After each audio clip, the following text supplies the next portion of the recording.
But the reality is that the city's contribution to paratransit has not kept pace with that growth in ridership.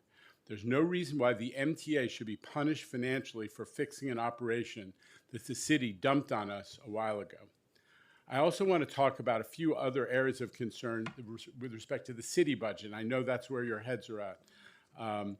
That could impact on our shared goals. First, faster buses. We are thrilled that the mayor is starting to revive bus lane projects that were abandoned or delayed by the last administration. Now it's time to kick things into high gear, which will require not only more miles of bus lanes, more ACE cameras, but also, here's the punchline, dedicated funding for traffic enforcement to keep the lanes clear of private vehicles. There are hotspots, there are bottlenecks all over the city where we need the traffic agents to keep it possible for buses to move. Number two, affordability. I always say mass transit is one of the few things that makes New York affordable. And we are huge supporters of the Fair Fares program.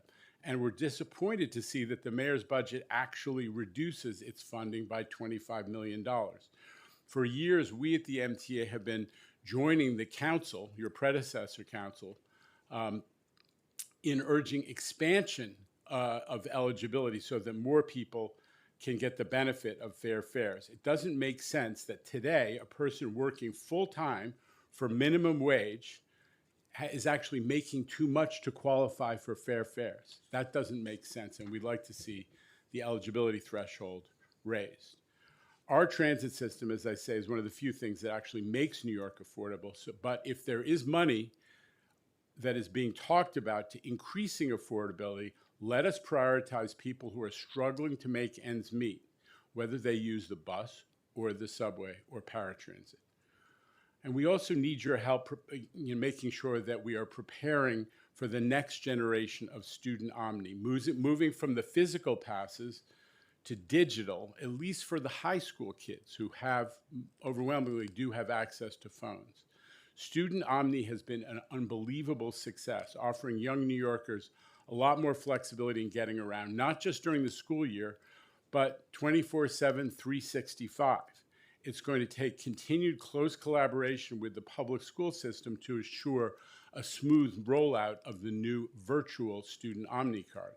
And we need DOE to prioritize getting ready for this new phase, especially training their own staff. And I'm just being honest, we have real concerns.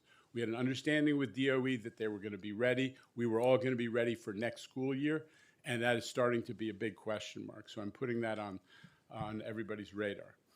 On to number three, climate resiliency, specifically stormwater management and the city's role in this.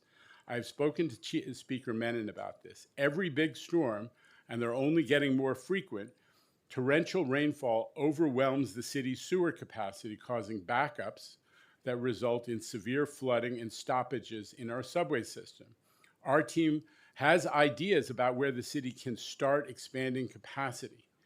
We don't need the 7th Avenue line to constantly being knocked out whenever there's a storm that delivers more than 1.5 inches of rainfall in an hour.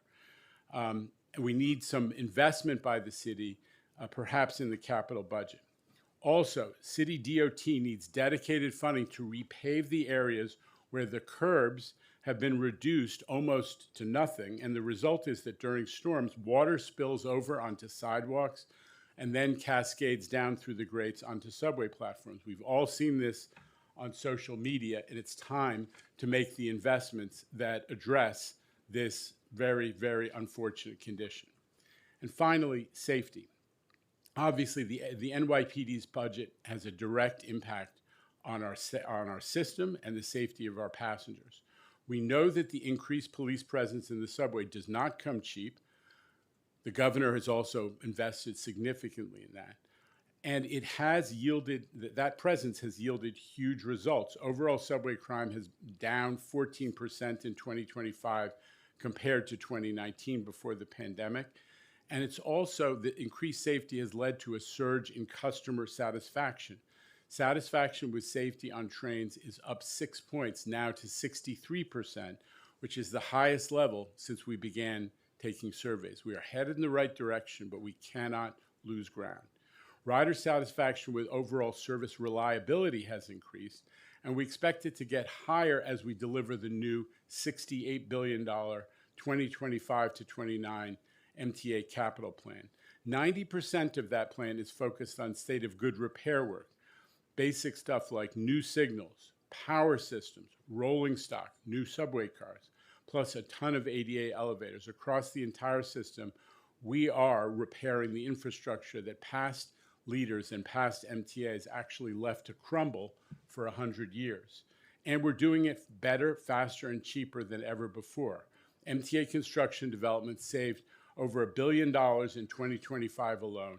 The bond buyer, which pays close attention, as you can imagine, to what's going on at the MTA, actually just ran a story last week calling the MTA a model for government builders nationwide. But while we're prioritizing state of repair, we're not forgetting about expansion entirely. My prepared remarks discuss, the written remarks that are submitted to you discuss some of these projects in detail, the Interborough Express, Penn Station Access. I'm going to skip over it in the interest of time, apart from one important update, and this is breaking news. As I mentioned to the chair on the way in, the MTA has just filed a lawsuit against the federal government to restore funding for the 2nd Avenue subway, the Phase 2 project that will take the 2nd Avenue subway from 96th Street up to 125th Street. Everybody knows the Trump administration has been withholding money for New York infrastructure projects. We intend to get every cent of what has been promised, and frankly, based on the agreements, what's owed to New Yorkers. And we're not afraid to fight for it in court, just as we've successfully taken on the feds over congestion pricing, and also successfully fought for FEMA reimbursements, which were held back for many years. 2nd Avenue subway is an incredibly worthy project, long overdue transit justice for East Harlem, promised since the 1940s. And Phase 2 is well underway, and it's on budget and it's on schedule. I was up at 125th and Park last week looking at some of the work. There's a huge excavation going on that will be part of the tunnel boring process, and we don't want that work to stop because of this funding gamesmanship that's going on in Washington. We want to keep showing New Yorkers that this is in fact a new MTA, which is a business-like government operation focused on riders and focused on results. And we want to be your partners, not just on fair fares and faster buses, but housing too. The chair and I briefly discussed this in the last week. The housing project we recently negotiated for Atlantic Avenue in Brooklyn is a good example of what's possible. We all know that good transit is a precondition for good development. So we look forward to working with you, all of you, on these issues, and I'm happy to take your questions. Thank you, Mr. Chairman, for showing up today and, of course, for the preliminary discussions. My first set of questions are on cost shifts. In the 2023-2024 state budget, there was an increased payroll mobility tax, increased levied on New York City businesses. In 2024, the final receipts from payroll mobility tax and MTA aid totaled $3.6 billion, up $803 million from 2023. The MTA sees this tax growing from $4 billion in 2026 to $4.15 billion in 2028. Does the MTA project this revenue source to continue to grow in later years? I'm going to let Jay comment on that if you would check the stats. But here's the bottom line: payroll mobility tax is a huge success. The business community was very clear with us coming out of COVID. They said we need good, reliable, frequent transit in order to get people back to work and to rebuild the New York City economy. And that's why you saw that particular small increment in the PMT, a business tax, actually not meeting with resistance from the business community, because they wanted, and they have gotten, great service, more frequent service, and a much better mass transit system. And it's been part of New York's revival. So we're very pleased with that. The governor took on the political responsibility of getting that done in Albany. She delivered. She's delivered again for the capital budget. And we're very grateful that it's been one key to the financial success. Jay, what are the projections? Thank you, Chair. Our growth in PMT is small. It's relative to the actual growth in the business employment sector. And so we see our payroll mobility growing about $50 million annually through our financial plan. And that's covered through our expense growth for expenses that we have in our budget projected. You say 50 million per year in the next 5 years? Yes, through 2029. Thank you. With congestion pricing in effect, how will this increased tax burden impact businesses in the congestion zone? I think I said it before, is that one of the rare things, what's special about the couple of initiatives you've just mentioned is the business community has been consistent in supporting investment in transit through the payroll mobility tax, and also the congestion pricing initiative is not a negative for business. To the contrary, the New York City Partnership documented how billions were being lost by time wasted in traffic. And the business community partnership, but also the real estate community, consistently supported congestion pricing, and they've been with us celebrating, literally celebrating the fact that congestion pricing has been so successful in improving the economy of New York. Traffic is down, but business is up, employment is up, and there's been no negative business effects from congestion pricing. To the contrary, it's been a success. Have you seen ridership increase in the congestion zone? We have, but it's hard to attribute it specifically to congestion pricing. Chairman, there are only 140,000 people a day who actually drive to jobs in the CBD. We have, somewhere between 1.5 million and 2 million jobs in the CBD. So they are really a small dot. I could take all those people on the mass transit system tomorrow, and it would not really alter our ridership. We carry 4.5 million people a day. Thank you, Chairman. What will the additional funds from the payroll mobility tax be used for? Well, they're already dedicated to the MTA's 5-year financial plan, which is, I mentioned in my testimony that we have balanced budgets, and in the out years, that's the last couple of years of the financial plan, 0.5% of a deficit. And that's in part because the payroll mobility tax has been a successful ingredient in putting the MTA on solid financial footing. What work has the MTA done to identify opportunities for efficiencies in their operating budget? Are there any in-house consultants MTA has on payroll to help facilitate programs or projects? Well, thank you.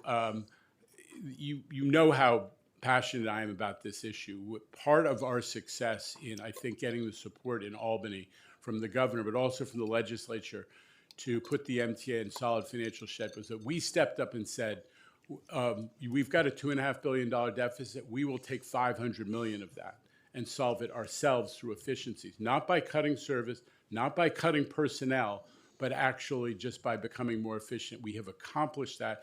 We've now set ourselves on a course for another $250 million of savings. And you're right, we did it by creating an in-house consultant operation that really works with the operating agencies to say, how can you deliver the same or better service at a lower cost? And it's been successful. We've hit our goals year after year. I'm going to now turn over to the topic of paratransit cost shifts. This is a very, I would say, a sensitive area for the city. In 2020, the state began to require the city to fund 50% of the net paratransit operating expenses of the MTA. I believe in the 1990s, it was in the 33% or so. It went up to 50% as of 5 years ago, and in just the last 5 years, it's gone up to 80%. Last year, the governor's budget extended the city's funding contribution level to this level for another 2 years, costing the city an additional $165 million annually, starting in state fiscal 26. In MTA's latest budget, it assumes that this cost will be permanent, despite the need for legislative renewal at the state level. My question is, Mr. Chairman, why does the MTA increasingly pass this cost burden on to the city? Because this was a city operation that the MTA took on and has grown in cost only because we are doing, I think, a standout job of delivering better service. In the last couple of weeks, we have we had a day where we had more paratransit riders than ever before in the city of New York, 50,000 people. Ridership has gone up 20% per year, and yet the MTA is having to eat that additional cost because we're providing much better service, even though we've reduced the per trip cost.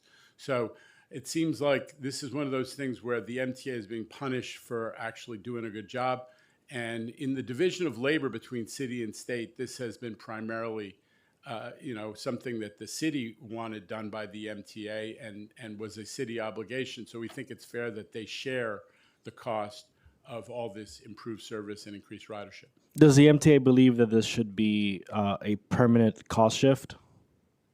We think that what needs to happen is that the cap on the city's contribution should be removed, so that as we grow ridership, that is shared consistent with our cost sharing formula. Right now, the extra ridership is in effect all being shifted to MTA's side of the cost ledger. So is it fair to say that the MTA wants more increased costs to the city? Yeah, but just bear in mind that for example, in the capital plan, which was the $68 billion capital plan we did last year, the city's share of the capital plan went up not at all, even as the state solved, had solutions for growing the MTA capital plan by 30+%. So in the division of cost and division of labor between the two jurisdictions, this is one where the city ought not, in our view, be shifting costs to the MTA. I can't keep providing more and better service if it's all going to, come out of the MTA's hide. I just want to acknowledge that we're joined today by some of the activists in the disability community who have, although they have historically been pushing the MTA to do more and better, they've also been partners, including Michael Ring, who is the co-chair of our accessibility advisory committee. I just would like to, acknowledge, of course, that, the city obviously, at least speaking on behalf of the council, we would object to, having this cost to be permanent. And given that this is something that is due up for next year's budget, we believe that it should go back to at least the 50% levels. In 5 short years, the city has been forced to shoulder an almost 50% increase in its contributions for paratransit.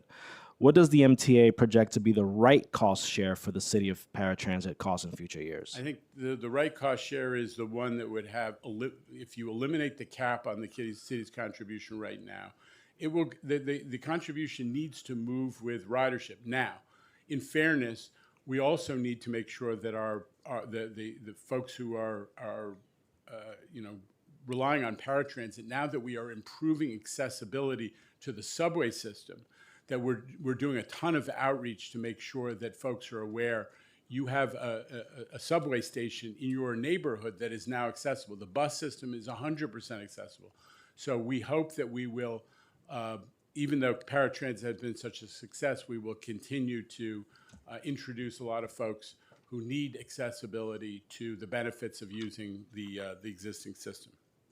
Mr. Chairman, you mentioned in your testimony that costs have obviously been harder to control for paratransit. What is the MTA doing to control the growth in paratransit costs? I think I've answered this respectfully. I think I've answered this. What we've done is that we've reduced the per ride cost, but we can't be held accountable and punished for actually making service better and more attractive so that people are calling upon it. The people who used to would wait 5 minutes for the phone to be picked up are now getting the phone picked up promptly.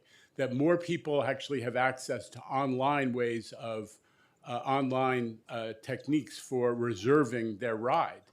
That we've made on-demand service a little more available. So I don't think that MTA should be punished. That if the costs go up because we're providing service and making it more accessible, that's a collective issue, and the cost should be shared, rather than telling the MTA to make the costs go away. That's a sign of success.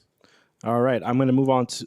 Just want to also state for the record again, I hope that the MTA stays open to reducing the cost shift to the city on paratransit as we move into next year's budget. If you find some other source, the MTA does not print money, and we don't levy taxes. So telling the MTA to find the money, that doesn't work. But we're always willing to work with the council and with the state on solutions. But at the end of the day, if people are going to use the system and it's going to be good, it's going to have to be funded.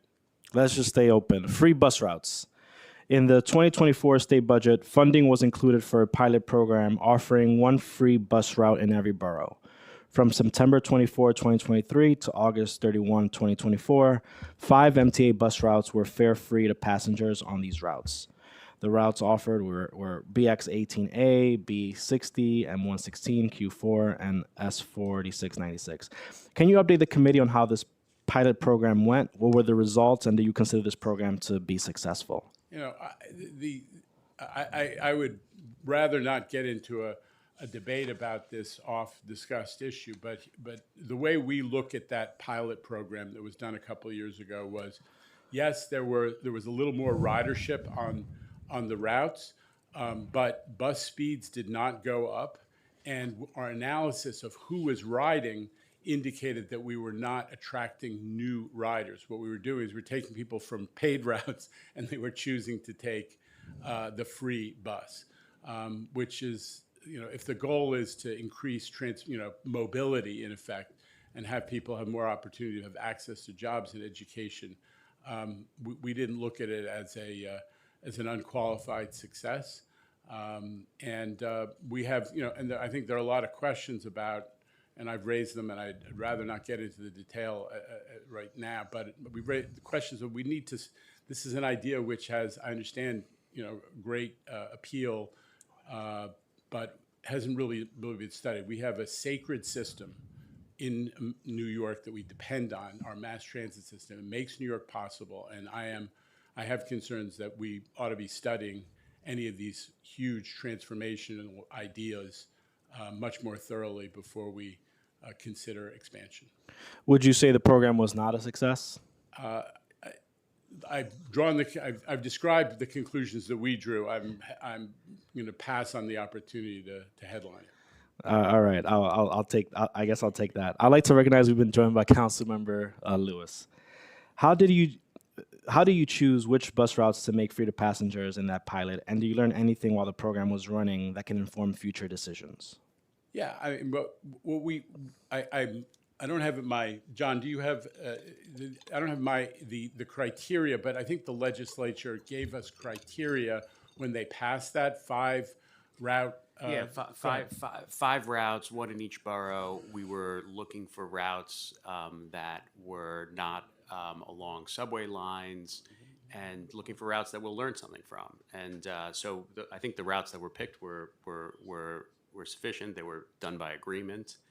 And at the conclusion of the study, we put out a report, and it's, the facts are there for anybody to read and learn. And as the chair mentioned, I think the key thing that everybody was looking at was, will this make buses run faster? And it didn't. Did you see an increase in subway ridership at stations along these routes for the buses? I don't think so. Interesting. What would be the estimated cost to provide free bus service throughout the city? We haven't done nearly enough analysis, and we haven't been asked by the legislature, which is one house of the legislature put a proposal on for a new pilot, but nobody's asked us to do the kind of study that would be necessary to give you an accurate answer on that. But the answer ultimately would not include, the MTA's projections for bus revenue are one thing, which push $1 billion in a couple of years. But it would also include what would be the cost to the subway system of people shifting from subway to bus. What would be the cost, that's the revenue impact. What would be the cost of additional buses? What would be the cost of additional bus operators if needed? All that stuff would have to be studied to give you a meaningful answer. But it would be, as I've said, roughly based on just our revenue projections and some other small factors, it would be north of $1 billion. Per year. We'd like to walk back to Mr. McCarthy. Is it fair to say that free buses could mean slower buses? And would that be something that would remain consistent? Look, I don't know that it means slower, but the New York Times did it. They sent out a bunch of reporters, and they did a pretty thorough look at a bus route, and they determined that the speed gained from not having someone pay was, or the time it took for someone to pay was not the issue for the pace of buses. It was the congestion on the roads. It was double parked cars. It was the lack of enforcement in many areas. So that's something that I know you and others are focused on, and it makes a lot of sense based on what they reported out. Not to make headlines, Mr. Chairman, would you say fast and free are contradictory? No comment. Okay. I think the point is we're ready to do. We're working with the city to do fast. That discussion is well underway, and I credit the new DOT team and the mayor's team for stepping up on that. So let's get going and doing fast. We have a lot of questions relevant to the second half of that sentence. I think I know your answer on this one. Does the MTA support trialing free buses again during the World Cup? I haven't been asked that by anybody in a position. Okay. And we're not going to study things that are not on the agenda of the city and the state and other power players. Has the city or No. the state asked for you to do anything No, on this? nobody's asked me to give free buses to Okay. people who are paying $1,000 a ticket from other countries. No one's asked me that so far. Fair. A city controller report from September 2025 found a majority of buses are performing at below average standards. 56% of bus lines, 186 out of 332, received a grade of D or lower, meaning that they run at speeds significantly below the borough-wide average, are more likely to experience bunching, and consistently fail to arrive at scheduled stops on time. By comparison, only 27 lines, 8%, received a B or higher. Only 7 lines received an A grade per hour, consistent with January 2019 speeds at 7.8 miles per hour. What is the MTA doing to improve bus speeds throughout the city? Okay, so you just recited stats that are the most powerful argument for all of this bus speed initiatives that have been the law of some of them have been the law of the city of New York for several years, but haven't been implemented. Talking about the streets plan? I'm talking about the street. We have a hearing on that later. I'm going to zero in on it. Okay, so we're for all of those initiatives. Well, we are strong supporters of the busway goals, the bus lane goals, including potentially busways. We're strong support. We have been pushing for more and more ACE cameras, and ACE cameras are a success. We have seen improvements in speed on those routes. We have seen consistent improvements in speed. We have seen that people don't violate again and again and again. Give New Yorkers credit, just like they are where there are speed cameras. When they know that there are ACE cameras there, they are not engaged in repetitive recidivist violations. So the system is working where we get the ACE cameras, and that's at over, I think, how many routes? It's a huge. I'll get you the number, but a huge portion of our routes, about 20% of our routes now, are covered by ACE cameras. We want more traffic enforcement agents to break the bottlenecks, but we have been supporters of traffic signal prioritization, which is another DOT initiative.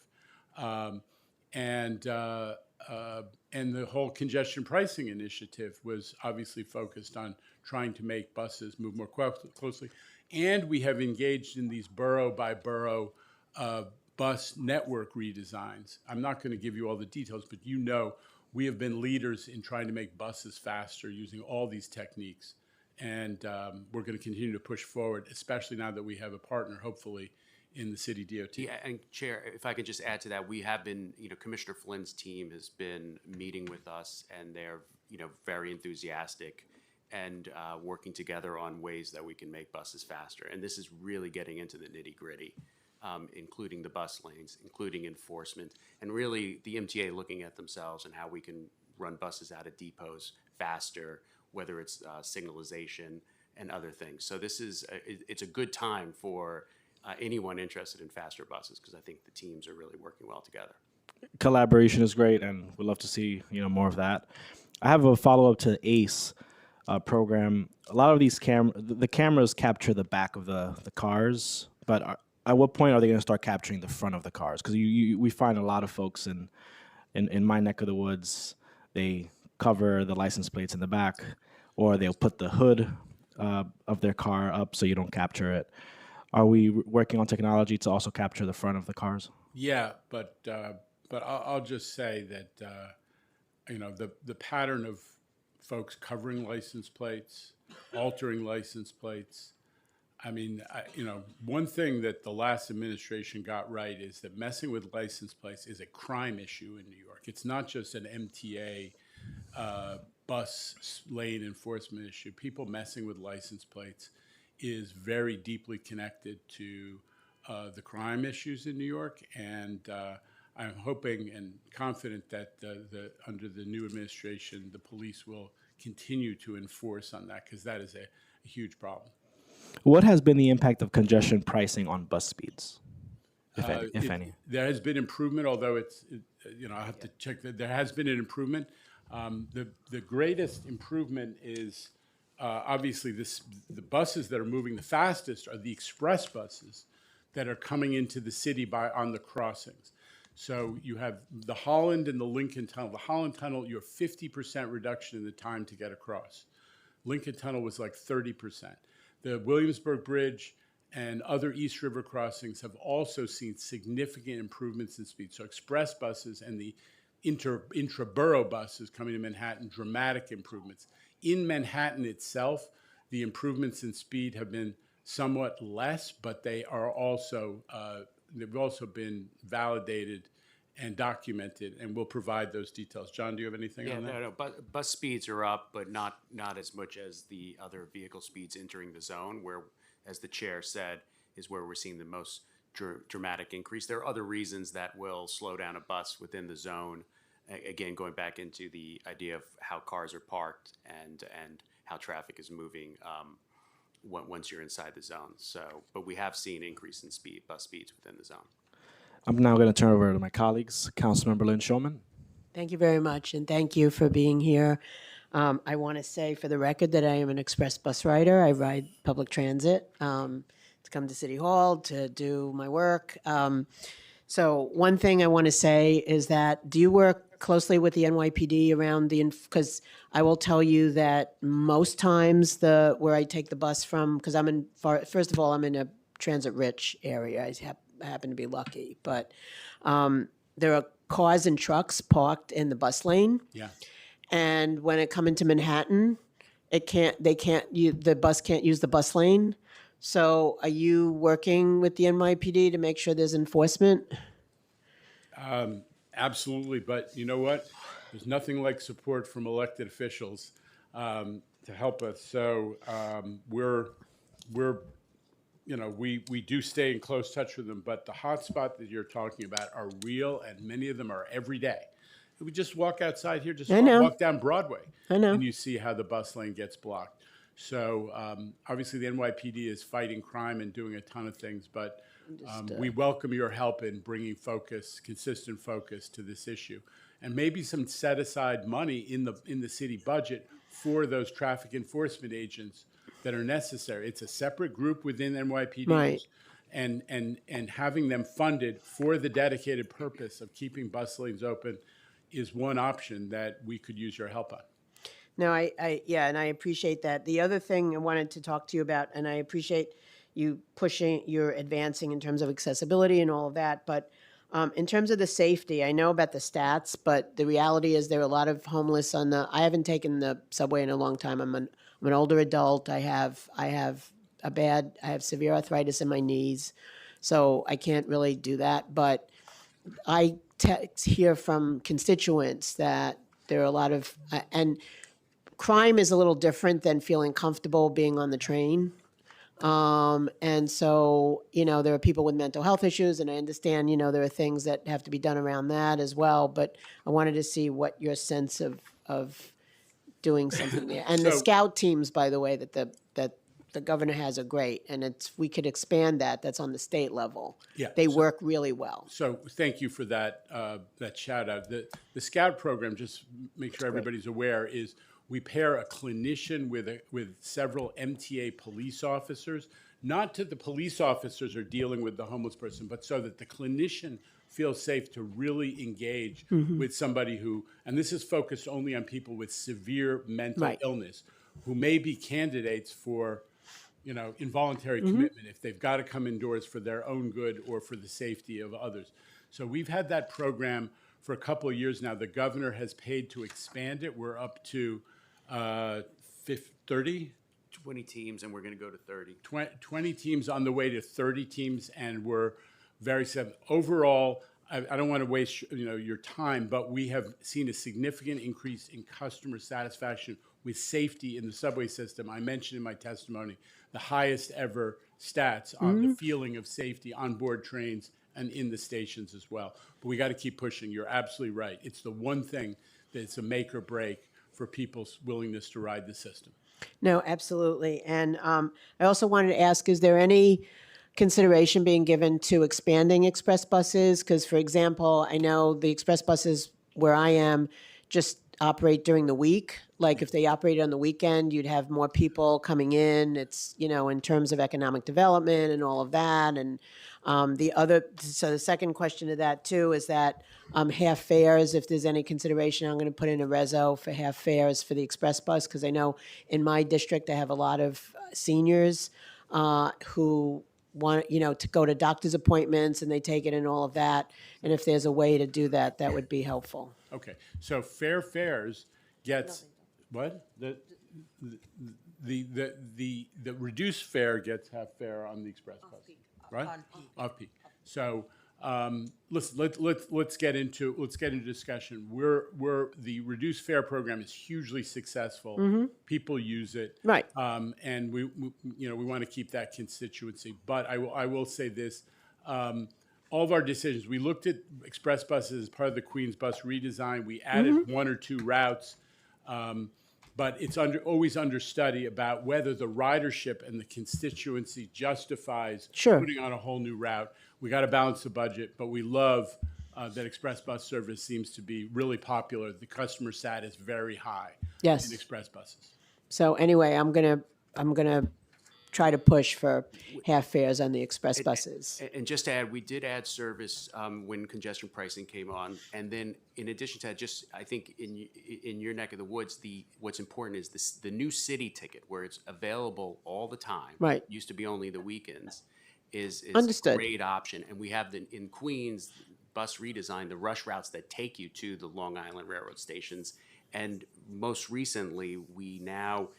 Seniors can ride in the mornings. It used to be that you had to pay a full fare. Understood. So I'm we're just doing those changes. I think that might work. I'm just going to push for that. Yep. So, I had conversation with the governor as well about that. I just want to, before I end, I want to give a shout out to Lucille, who works with me in my office, and she's amazing. So, thank you very much, Chair, and thank you, Mr. You're Leba. shaming me. I should have recognized Lucille Songhai, who's the head of our government community relations operation and the key intermediary with so many folks in this building and City Hall.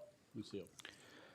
Thank you. Since we're on the topic of express buses, I'm just going to ask a question on that. A report found that express buses have higher average speeds, but a much lower on-time reliability rate than the system overall. Many express buses travel across bridges, highways, and tunnels, allowing them to reach speeds most local buses cannot. However, they fail to reach stops at their scheduled times compared to local or SBS buses. This is problematic for riders, given that express buses are less frequent than other types of service.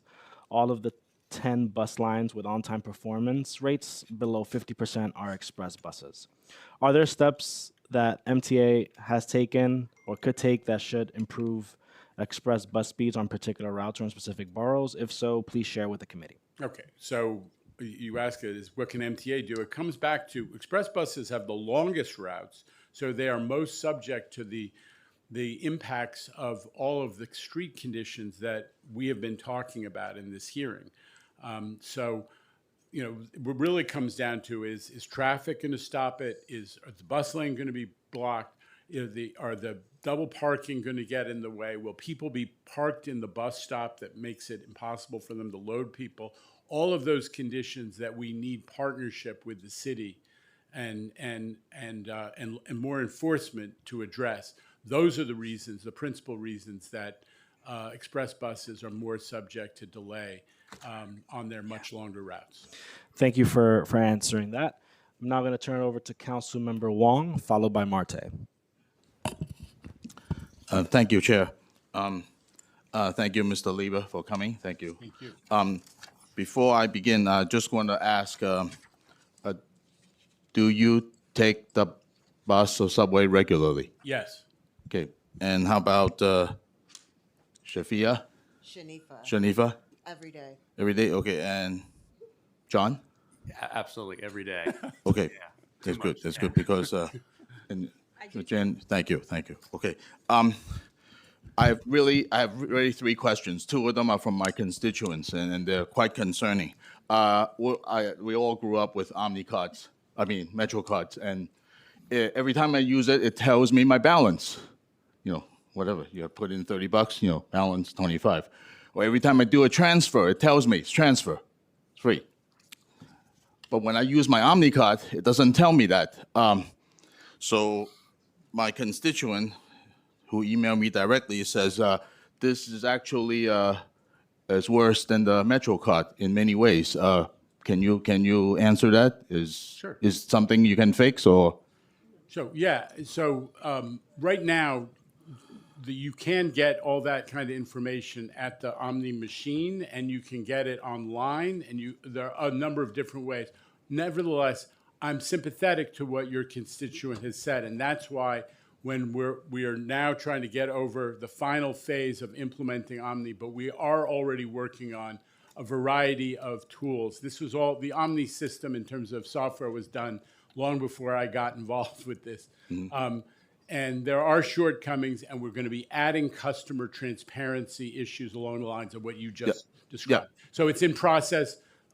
Too late for some people. I'm not thrilled about those shortcomings, but the Omni system, I just want to emphasize, has major pluses, which is if people want a weekly, they don't have to reach into their pocket to see if they have $30+.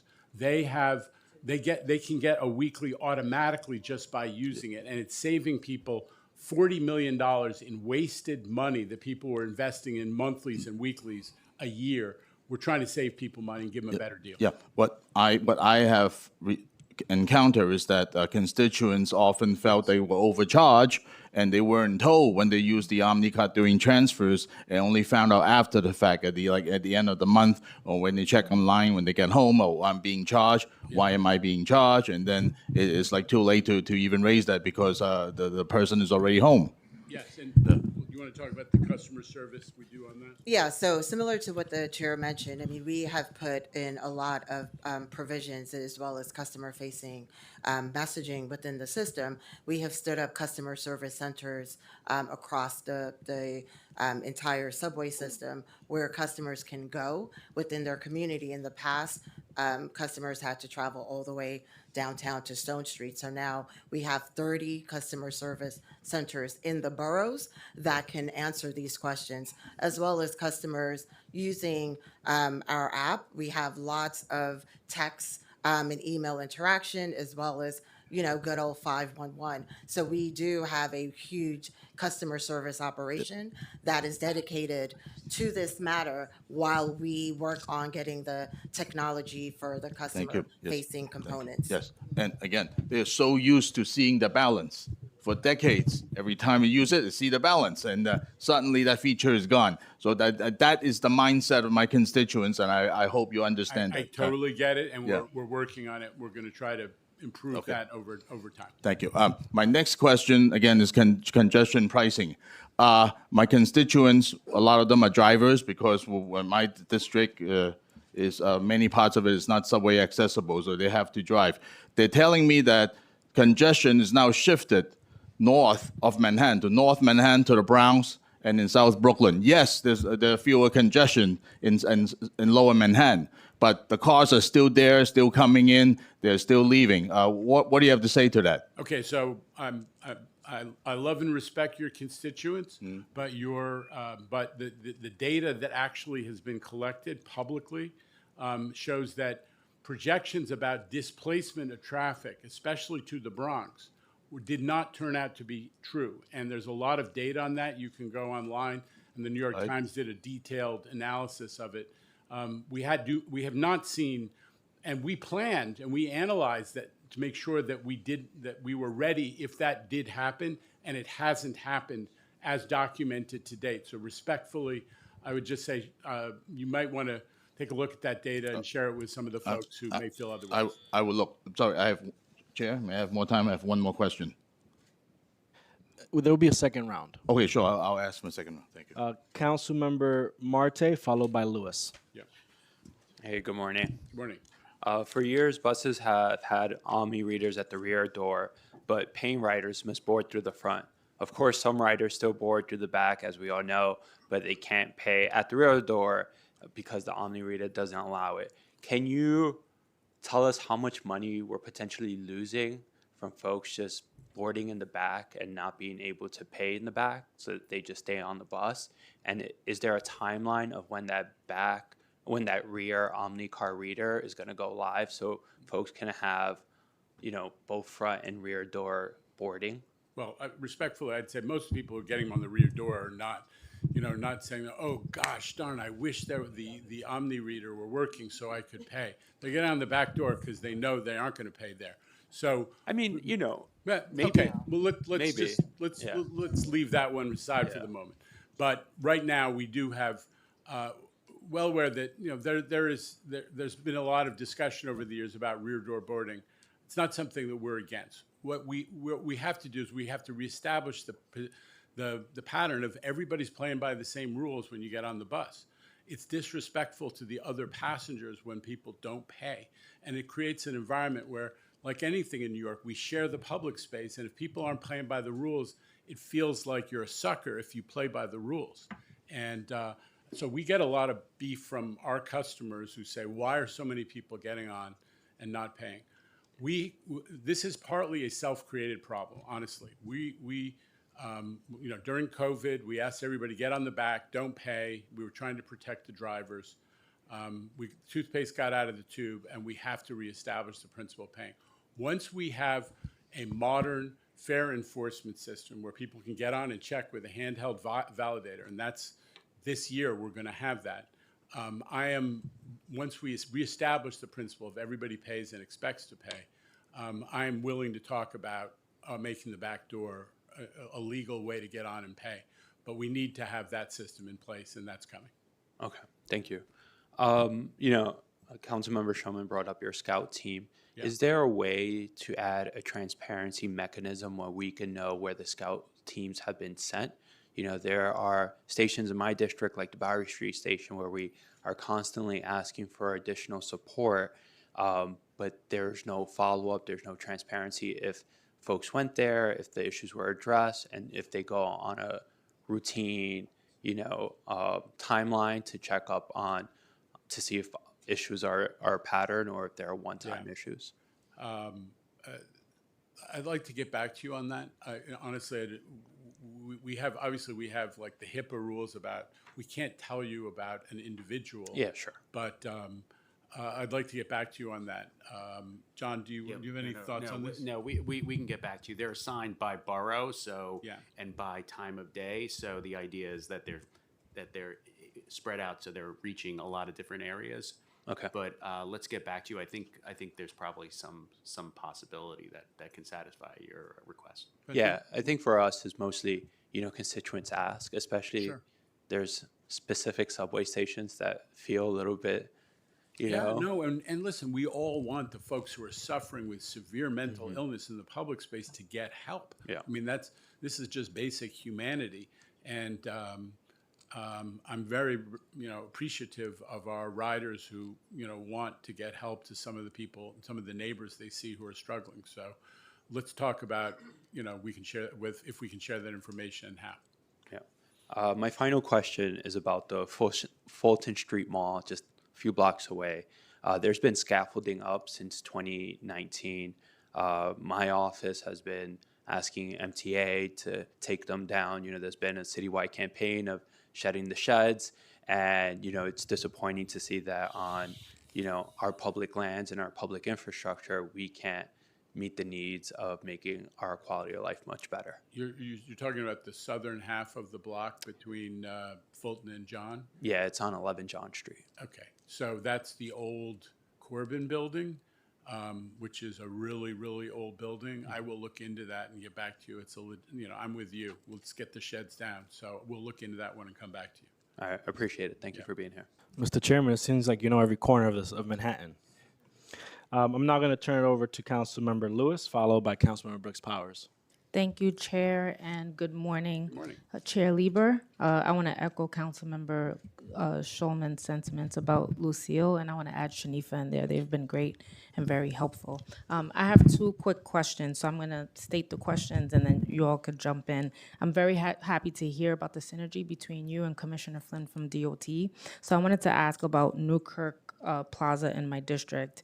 In locations where maintenance responsibilities intersect with city agencies, how does the MTA budget account for shared or disputed responsibilities? And is there any funding set aside for interagency coordination or rapid response when conditions are not addressed? And the second question is, given that there is $9 billion allocated system-wide to repair elevated tracks and tunnels, what portion of that funding is dedicated to elevated line structures in Brooklyn, particularly the BQ right-of-way in Midwood? Okay, so I know Newkirk Plaza. I know some of those problems, and I don't want to mislead you. I don't know the specifics. We don't have a general fund for like interagency coordination. But where we have real estate responsibility, we ought to have funding to address it, and we'll come back to you with a clear answer. But I live on the Brighton line. I live a couple stops north of Newkirk, so I know what you're talking about. Perfect. It's got some conditions. I'll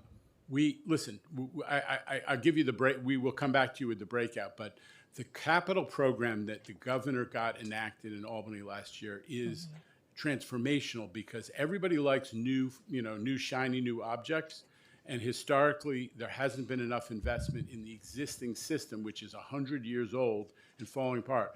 That the Brighton line, which you and I are talking about, was built like over 100 years ago to take people from the middle of Brooklyn down to Coney Island for vacations. Right. It really needs investment.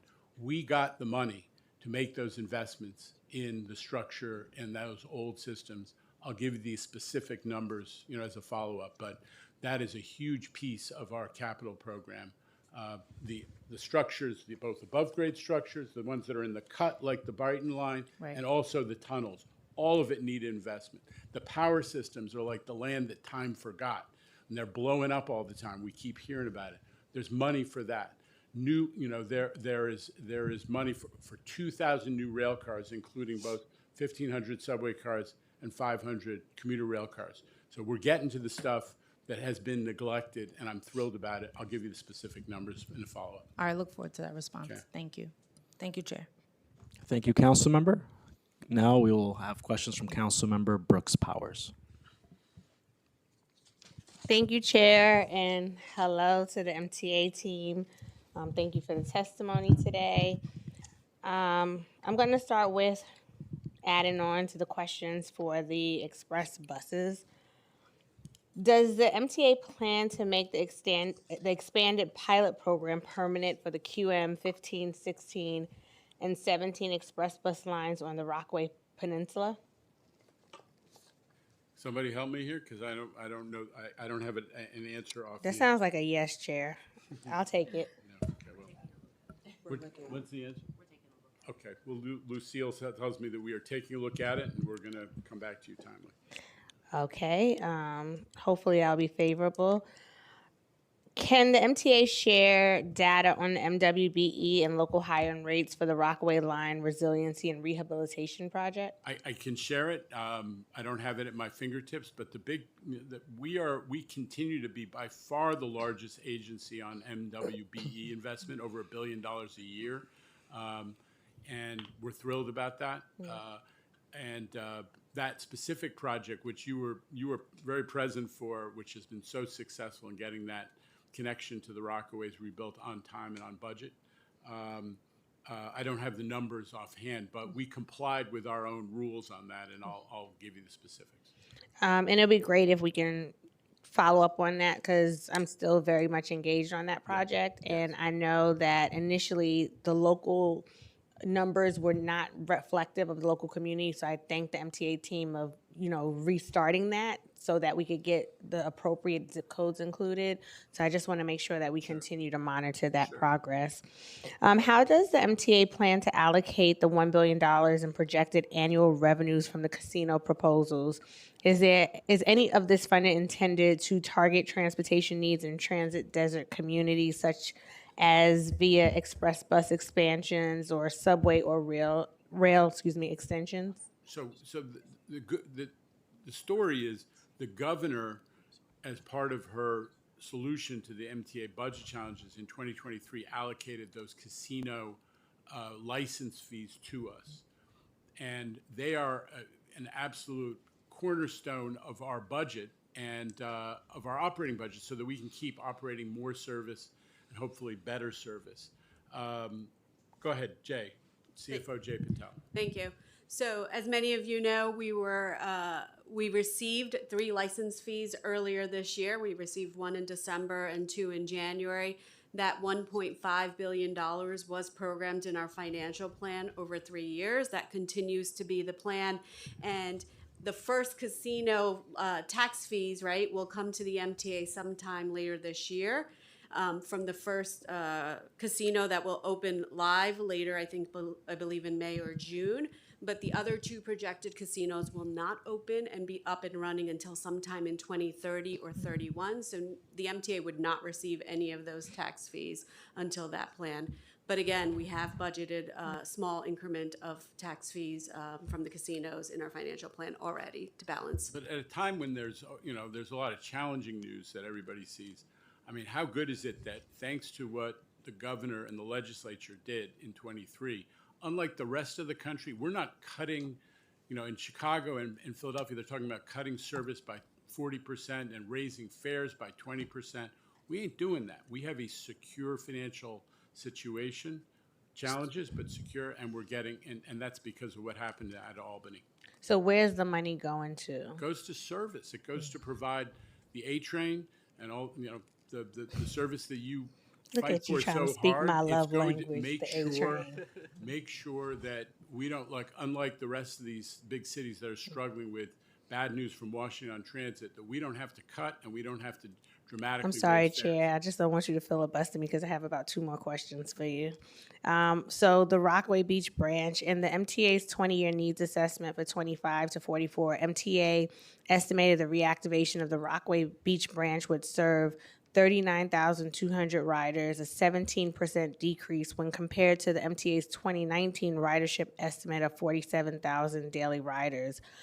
1, what did the MTA attribute that decrease to? And 2, has there been any discussion of putting the Rockaway Beach line into future capital plans? Why or why not? Well, I think you're aware of this, that we studied all the projects in that comparative evaluation that led up to our capital plan. We studied all of the big new expansion projects, including the Rockaway Beach line, and compared them for how much transit benefit and time savings they would deliver, and equity benefit and many other things. And the one that came up really big winner was the IBX, and there are others which were okay, but they didn't at this point justify mega investment. We'll continue to study them as we go forward. Thank you, Chair. Mr. Chairman, next we have Councilmember Hanif. Hello, and thank you, Chair. So first, I'd just like to start off with what used to be in my district, 4th Avenue, 9th Street Station, FGR lines. It's now in Councilmember Alexa's. But we've been wanting to know about what's happening with the lighting, the vacant stores. We've been asking both MTA and DOT and have been met with, well, it's DOT's responsibility, well, it's MTA's responsibility. It would be really wonderful to have lighting, adequate lighting, and there have been proposals to fill the vacant window shops with art at least, but would like an update on that, and if you could share the operational cost of running paratransit, and then I'll go into some elevator and accessibility questions. Yeah, I'm glad you mentioned elevators because, your district has got 3 major elevator projects. And we're really proud of that. And one that's actually being built right now, and we recently completed the ADA station at 7th Avenue and Park Slope. We did a system-wide redo on the lighting, which we're very pleased with, and it's one of the reasons we get that much higher safety rate. Chair, because I don't have a lot of time, could you just specifically talk about 4th Avenue, 9th Street? I'll get back to you. Okay, If you don't want to hear about that's what we're fine. doing broadly on lighting, I'll Not get back to you with on the specifics. less than 4 Go for minutes it. that I Go for have. it. Okay, so $7.1 billion in new accessibility work, 60 subway stations at least will receive these upgrades. How are those stations selected, and what criteria Okay, so were used to prioritize them? It is done by analyzing both where trying to make sure we have the goal is to have people be no more than one station away from an accessible station. That's where we are right now. That's been the principal criterion. We also consult with the disability community. There has been a process, and we put it out for public comment as well, and then we make the decision. So it's been very transparent about how we're making those decisions, and you see the results. Your district has gotten 3 or 4 of them. Yeah. No, we're really grateful, and I know that the 7th Avenue FG station elevator was a real labor of love from the community for years, and we're really, really lucky to have that elevator, especially because it's in a hospital corridor, high foot traffic area. So the MTA states that these upgrades, the 7.1 billion, will bring the system to roughly 50% fully accessible stations. What's the timeline for reaching that milestone, and how are you all measuring progress each year? At the end of this capital program is when we're going to be at 272 out of the 490 stations. And so we'll be at 55%. We've done 50 projects since 2020. We're proceeding 4 times as fast as the past MTAs did. That's great news. And then how much of the accessibility investment is specifically allocated to elevators versus other improvements such as ramps, platform modifications, or ADA pathway upgrades? I mean, technically, the elevators are not usually the biggest piece of any of those projects, because what consumes a huge cost of these old stations, you got to move all the utilities around, move the stairways in many cases, move the communication system. There's a ton of work to create the space for an elevator to come in and for the mechanicals that support an elevator. But we also do all the other stuff, whether it's the platform edge, other ADA improvements as well. You'd have to talk about a specific project if you want me to break it down by how much is elevators and how much is something Sure. else. And then what steps is MTA taking to reduce elevator outages and repair times Well, I'm across the very system? proud of the fact we have 97% elevator availability, which is way, way, way higher than it used to be. To the extent that we have any the underperforming elevator in terms of availability, how frequently they break down, they tend to be these private elevators. They're privately operated elevators where the city made a real estate deal, usually more than 10 years ago, and they got a very weak agreement with a developer to put in and maintain an elevator, and those are not maintained as well. They have higher breakdown rates, but we are banging on those guys. They're probably 10 to 20 of those elevators, but they drag the numbers down. The MTA-operated elevators are actually performing in terms of availability at a very high level. And would you be able to share what percentage of elevators and escalators? It's in every month's reports. Every month's report, not a the daily committee report. reports that are Okay. available online, along with billions of other lines of data in the MTA open data system. Excellent. And what's the average time that it's taking MTA to repair an elevator once it goes out of service? And I'll come back for round 2. Yeah, I think we've dramatically reduced the turnaround times for building elevators, but also for maintaining them. I'll have to come back to you about. It varies. It depends on the elevator and the situation you're dealing with, but it is reduced. We'll get you those times. Yeah. Thank you. Mr. Chairman, I'd like to bring it back now to the 2nd Avenue subway. In October 2025, the federal government announced a pause on funding for the Second Avenue subway project to review contracts related to diversity, equity, and inclusion. In February 2026, the MTA sent a letter to the United States Department of Transportation in regard to $58.7 million for the Phase 2 project of the Second Avenue subway, which would extend the Q line into East Harlem. The Biden administration previously committed $3.4 billion to the Second Avenue subway project as part of the Capital Investment Grant Program, which is close to half of the entire $7 billion project. Hot off the press, there is a lawsuit. Can you speak to that? And will the lack of the funding that we have now affect project timelines? Okay, so I said in my initial testimony, this morning we sued the federal government because the Trump administration continues to withhold the Second Avenue subway funding, which they are contractually obligated to deliver. For now, it's been something like 8 months. I think it started back in August of last year or October, I'm wrong, October of this year, but there's never been any question that we were in no way violating any terms of the agreement. The grant agreement between the federal government and us obligates them to reimburse us for when we put the paper in and make requisitions, and they've refused to do it. And then when we kept putting the paper in through the portal, the online portal, they shut down the online portal. So we're just going in the what they call the Federal Court of Claims because it's an action on a contract to get them to release the money and let it keep going. As to your question of whether the project's going to be delayed, so far it hasn't. But at some point, we're on the verge of awarding a roughly $1 billion contract for excavation on Second Avenue, and we need to know that the federal money is available, and that's why we've had to take this action. Are there any contracts?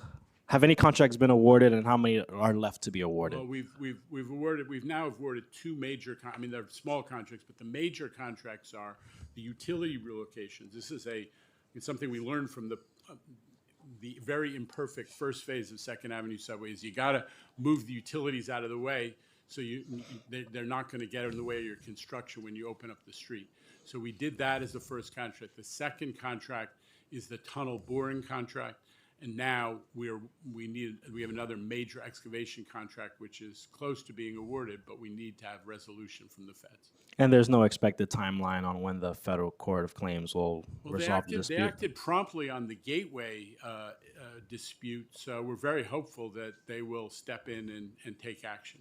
It is my hope that they act just as promptly. In the governor's executive state budget this year, she proposed extending the Q line west along 125th Street to my district, which of course we're all very excited for, with 3 new stops at Lenox Avenue, St. Nicholas Avenue, and culminating at Broadway. The governor said she will support the next phase of this project with funding for design and preliminary engineering to advance tunneling across 125th Street.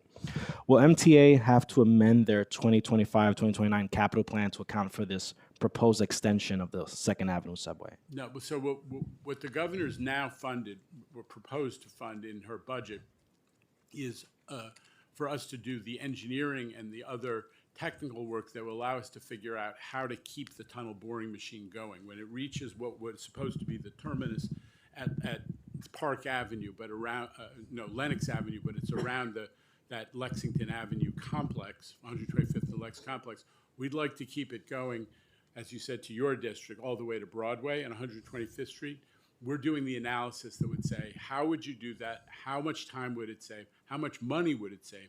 But then there would have to be, once that work is done, a decision about whether we'll invest the big money to do that additional construction. I'm sure you'll be part of that conversation when it happens. Thank you. What is the updated timeline for the project with the additional extension? I can't tell you that offhand. It's one of the things we're going to study. How much time could we save if we kept the tunnel boring machine going, and what would that mean to the completion date of a hypothetical extension all the way to Broadway? That's one of the issues that we will answer through this year-long engineering and analysis. I just want to go back to the World Cup. your favorite topic. This summer, the New York City region will play a host to a round of group matches and the final match of the World Cup. U.S. Transportation Secretary Sean Duffy today announced on March 3rd that the FTA is investing $100.3 million into public transit systems within host cities, preparing to welcome millions of fans during the 2026 FIFA World Cup. Is MTA receiving any of this money? So they set up a formula which is based on how many games you had and some other variables. The New York region got 10 million of that, and we're sharing it with New Jersey. We're figuring it out. Listen,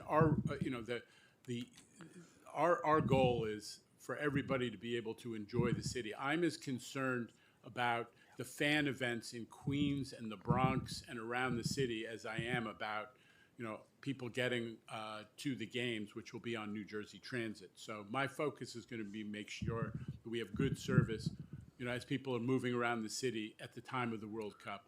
And we have John has been involved in it. We have a very close collaboration with City DOT talking about that planning right now. Have you received the money yet from the feds? Not too much. No, it hasn't been broken up yet between the agencies. But And when it arrives, if I know there's no use for free bus service for folks, it's for the World Cup is your position, right? What will the MTA? I haven't been asked to comment on it. Fair. What will the MTA use the resources for once you do get it from the feds, assuming you do get it? these dollars are mostly associated with security related expenses that will be associated with the World Cup. So this is policing around Penn Station where there's going to be a very special situation as far as getting people onto New Jersey Transit through the station. So that's the primary focus of this. So fair to say for policing at the moment and mostly security. for security related. I have to say I do appreciate the platform barriers being installed. I think you guys call them posters. Is that right? No, platform barriers. Platform edge barriers. Platform barriers are fine. How many have been installed? I mean, how many other stations are you looking to cover? And what are the impediments to installing them at every station? So the governor's given us money we're going to get to 200 stations by the end of this current year. I'm very proud of that. And we do hundreds of thousands of people in customer surveys, and that has improved the sense of safety for many people, especially older people and people with kids in the station. So we're going to have 200 stations by the end of this year, and we hope we'll find the money to keep going after that. And we're doing it with in-house labor. I was going to ask. Our own workforce. It's something we're also proud of. We're saving money by doing it in-house. That was one of my questions: is whether or not you're manufacturing it in-house. What is the cost for each of these barriers? I just can't remember off the top of my head. We did the analysis because we wanted to know whether we were going to contract it out or do in-house. And you could follow up with us on that. Yeah. Regarding just broadly speaking, MTA and vacant lots for affordable housing, broadly speaking, New York City is obviously in the midst of an extremely difficult housing crisis. Are there any vacant lots, yards, or large-scale property the MTA has identified as defunct or no longer of use to the MTA that could be used by the city to build affordable housing? So we were asked by the governor to come up with plans for every possible site for housing. And why don't we just, rather than just taking time, share that with you, because we identified all the sites. As I said, though, we look for opportunities. We worked something out at the end of the last administration on Atlantic Avenue, where we took an MTA operating site, where we moved off of it. We split there was an upzoning. We took half of the site. We gave half to the city, and we got some clarification on our real estate rights on some. Bus facilities, one of which is in your district. So we're always working to free up space. And in the suburbs, we are taking parking lots all over the place, and with the governor's help, doing housing development on them. We agree with you. Everywhere there's an opportunity for housing development, we're going to jump on it. We have a transit-oriented development group that does that every day, all day. Well, that is certainly refreshing to hear, and our office would would really like to partner with your office on potential development sites, not only in our district, of course, but throughout our city. And we also have the same questions for DOT. There's a DOT owned lot along 158th Street in Riverside in my district, where at any given moment you have like 7 DOT cars in this massive space where housing could be built. And so we really appreciate your determination to looking into these projects. I'm now going to turn it over to Councilmember Wong for round 2, followed by Councilmember Brooks Powers. Thank you, Chair. My first question has to do with the express buses in my district. Ever since that the redesign, last year the local elected officials sent a letter to MTA regarding these bus route redesigns, specifically lack of buses or the diminishing of the frequency of buses during peak hours, specifically the QM 25 and QM 34 on Elliott Avenue. I use Elliott Avenue, and I have seen personally that people often have to wait 30 minutes or more for the next bus because the first one is packed. It's either wait on the code or to get on the bus and stand. And they pay so much for the express bus, they expect to have a seat there. So my question for you is, what's being done about that? Because this was raised several times already with the DOT and with recent meetups on the MTA regarding these bus redesigns.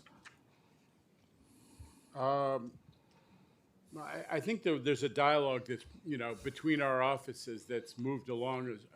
Rather than me jumping in, let's continue the discussion. Okay. Because we have, in some cases, seen that there is additional service warranted, and we're ready to work with you to add additional service. I'm not certain about whether it's the 34 or whether it's another line, but let's keep the discussion going because we're ready to talk about how much service there is and are there people being left on the curb. Okay, thank you. Very quickly, second question.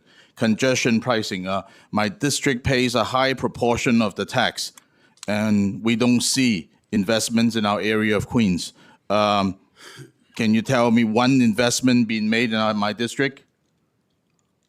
Well, I'll tell you what's being done in your district. We've got 3 ADA accessibility projects. The 63rd Street Drive, Rego Park Station. There's new ADA at Forest Avenue. That's being paid for out of the capital program. We've done the accessibility project at Woodhaven Boulevard, which is going to be finished this year. If it hasn't, it's actually in the second quarter, so it's coming up pretty soon. I hope you'll join me for that celebration. We're doing a huge communications and customer service upgrades at Forest Avenue and at Fresh Pond Road. We're making a lot of investments in your district, and I'm happy to get into it, specifics with you. It's all above board, and it's all discernible. We have an MTA capital program dashboard, so I urge everybody, go online, look at your district or your area, and you can actually tap on specific projects and find out the status and learn more about them. But we'll work with you, obviously. Okay, thank you. And my final message to MTA, my district has expressed strongly they don't want an IBX stop. Please make a note about that. I'm duly noted. Thank you. But no, I'm not responding. I'm just duly noted. Thank you. Okay. Councilmember Pierina Sanchez for questions. Thank you. Thank you so much, Majority Leader Chair. And good morning. I ran over from a different hearing. I'm very excited to have the opportunity to speak with you all today and hear your testimony. I have to say, every time I see the Interborough Express mentioned, I get really sad because it was supposed to be the Triborough. I was at RPA, the New York director, during the 4th plan process, and we really tried to get the Bronx in the picture. So, I will not stop advocating for that. But you mean to say, but we got Metro North Penn Access, which is the Bronx piece of this, right? Metro North Penn Access is on the same right-of-way that original idea called for, and we're delivering connectivity to folks in the East Bronx. Okay, through but that I'm in the budget. West, so reach us in the South, and then I'll be happy. But my question, so I actually want to piggyback off of Councilmember Wong regarding the Bronx local bus network redesign. Chair, I just have my concern, my complaint, and your staff is probably sick of hearing me and my team complain about this. That I understand that the redesign, is delivering improvements and improving balancing of buses, but there seems to have been no consideration, or not as much consideration, of the beautiful topography that we have in the West Bronx. We have really high hills. We have really, our street network is not a grid, because we have these cliffs. Literally under Cliff Avenue is cut off of Bronx, the BX18 bus service that we've complained about a lot, and Assemblymember Days at the state level has also been talking about this issue. And then we have in my, in the core of my area, the BX 40 and 41 bus stops are not next to the train stations. Some of the stops that were removed were right near the transit stops. So I'm just raising that here. It feels like my concerns and our concerns have fallen on deaf ears. We just get stonewalled whenever we bring up these concerns, and it's an accessibility issues. Our seniors, our folks who are on wheelchairs, they can't get to these buses, and then there's part of the community that just feels cut off by the way that the redesign was done. So that's a comment. And then my question really is on a separate track, and it's regarding, understanding that the health of the MTA budget is important, and I understand that fare evasion has been an issue, but it feels like in my neck of the woods, in the South Bronx and the West Bronx, it just feels like military. There are so many safety agents. So I just want to understand, whatever you can share, whether it's the past 2, 3, 5 fiscal years, whatever you have. Do you have estimates on how much revenue the MTA had been losing to fare evasion by year? And then when did the security program begin, and how much has the MTA been spending on it? Are you seeing a return on investment? Or what return on investment are you Listen, seeing?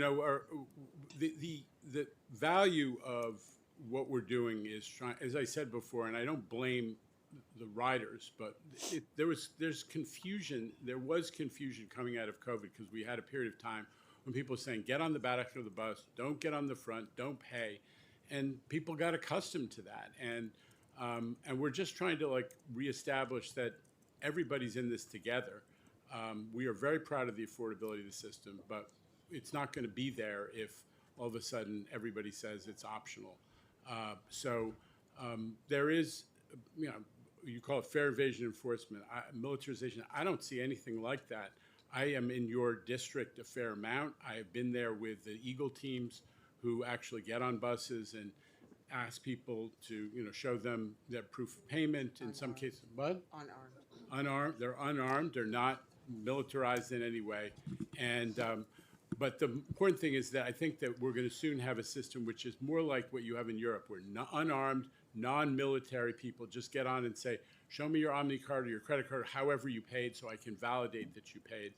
And let's reestablish the fair payment policies of the past. I'm very proud of the fact that we did complete the Bronx bus redesign first, but it has imperfections. So let's keep talking about it and see if we can make it better. Matching it up to the subway system obviously makes sense. If there are shortcomings, let's keep discussing. Thank you, Chair. And yes, thank God they are unarmed, but I'll just share that my father was approached by someone. He had paid his fare. They, whatever the conversation was, he was so nervous about it. He has hypertension. He's a senior. He lives in public housing in the South Bronx. And these interactions, right, it's not, they have a uniform, they look official, they look scary, and that's the point, and we want people to pay, and I support that. Yeah. But there's a balance in the communities like ours that are over-policed, that have generational trauma around law enforcement with this heavy use. And it's not just the buses, I understand that. It's also the subway stations where you have 3, 4, 5 people at every single point of entry, and you have the cops, and so it's just, I love writing the MTA. I do agree with your testimony. I do feel safe, and I do appreciate the improvements that we've been seeing. But I just want to bring that into the conversation. The low income people that I represent, that I where that I come from, you know, that my parents are, you know, there is an impact on the stress levels and the mental health, their mental health of having all of this surrounding. So And you know, happens that I have a woman on my right, Shanice Riera, who actually takes the train to your district every day, Metro North and the subway. So maybe she'll comment. Yeah, so we also just want to, make a note that while the unarmed Eagle team agents are out there every day doing fare enforcement, we have, taken a multi-step approach to remind and encourage customers that a fare is required. Every single bus, before you board, there is a message: a fare is required. in English. In English, but also on board buses. I mean, and even throughout the subway network. I mean, we have published tons of customer facing campaigns. Even pulling from the heartstrings. It takes a city, and understanding that everyone has to do their part to be part of this fabric of our neighborhoods and our community. And then also, the chairman has said fare evasion should not be a crime of poverty. So we do the MTA have stepped up and have been doing tons of outreach and engagement, encouraging and getting people enrolled in fair fares. We do it in our subway systems as well as at our bus stops and high traffic areas. So these are many steps and many approaches that we are trying to work with our riders to get them to pay their fares. Thank you. Chair, if I may, I would love... I'll allow it because you haven't had a second round of questioning. So can we just put an extra 5 minutes for her, please? And then. Oh, I won't take 5, but thank you. Okay. Thank you so much, Chair. I just want to make sure to follow up on the numbers. I'd love to just see what is being spent. And then the last is an advocacy piece. I, was a huge advocate of the Penn Access Project, but I also just want to, on the record here, state we would love to have Metro North service in the West Bronx too on the way down. Right, like I would love to be able to jump on in Morris Heights and come down to the city in the morning, but our stations are skipped in the West Bronx. But we do have a Morris Heights station, right? We have a station, but the train doesn't stop. Well, we've actually increased service. I'd like to show you how we dramatically increased service. And the fastest growing piece of our mass transit system region-wide is Metro North service going north from the Bronx to Westchester and Connecticut, and people are seeking jobs and education and opportunity that way. And we love providing that service to New York City people who used to get skipped a lot more. I think we've done a lot to actually increase service to Bronxites on the Metro North system, and we cut the fare in half. So something I'm proud of and committed to. We should discuss how you're looking at that service. Excellent. Thank you. Thank you so much, Chair, and thank you, Majority Leader. Of course. Mr. Chairman, so we're going to have an extension line coming from the east side to the west side, which is exciting. To make West Harlem even more of a center of the universe, a lot of folks in the neighborhood in my district would love to see a Metro North stop along 125th Street. Can you look into that? Yeah, so not only can we look into it, we did look into it because it was part of what I mentioned before, this comparative evaluation of all of the ideas out there about major projects and extensions and expansions and so on. So when we studied the idea of having the Hudson line of Metro North, which now comes down to Spuyten Duyvil and then zips to the east to come over the Harlem River Bridge, have it come straight down like the West Side. We actually studied that as an investment, and it came up as a good investment, a medium to good investment, but only if you did have 125th Street station down in your district as well. So it's an expensive project, but one that rated reasonably highly on the rating system. Again, future capital programs might, in fact, they'll have to be, work done, but it might warrant investment in a future capital program. Is there any way to add it to the 2025, 2029 capital program? We're studying John, go ahead. Yeah, one of the things that we're doing is we're looking at the work that's needed to be done west of Penn Station, the track configuration, so that you can run a train up the west side that goes into Penn Station from that line. So Right now, there's very limited capacity to get in and out of Penn Station from the so-called Empire Line that runs up the west side. that's a technical issue that we're actually, as you say, studying. Would you have any idea how expensive it would be to install a stop on 125th Street? Real money, but not. Why don't we go back and look at what's in the comparative evaluation, because there were very conceptual numbers thrown at it for the purposes of that analysis. And that would be the answer to my question. Your question. It's a big transportation priority. I know that a lot of folks have long wanted this. I understand the limitations that your agency is facing at the moment, or the authority. But we can just keep conversations on that. That would be great. And you'll have to bring Columbia to the table, because they would be the biggest beneficiaries of all. Columbia University was struggled to get in touch with their conscience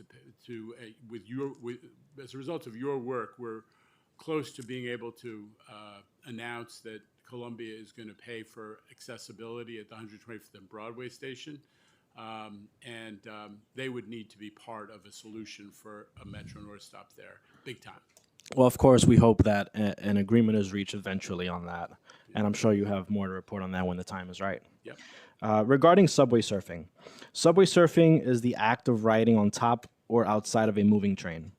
In recent years, this dangerous trend has increased, potentially due to the rise in social media posts involving subway surfing. In 2023, at least 5 people were killed in subway surfing incidents, as compared to 5 total fatalities between 2018 and 2022. According to the police department, as of the NYPD, as of October 15, 2024, the NYPD had arrested 163 people for subway surfing in 2024 year to date, a 22% increase from the 138 that were arrested in all of 2023. The NYPD contends that the increase in arrest is due to the increase in enforcement and not indicative of an increased number of subway surfers. However, in 2025, 5 people died as a result of subway surfing. What infrastructure enhancements does the MTA plan on building in order to prevent youth from subway surfing? Okay, so let's just start off by acknowledging that subway surfing is a tragedy, and it is not. This is not fun. This is not hijinks. This is life or death, and we cannot have. We're going to try to. We have been working to try to discourage this. You have probably seen we have announcements constantly in the system to educate kids. We've initiated an animated advertising campaign. We have leaned on all the social media companies to suppress this, to use their algorithms, which they're pretty good at using to get business or to find new sources of revenue. But they seem to be, not all of them, but some of them seem to be unable to suppress subway surfing videos. That one area they can't get the algorithm right. One company, Meta, principally Instagram, has been not cooperative on this, and I've called them out a couple times. I have reached out to people through the very effective NYC Tech Group to say we are going to have to do something about you if you don't get with the program, because you can't have kids looking at these things and getting killed. So we've been very aggressive about that. We did all kinds of things. We teamed up with New York City public school students to do announcement campaigns and so on and so on. You're aware of all of that. In addition, I bless the NYPD. Whatever you think of drones, the way they are using drones to identify subway surfers on some of these outdoor lines, which are where it principally happens, has been effective. And I really appreciate what they've done. They have deployed officers. And it's true that there have been more arrests, but the arrests are not, no one's being incarcerated. Basically, these kids get taken off the train and they get taken home. And we ask the parents, could you please, we beg the parents, could you please intervene, whether it's a parent or a teacher or a caregiver or a coach. Folks need to take responsibility for preventing kids. So there's a lot of stuff that we have done and we're going to continue doing. One thing on top of all this is it took a while, but we have developed and by the way, subway surfing was down in 25 versus 24. So I'm by no means declaring victory, but the number of cases actually has gone down by about 10%. This is by no means cause for celebration, but we are pushing in the right direction. We are also on one of the lines that seems to be the worst in this area, which is the number 7. We are actually doing what we call bolsters. They're a physical intervention. It's really hard to come up with a way to do this that doesn't prevent the car from being maintained in normal course.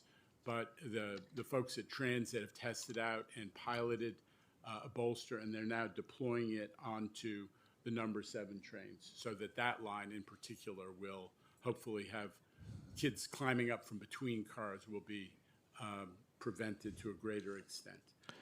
What else, Shanifa, am I missing? So as part of the bolster expansion, are most of the seven train stations are going to be covered? The ones that are above ground, especially. It's not the stations. It's really the physical train itself that prevents kids from climbing up Got it. between cars. And they had to test out a lot of different techniques because, again, you have to maintain access to the top of the car for maintenance purposes. But they do have a strategy that they are moving forward with aggressively, and you'll start to see more and more of those. And my last question on this topic is, has the MTA reviewed case studies from other municipalities with metro systems to study how subway surfing is successfully prevented? If so, what ideas have been implemented? I mean, I would have to say we are the case study. I talked to lots of counterparts and colleagues across various transit agency. I mean, and this is, a phenomenon that is wide sweeping, but they are looking to us, and we, as the chairman said, who spoke about the measures that we're taking. Another thing that we're doing is we have the partnership with DOE students who have lent their voices to this campaign and the audio announcements, but also when we are invited in to assemblies or gatherings, we do go out and participate in doing a lot of anti-subway surfing campaigns, as well as bringing on celebrities and prominent New Yorkers to lend their voice to the cause as well. Thank you. Councilmember Hanif? Thank you. I'd like to ask about Access-a-Ride. Could you share what the operational cost of running paratransit is? Sure. Paratransit costs projected for 2026 is about $990 million total. And is that? It's about a 20% increase from 2025. And could you share how MTA handles situations where drivers are late, no-shows?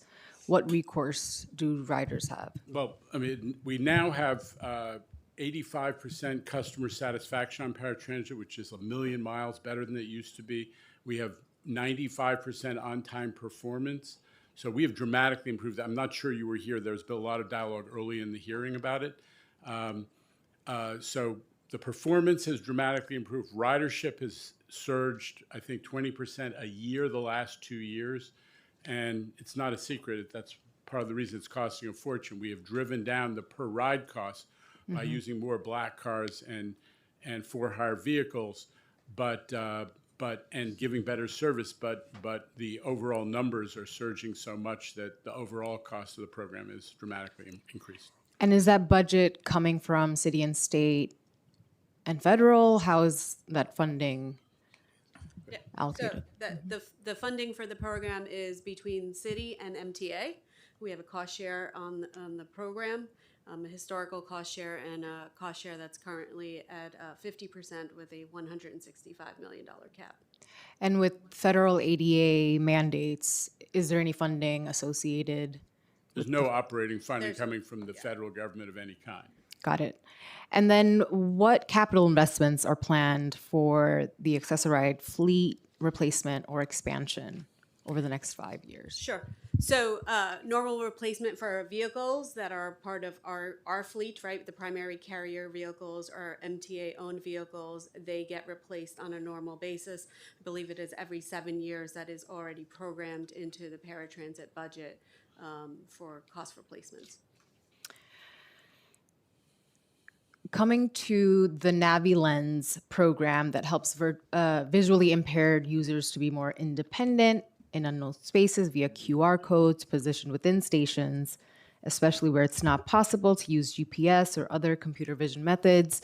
Could you share how many NaviLens are deployed in the New York City subway? I don't know that offhand, but I'll tell you, what we've done is an incredibly innovative pilot with, if you hit a QR code, you can get access to a ASL translator. And we've gotten incredibly positive feedback on this from the portion of the disability community that relies on that.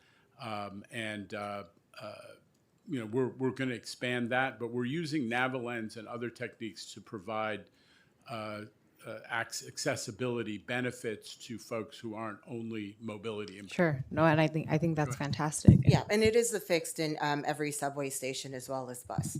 Oh, great.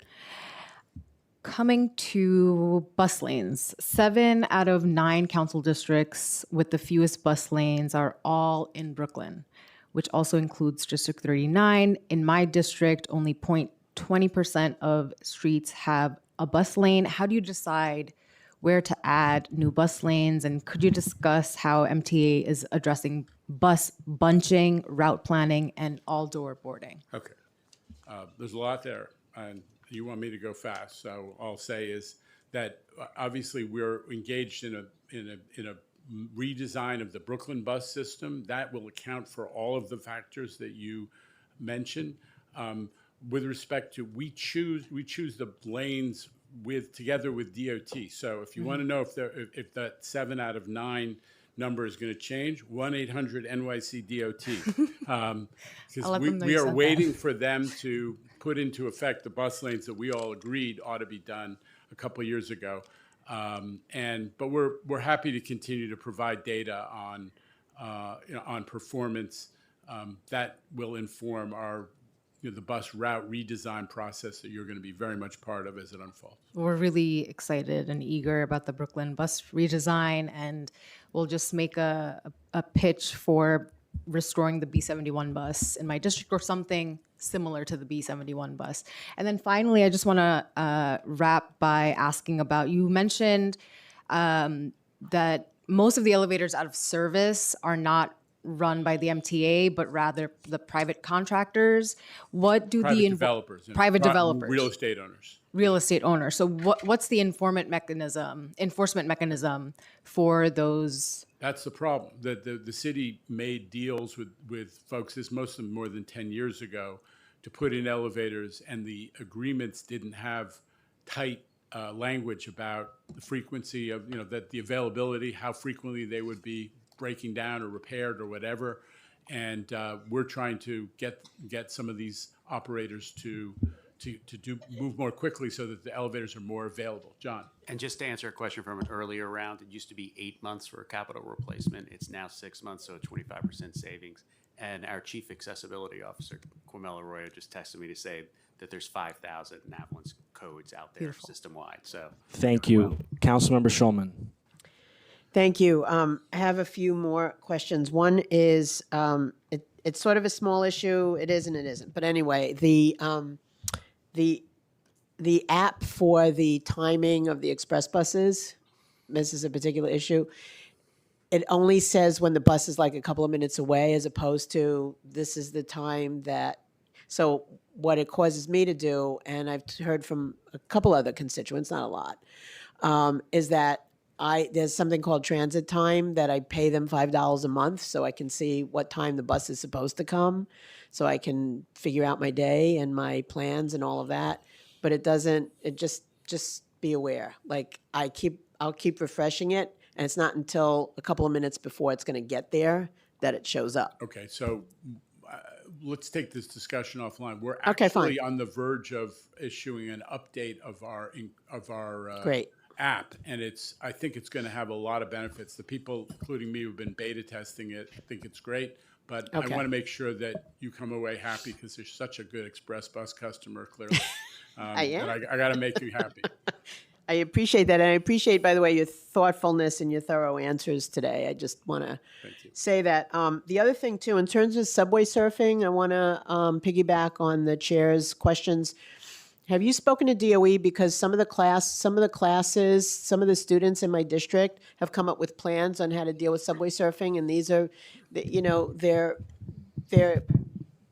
are their their fellow students sometimes and all of that, and they have some ideas. Who should I share them with, or get you guys involved? Or? Yeah, you can definitely share them Okay. with me, and we do have, I think, like bi-weekly meetings with DOE and students to come up with different concepts and ideas, and hearing directly. Some from of them are very students. creative. Yeah, yeah. So please, like, yeah. Again, we And welcome any and it's their idea. peer group. Yeah. Yeah. So okay, no, that's great.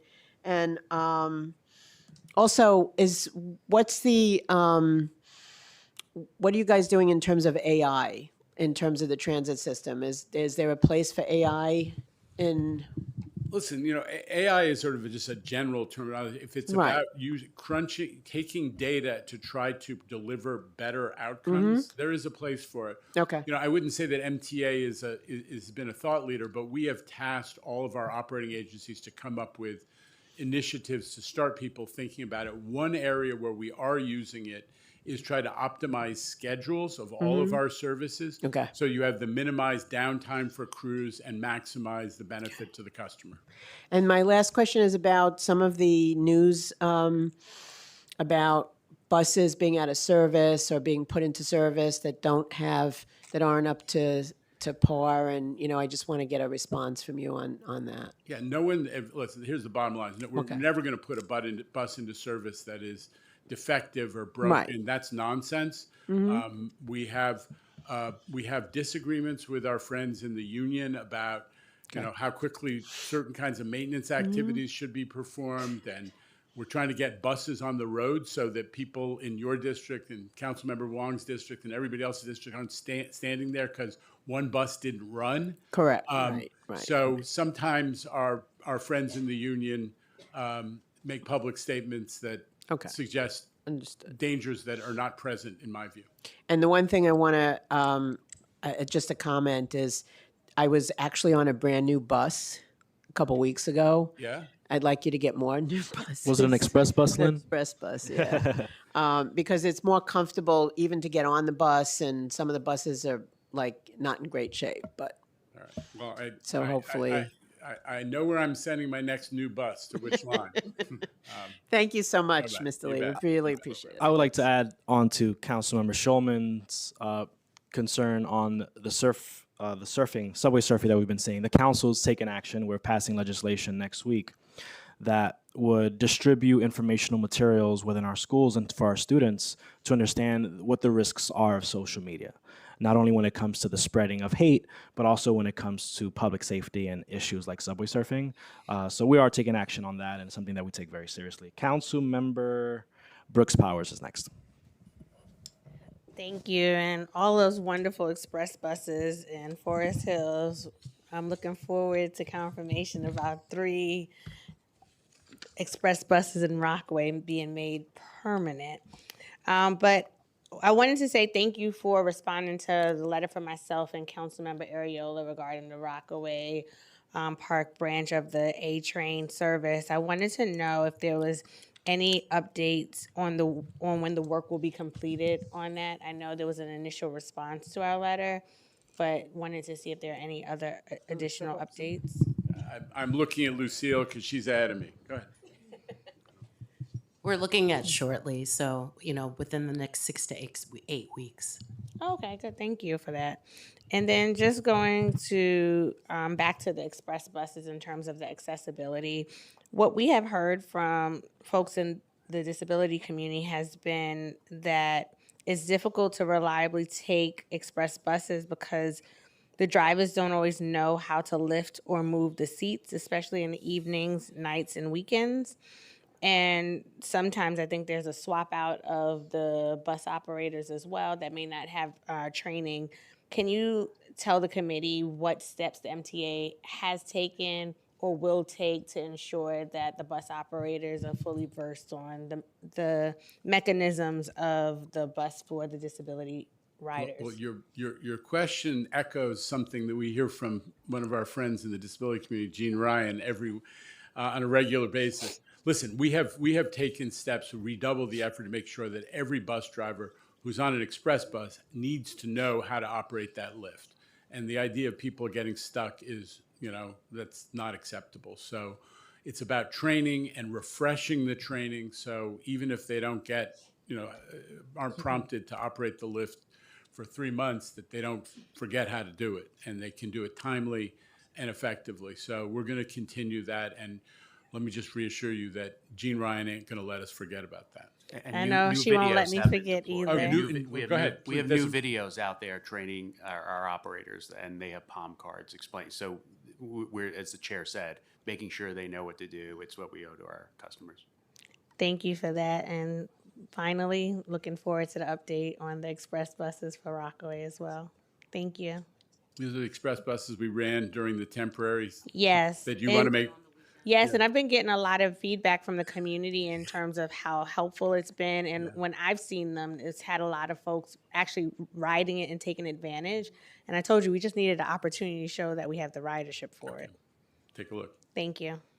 Councilmember Lee, Finance Chair. Hi, everyone. Thank you so much. Sorry I was a little late. Just wanted to ask a couple budget questions, and then also as well as since we're talking about bus lanes, congestion pricing, all those fun topics. So I know this was touched upon a little bit before, but the casino revenue, in the MTA 2025 adopted budget, the authority expected to receive $500 million per year in casino revenue starting this calendar year. In your 2026 adopted budget, this figure jumped to $1 billion. So does the calculation take into account additional casinos to be built throughout the calendar year or just existing casinos? Sure. When the casinos were announced, we took a very conservative approach of how they would be deployed or awarded, right? And so what we had planned was in 26, 27, and 28, each of those casinos getting an award and a license fee to the MTA. What we did see is the commission awarded all 3 of those licenses in the month of December of 25. So we got the revenue of $1.5 billion earlier than planned. However, it was already expensed and budgeted for in our financial plan. So what we did was recognize the revenue, but it is already spoken for in our financial plan. Okay, and what will the funds be used for more specifically? Service, just to run. Just to run the services? Run service. It was an essential gap filler that Governor Hochul identified in 2023. As I said before you arrived, the rest of the country, transit is being cut, service is being cut, fares are being dramatically raised. We don't have to do that because of what Governor Hochul and the legislature did in 2023. Right. The casino revenues were part of that. Okay. And then in terms of dedicated taxes, almost 45% of operating revenues that are necessary to cover operating budget expenses are derived from dedicated taxes. And an economic slowdown or recession could adversely impact MTA's ability to cover costs. So has MTA planned for an economic slowdown? And what is the contingency plan to cover the operational budget if there is one? Well, the bottom line is that we work closely with the State Division of the Budget, who takes, is an appropriately conservative or moderate approach to their projections, and that's the basis on which we project our revenue sources. Anything else? No, agree. We take both the city and the state projections and use that to model our own revenue. I think both agencies and entities take a conservative approach. We have planned for the same, and if we see any uptick, we recognize the revenue as it is appropriated. Okay, good to know. So you guys are working closely with them, which is good to know. One quick question about, I know that the question was asked earlier, but just wanted to follow up in terms of the list of elevators that are being operated by private developers, if you have a list of that. Yeah, I give you that list again. It's like somewhere between 10 and 20. So one of them that we lean on a lot that I'm not happy about is the Barclays Center, which is new and it's a high-profile Brooklyn location, and it shouldn't be going out of service as much as it does. But we are on those people like the proverbial cheap suit because they have not been doing well enough. Perfect. And then just really quickly on the bus lanes, because I'm in Eastern Queens, where I think my district is one of the only 2 that has no subways or But Long you Island got Railroad. that Long Island Railroad in Bayside, right? No, that's not me. Oh. So I have no Long Island Railroad and I have no subways. So we are, it's right to the north and south of me, but I'm like smack in the middle of that area. So we rely very heavily on buses as well as cars. And I think when the bus lanes on Hillside were input, I'm sure you've heard feedback on this, but just wondering, is it 1 year? Like, how long do you guys monitor that? Because it has caused so much traffic and we understand the need, especially on a thoroughfare like Hillside Avenue. But if we can switch it from 24/7 to certain hours during the day, because it has, we keep getting so many calls into our office about the traffic that gets built up because now there's only one lane for cars. So that is something that I know that myself, Natasha Williams, as well as Jim Gennaro, we all have parts of that on Hillside Avenue, and that's something that all of our offices have been hearing. We should talk about it. It's definitely New York City DOT issue as well. And I just remind all of us that the vehicles that go in the bus lane carry 20, 30, 40, 50 people and, individual automobiles. So I respect the fact that traffic is impacted, but if you can make things faster for the 40 people who are on the bus, that is making a difference. Well, and just to make a point on that note, faster hopefully doesn't mean that I know we went through the whole redesign, but hopefully it doesn't mean sacrificing on stops, because for our elderly and the students, that's really important. All right, may I just privilege of answering the question? It is really complicated to find the Goldilocks solution, the perfect mean. We have in New York, our bus system has so much more frequent stops than the rest of the world, and it's one of the reasons our bus system is a little slow. Everybody wants us to have faster service, so we're trying to balance having fewer stops, but having them in the right places and not, hurting communities. It is a constant issue of balance. It's like a jigsaw. Yeah. No, which I appreciate. And I'll ask, if possible, another question for the next round, I guess, Chair? Chair, you can ask them now. Okay, just one last Sure. on congestion pricing, because that is an area that impacts Eastern Queens tremendously, because not only in the sense of getting the benefits of congestion pricing, because we have to pay the prices, but also I have a very large percentage of the drivers who live in my district as well, and I know that the $9 was sort of exempt from the drivers, a lot of the drivers, but correct me if I'm wrong on that, or at least the fee was a lot less. But I know before COVID, there was workings on the state level to try to get some of those resources to go to the outer boroughs, and I'm just wondering, I know that obviously the main source is in the subway transit system, but if some of those resources could also come out to the outer boroughs, I just wanted to follow up.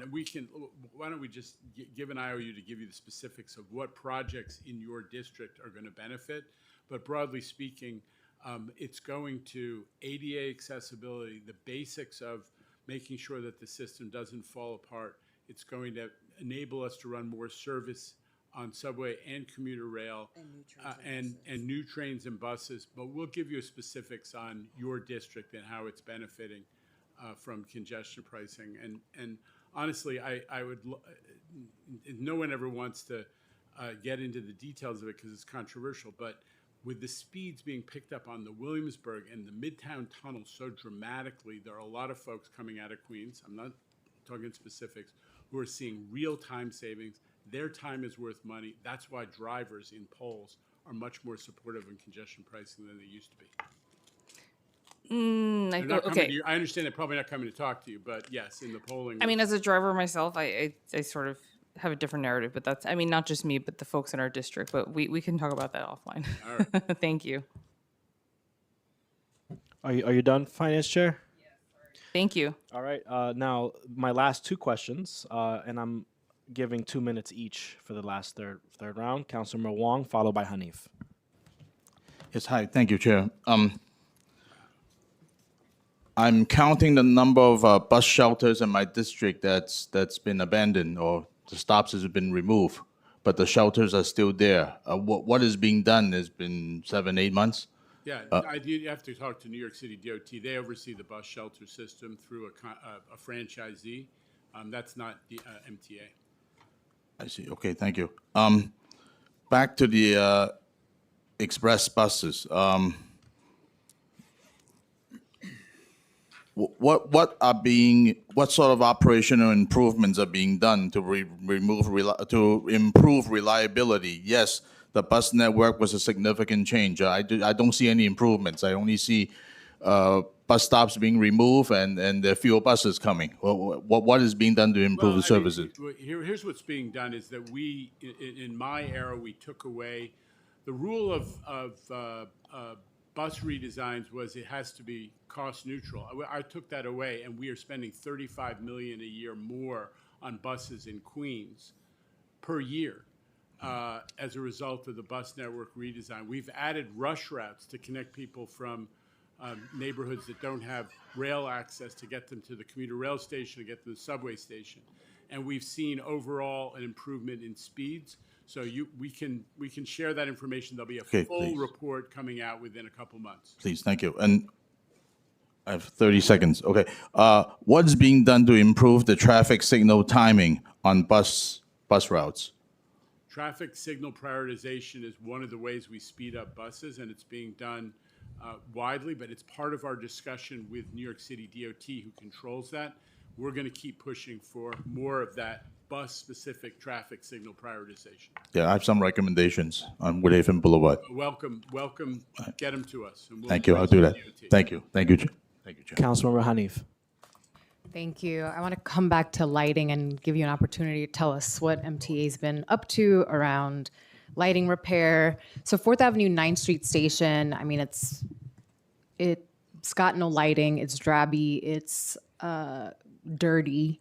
And thousands of people are using that station to get into Park Slope, Gowanus. I mean, it's a huge through line in my district. And of course, also now Councilmember Alexa Avila's.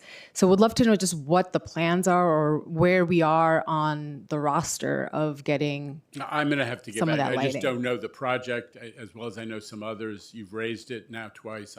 We will get back to It's you on it. very, very important.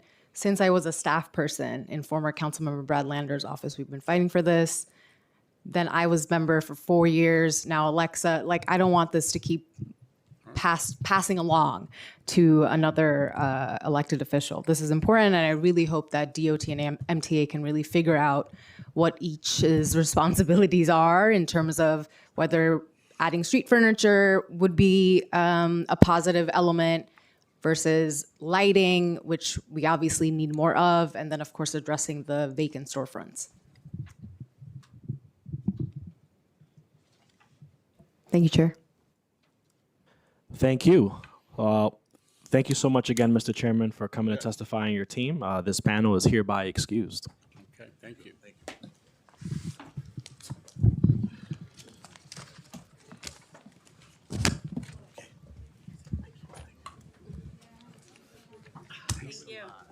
Do you have any time for the parade? No. Same here. Thank you. Okay.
Just a quick PSA. Please Do not approach the dais, everyone. Do not approach the dais. Furthermore, food and beverages are not allowed. If you have any, you can eat them outside or drink them outside. Thank you.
Hey, how's it going? I'm good. Oh, they're cleaning. Yeah, that's been exciting. Okay, I'll let you.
approval one. I'm currently reading hearing room one.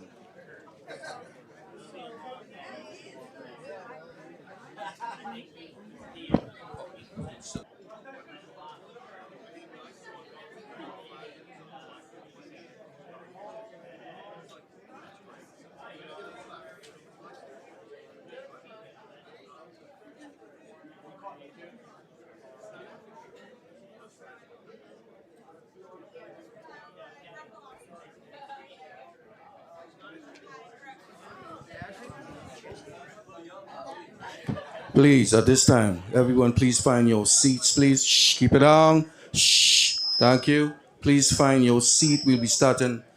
James, just turn on the place. We'll be starting momentarily. Please find your seats. Also, please do not approach the dais at any time. Please do not approach the dais. If you have any questions, please raise your hand and the sergeant at arms will kindly assist you.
All right, since I already provided my opening earlier this morning, I will turn it over to committee counsel to administer the oath.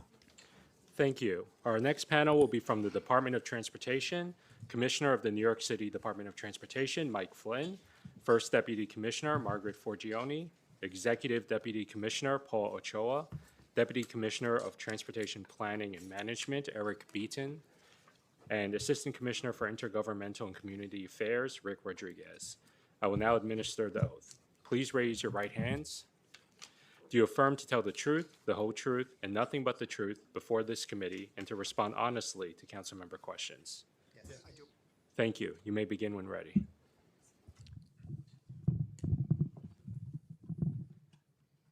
Great. Good morning or good afternoon, Chair Abreu and members of the Committee on Transportation and Infrastructure. I'm Mike Flynn, Commissioner of the New York City Department of Transportation. With me today are First Deputy Commissioner Margaret Forgione, Executive Deputy Commissioner Paul Ochoa, Deputy Commissioner of Transportation Planning and Management Eric Beaton, and Assistant Commissioner for Intergovernmental and Community Affairs Rick Rodriguez. Thank you for the opportunity to testify on behalf of Mayor Zoran Mamdani on DOT's fiscal year 2027 preliminary budget and fiscal year 2026 to 2035 capital plan. As Mayor Mamdani announced, this preliminary As Mayor Mamdani announced, this preliminary budget confronts the fiscal crisis head-on while preserving the core services New Yorkers rely on every day. Within that context, the New York City Department of Transportation remains focused on our charter-mandated mission to provide for the safe, equitable, and sustainable movement of people and goods, and create public spaces that strengthen our communities. DOT manages 26% of the city's land area, including 6,300 miles of streets and highways, over 12,000 miles of sidewalk, 44,000 intersections, and more than 800 bridges and tunnels. And this budget enables us to sustain those essential operations while advancing savings, improving operational efficiencies, and maintaining critical infrastructure. We appreciate the mayor's continued investment in DOT, enabling us to maintain our programs to help all New Yorkers and millions of visitors get around the city. But we're also going to think big and be bold. We're laying the groundwork and will marshal our resources to go beyond the status quo because the status quo isn't good enough.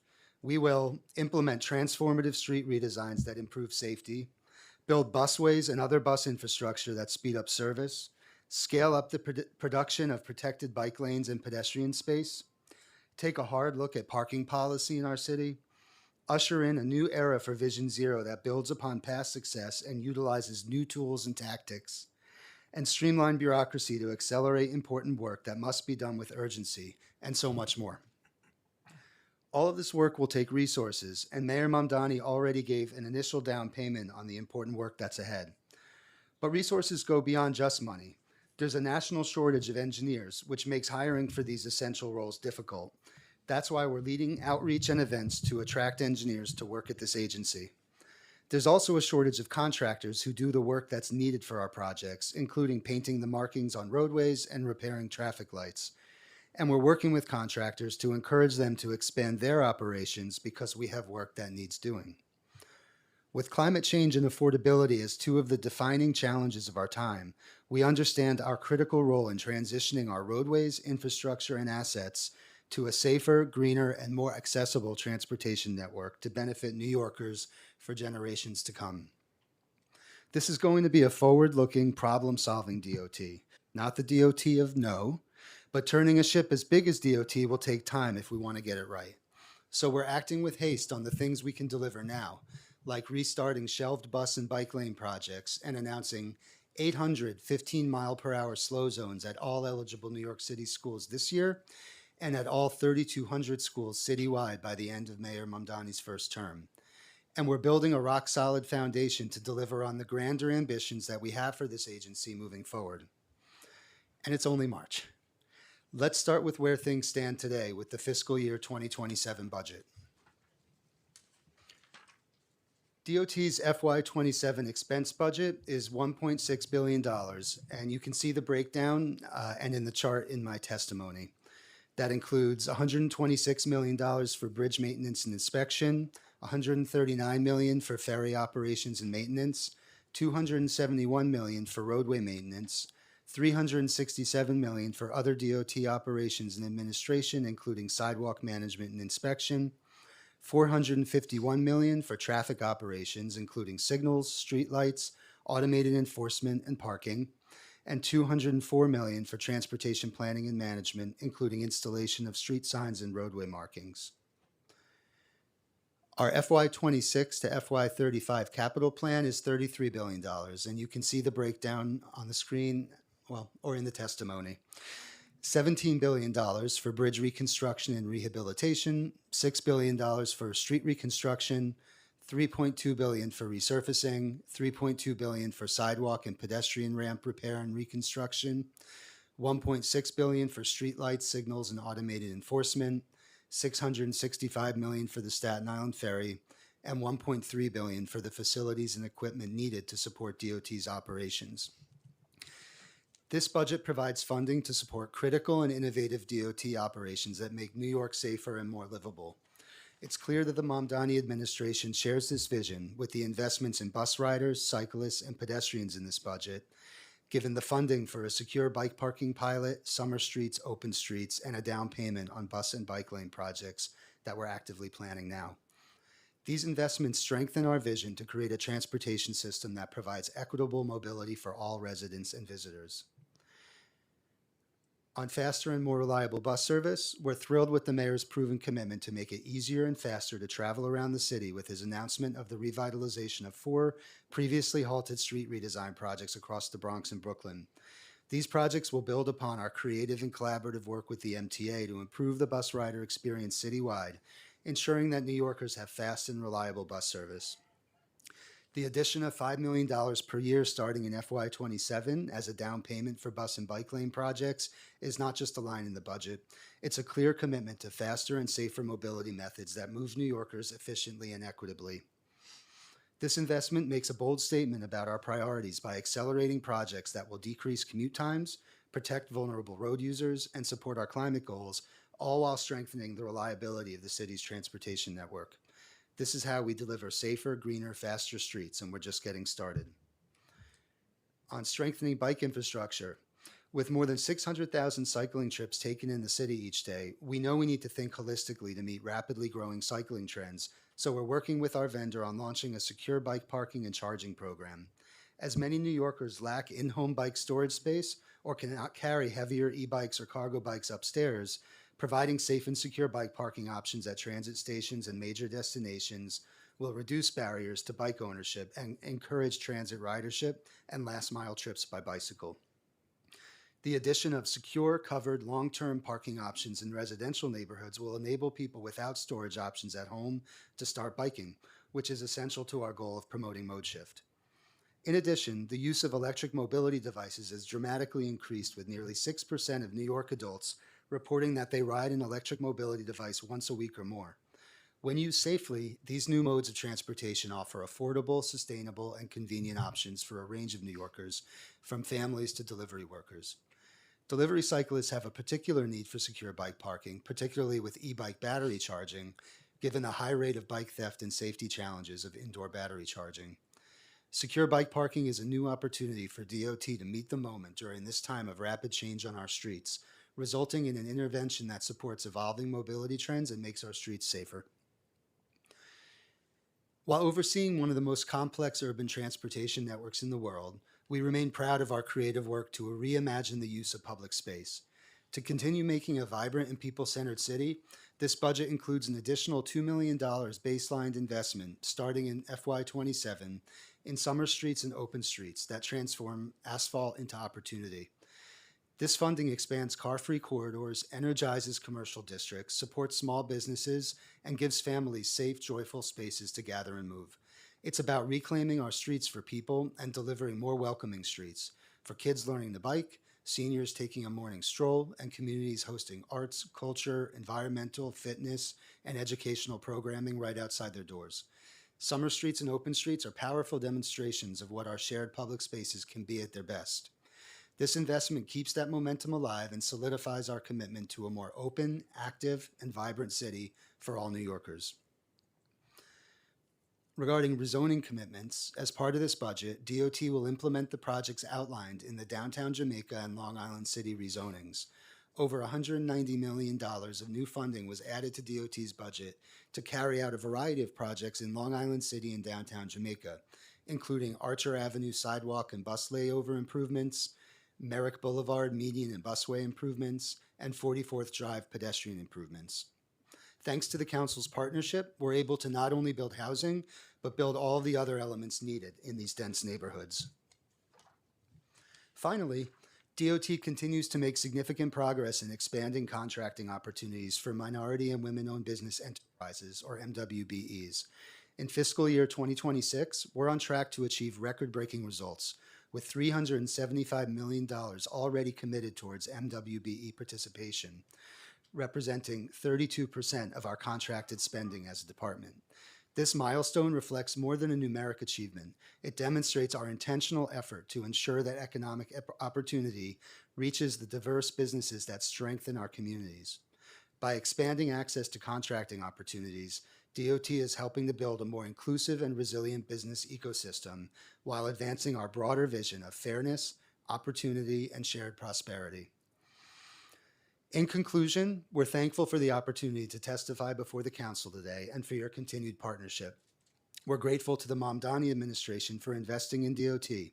strengthening the steadfast work of the 6,000 people at DOT who keep this city moving. We now welcome any questions. Thank you so much, Commissioner, for your time and for bringing your team to testify today. Local Law 195 of 2019, also known as the Streets Plan or the Transportation Master Plan, mandates expansion of the city's biking, bus, and pedestrian safety infrastructure. DOT's most recent report, released last week, states that the agency only built 20.8 miles of protected bus lanes in 2025, once again short of the 30 miles required annually. DOT was also required to install transit signal priority TSP at 1,000 intersections, but completed only 769. The report noted that DOT has installed roughly 18.2 miles of protected bike lanes in 2025, an improvement, but still woefully behind the 50-mile benchmark required by the legislation.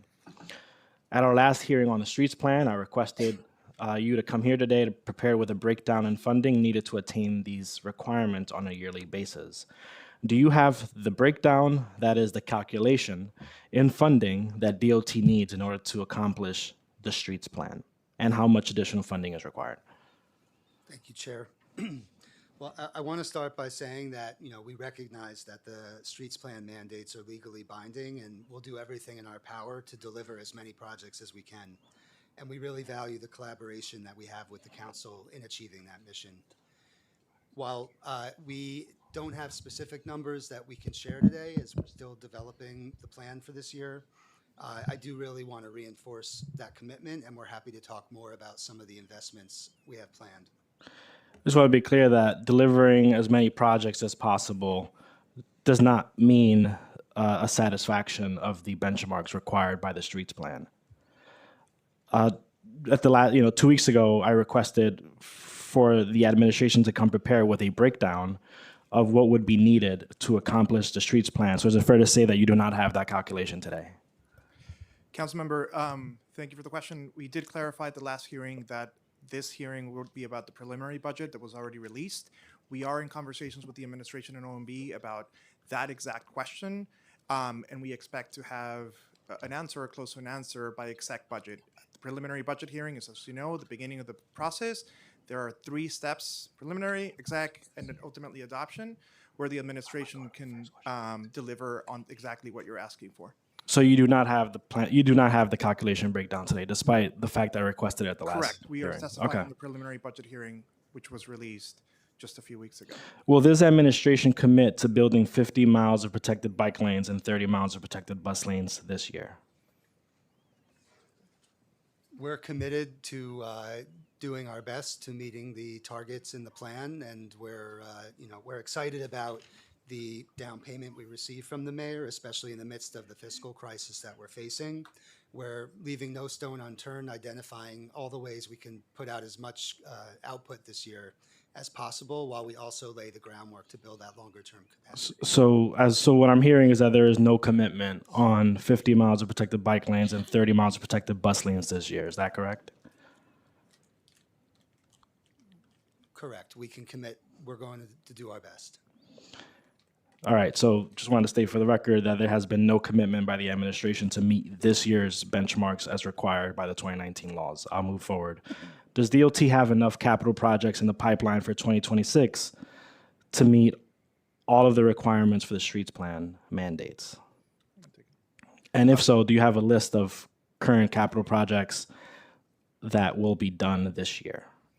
Yeah, Councilmember, obviously our capital program is a key part of what we do for New Yorkers and what the type of projects we deliver.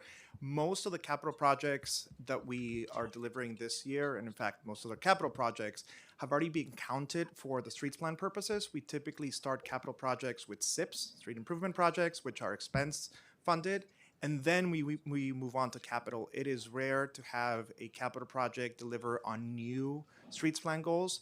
So that means that we probably already counted that project in a previous year. So we do a SIP, we wait to make sure that it works, and then we move on to forward for a capital project, which means we count this for the purpose of the streets plan, we count it at the SIP phase. Do you anticipate that in 2027 you'll be able to meet with the current preliminary preliminary budget funding that you'll be able to meet 50 miles of bus lanes next year and 30 miles of bike lanes next year? Yeah, so the same thing goes with bus lanes. Most of the bus lanes, for the purposes of the streets plan, are protected via camera enforcement, which is, some of it is capital. You're correct, and we do have the funding to make those capitally eligible cameras available in as many bus lane miles as we can. So you are committing, and I want to reverse that, 50 miles of bike lanes and 30 miles of bus lanes. You're committing that you're able to, you will be able to meet those targets in 27. We're going to be able to meet the capital portion of those fundings, but as I mentioned, most of that. This seems like a technicality. I'm just, are you going to be able to meet the 50 and the 30 numbers next year? I think the commissioner already answered that question. I was speaking to the capital portion of the streets plan goals. Most of the goals of the streets plan are achieved through the expense budget, not the capital budget. Look, I don't get to pick and choose which laws to follow, and I'm unsure why DOT feels that they have the authority to do that. They are legally required mandates of the department, not a suggestion. I know that at the last hearing, DOT mentioned that you're focused on outcome-based targets. And so I guess my question is DOT asserting that if the city met the requirements of the streets plan, it doesn't believe there would be vastly improved bus speeds, safer crossings, and a larger protected bike lane network in the city? No, definitely that's not the position. I think what we really want to underscore is that both are important. We're interested in the quantity of changes we can make out there on the street, and we're equally interested in what the impact of those changes are to make sure that the investments we're making are having the greatest possible benefit to New Yorkers as they can. One thing I want to mention is, especially thinking about this year, in addition to the discussions we've had around, resources for this year and building the capacity for future years, there's also, it's not only about the resources, it's also about the process of implementing these projects, and we really believe it's important to engage with communities as part of these projects, and we're a little bit behind the 8 ball from the previous administration for the outreach not having started on some of these projects. So there's also kind of a time aspect to this that has to do with the time it takes to have those conversations with communities. So do you believe that the streets plan would accomplish the outcome-based targets that your administration is seeking to satisfy? I think I think as a general rule, if we're going out and building bike lanes and bus lanes, we've seen that it has that benefit. But there's a lot, where you put the bike lane or where you put the bus lane and the specifics of how you design it can make a big difference in terms of the impact. So if we believe that satisfying the streets plan would lead to outcome-based goals, why not build the streets plan? Well, like I mentioned earlier, we are working as hard as we can, and I got to say I'm very proud of our team because they really are working tirelessly to maximize how much we can get done. In 2018, the Department of Transportation's Better Buses Plan established performance targets of increasing bus speeds by 25% citywide from approximately 8 to 10 miles per hour. That target has since been abandoned, and the lack of progress is evident. Will your administration commit to increasing average local bus speeds to a minimum of 10 miles per hour? We're currently in the process of developing a strategy for increasing bus speeds dramatically around the city. And those are the kinds of specifics that we're excited to share in the coming weeks. Are you able to commit to increasing bus speeds by 25% citywide? As I mentioned, we're in the process of developing those commitments and the specifics of how we can meet those commitments. We want to make sure that we set ambitious goals that we can follow through on, and we're going to have more to share. So it sounds, look, from what I'm gathering is there's no commitment to satisfy the streets plan. There's no commitment to an outcome-based solution a previous administration had set. So what are you willing to commit to today? Well, I want to be very clear that we're very committed to the goals of the streets plan and to doing our best to meet the targets of the streets plan. We support the goals of the streets plan. We think it's been a transformative piece of legislation. It's given us a lot more tools to expand the work we do and to approach it more creatively. And we're fully committed to ramping that up this year and in the coming years. In your future streets plans updates, can DOT break down the total operational and capital expenses for their streets plans projects?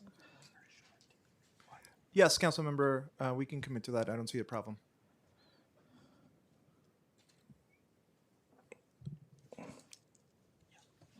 Is the administration ensuring that DOT has the funding needed to reach the requirements of the streets plan? We're in those discussions right now, working closely with City Hall and OMB. So is that a yes? Council member, it is not a simple yes or no question. It is the mayor in his first few weeks gave us a down payment, which means it's a very strong signal to make sure that we have all the resources we need. A lot of the work that we do, a little bit is going to be in fiscal 26. Most of the work we do is in fiscal 27, and those conversations are ongoing.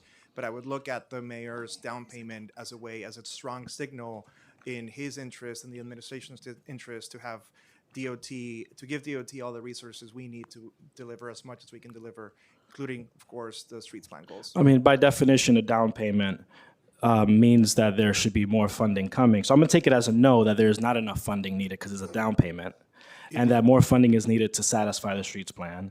So the administration is not giving the department enough funding in this preliminary plan for DOT to follow the law. And so the council needs to fight for more funding for you guys from this administration. Is that correct? It is a preliminary budget hearing. It's the first. Do we need to find more funding? Does the council should help you? I understand you guys have limited resources. Do you need our help in pushing the administration to get you the resources you need to satisfy the full streets plan? I don't think Mayor Mamdani administration will need push to give us the resources. I think we're in lockstep. So if you don't need a push, you expect the money to be in the budget by exec? We expect those conversations to continue, and I hope that we can have a positive conversation come exec. All right. I think I understand you can't say certain things is what it sounds like. But my understanding, it's a down payment. It's currently not enough in the budget to satisfy the full streets plan. You expect the administration to fight for this, but you can't quantify how much more resources are going to be added to fully satisfy the streets plan. That's correct. And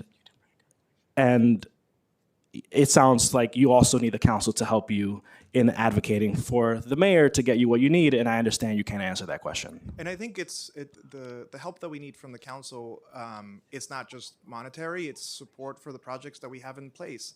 I think the mayor was very clear about the political support needed for a lot of these projects, so we would definitely appreciate that from every single council member.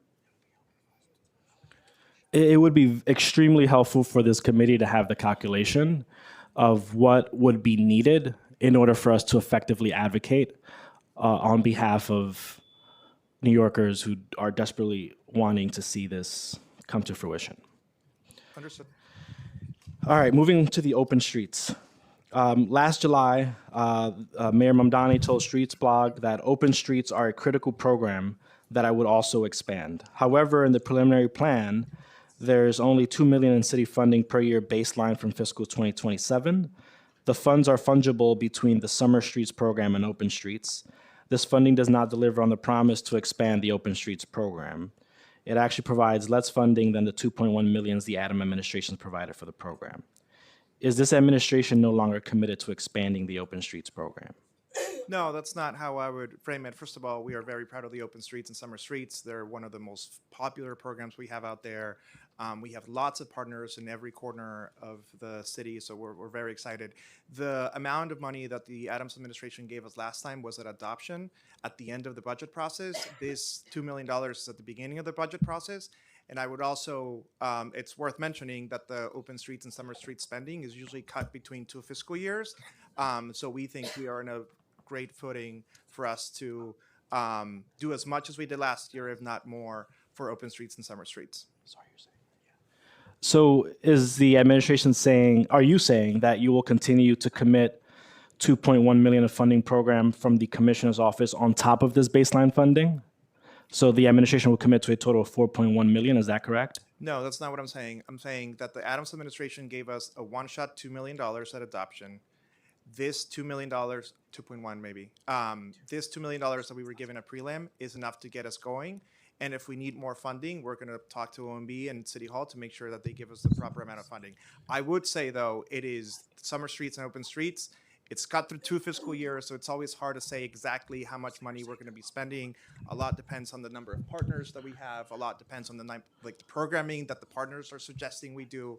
So it's not a simple solution. What I can commit to you is that this administration is, in fact, very supportive of open streets and summer streets.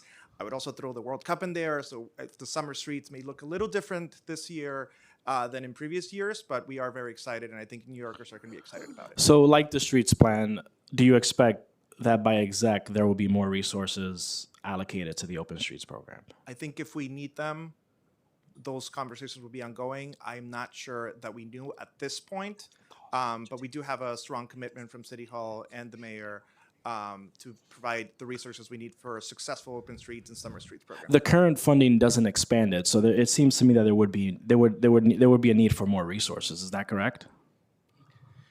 So I think part of the point here is it's not just about the money. Like expanding open streets, each individual open street is typically not very expensive. What we want to do is work with each partner to make sure they're getting what they need. And so we're still in the process of getting all the partners in. Different partners have different levels of capacity. And we want to make sure that we're giving the right amount of money, the right amount of logistical support, the right amount of programming to each partner. So it's not just about saying we have this much money and we're going to spread it wherever. We want to make sure we're running a good program, we're recruiting good partners, we're making sure we're getting out into communities all over the city, so it's not just in wealthier parts of the city. And then we're going to deliver the resources, and the administration will deliver the resources needed to make those successful. So that's where the difference in the budgeting comes in. We don't start from a number and do that many open streets. We get as many open streets as we can, as many partners as we can, and then make sure that they have the resources to be successful. Yeah, let me give you an example. I have a 4-year-old, and we love Trick or Streets. Trick or Streets is done, and actually live in Councilmember Hanif's district. That's in October of this calendar year. So the amount of requests from Open Streets partners to do Trick or Streets events is actually not going to hit this fiscal year. So this is why Deputy Commissioner Beaton is saying that we are planning for it, and we want people to ask us what they want. But the exact number is to be determined. So is it fair to say that the admin is committing less money to open streets but doing more with less? I do not think that is a fair statement. I think we got what we need currently. If we need more, we're going to be asking for more.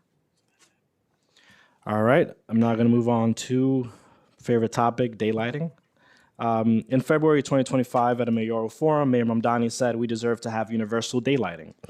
Furthermore, in December 2023, then Assemblymember Mamdani signed on to a letter from Queens Community Board 1 to former Commissioner Rodriguez calling for universal daylighting across the city. Is universal daylighting still the viewpoint of the administration? Yeah, and I want to be hopefully clearer than I was at the prior hearing that DOT sees daylighting as a really important safety tool, and when it's designed right, a very effective one. And that's why we did over 400 locations with it last year, and we're on track to do even more this year and the years ahead. We're eager to speak with any partners about how we can expand the use of daylighting quickly and effectively. So is the administration committed to universal daylighting?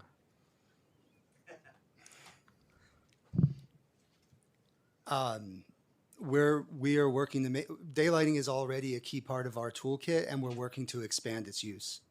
And we want to do that in a data-driven way that uses our resources most effectively. It sounds to me like a no, that the administration is not committed to universal daylighting. And if that's the case, is it safe to assume the mayor has changed his view since the campaign about universal daylighting? I think we would like to see daylighting across the city. Well, what type of daylighting? Well, we want to make sure it's done right, and that honestly, it depends on the particulars of every location. We're always using data to try to target our improvements where we can address safety the best. We live in a world of finite resources, but absolutely we're supportive of the concept of daylighting across the city. We just want to make sure that we can design it appropriately in each location so that it has the intended benefit. Does DOT have any dedicated funding this fiscal year or next fiscal year for any hardened daylighting projects? Since I understand that DOT is big proponents of hardened daylighting, at least. Yes, council member, we do have dedicated funding for about 400 to 500 locations. Four to 500? 400 to 500 locations. Each location's a little different. That was funding that was added during the last administration. During the, we heard council loud and clear. We like daylighting. We support daylighting, and we actually have dedicated crews to do this work. I would just point of there is sort of two sides to the daylighting operations. There's the planning operation, which Deputy Commissioner Beaton oversees, but then there's also a roadway component to hardened daylighting. So we have a dedicated crew in our roadway division that moves the blocks and drops off the blocks as the repaving season starts. So we have both components currently funded in the budget. So that appears to be from last administration. Does this current administration have any new commitments for hardened daylighting? Well, we did get it last year, but we got it, I believe, towards adoption of last year. So, as you know, I can't find any. Just put that out. You can't find in any. terms of for this year's capital project. It's not on the capital budget. It's on the expense budget. From this administration, I haven't found any listings of new capital for hardened daylighting. Right. The actual daylighting blocks are not capitally eligible, is my understanding. So we pay with them with the expense budget. Is furniture not capitally eligible? It.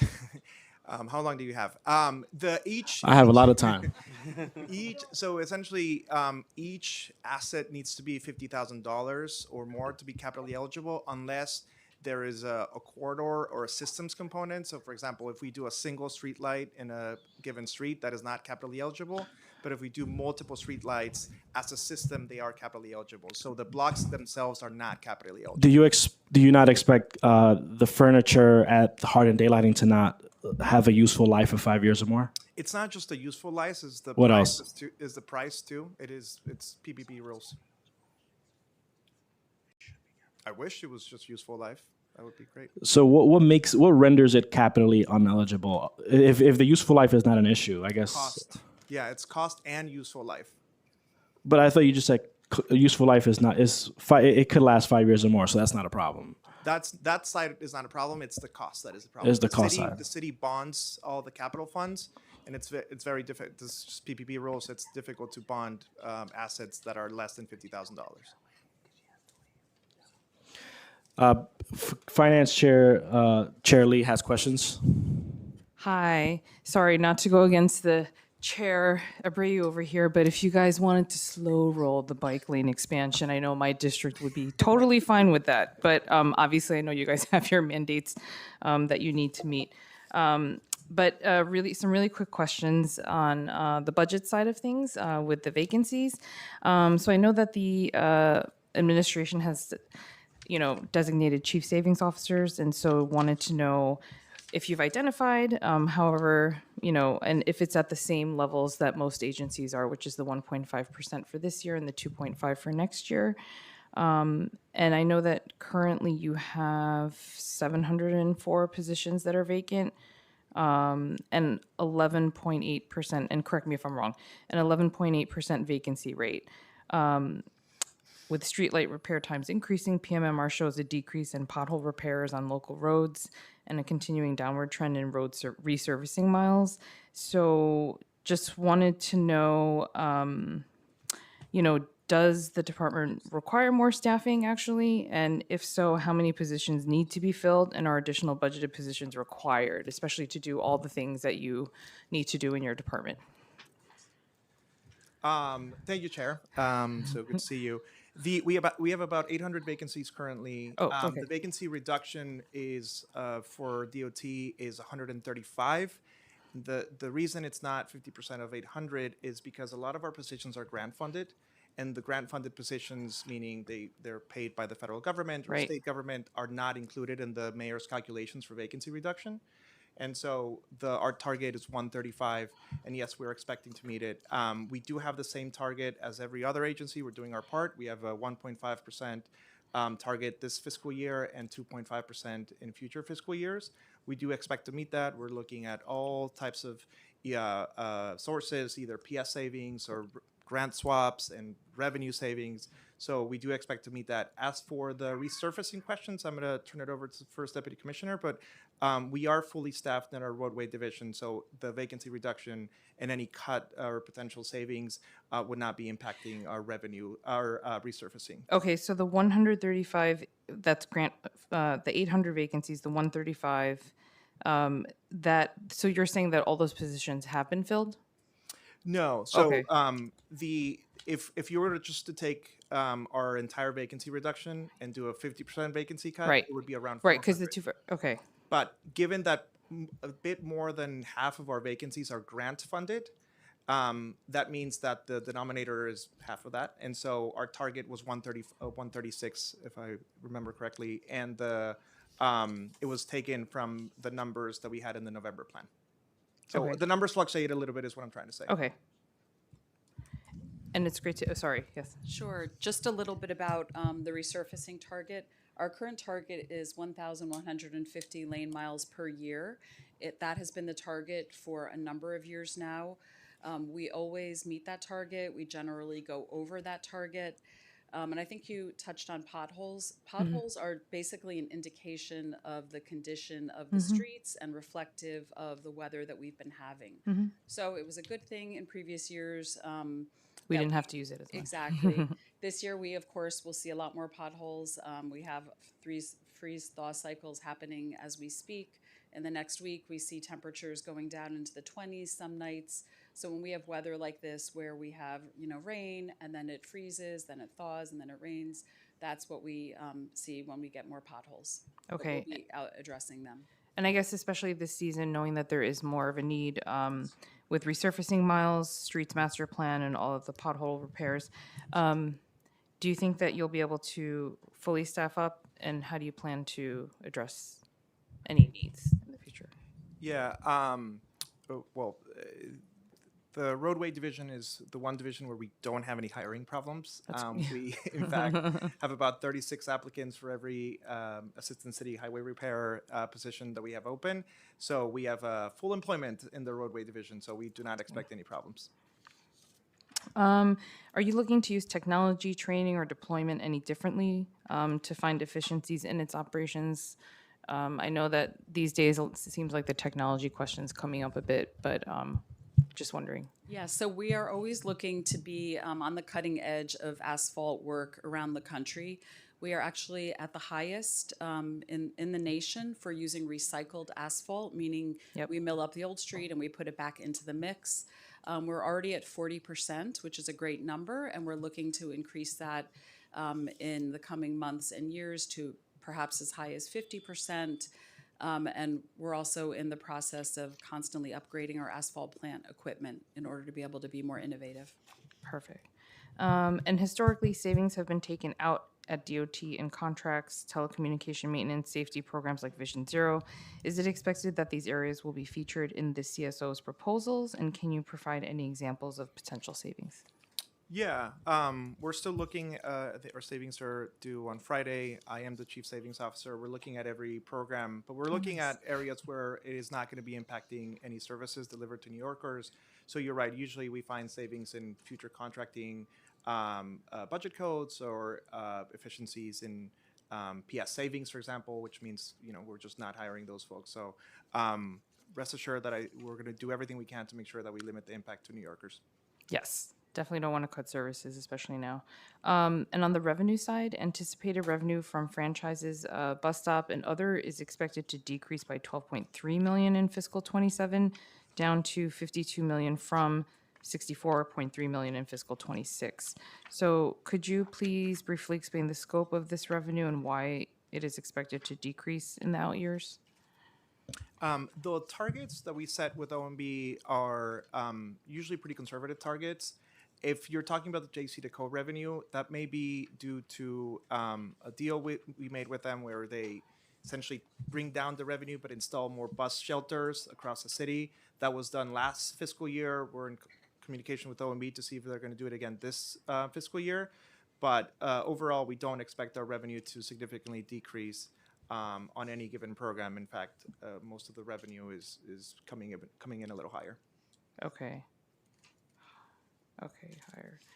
Okay, and parking meter revenue. Parking meters are the department's largest revenue source at 257.7 million. And New York City has more than 12,000 miles of curb encompassing over 3 million street parking spaces. But just 80,000 of these are metered, or fewer than 2.5%.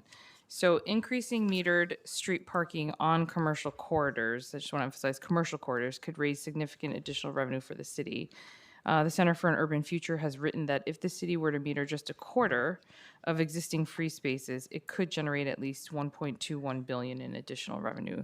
So do you support increased metering on commercial corridors, and have you done your own analysis on parking meter revenue? I'll start by saying that, as I mentioned in my testimony, we are taking a hard look at our parking policy across the board. We know curb space is some of the most in-demand real estate in the city. But that said, pricing is just one of several tools that we can use. Things like loading zones for deliveries or pickup and drop off of passengers, micro distribution hubs for freight. So we're really looking across the board all the time. You know, that said, we know it's really frustrating for folks to have to circle looking for a spot, especially in commercial districts. It's actually not good for business either, right? If customers have a hard time. And in addition, it's not great from a safety and pollution standpoint and all those other things. So, you know, I think we're always assessing our metering and where we have it. And, you know, as land uses change, should our metering change? Okay, and do you see any anticipated issues or potential problems with doing it in, you know, additional commercial corridors, and what would that be? And I can say that for districts like mine, they're pretty much wanting to keep things like the residential parking because we don't have a lot of transit in the district, and they do rely heavily on cars. It's very residential. So in terms of the commercial corridors, though, if there's any anticipated issues you foresee? Sorry to clarify, issues in terms of just being able to expand it? Yeah. No, I don't think there's issues in those kinds of expansions in commercial areas. Yeah. Okay, and as always, we'd just like to emphasize that you engage, obviously, the community boards and the local folks in the area as well, especially the businesses. No, I mean, I can just clarify. In the past, when we've raised our parking meter rates, we haven't seen a huge pushback or issues, and we do notify the community boards, I believe, at least 30 days before we do that. I would also, I think it's also worth mentioning that we have different zones for the city. It is not one size fits all. We charge depending on the area and the demand, so we don't expect any issues if we decide to go this route. Okay, and I would emphasize, instead of just notifying them 30 days before, if you could include them in the process for the feedback, that'd be great too. Because then I feel like there's less pushback if you get their buy-in early. So thank you. That's it, Chair.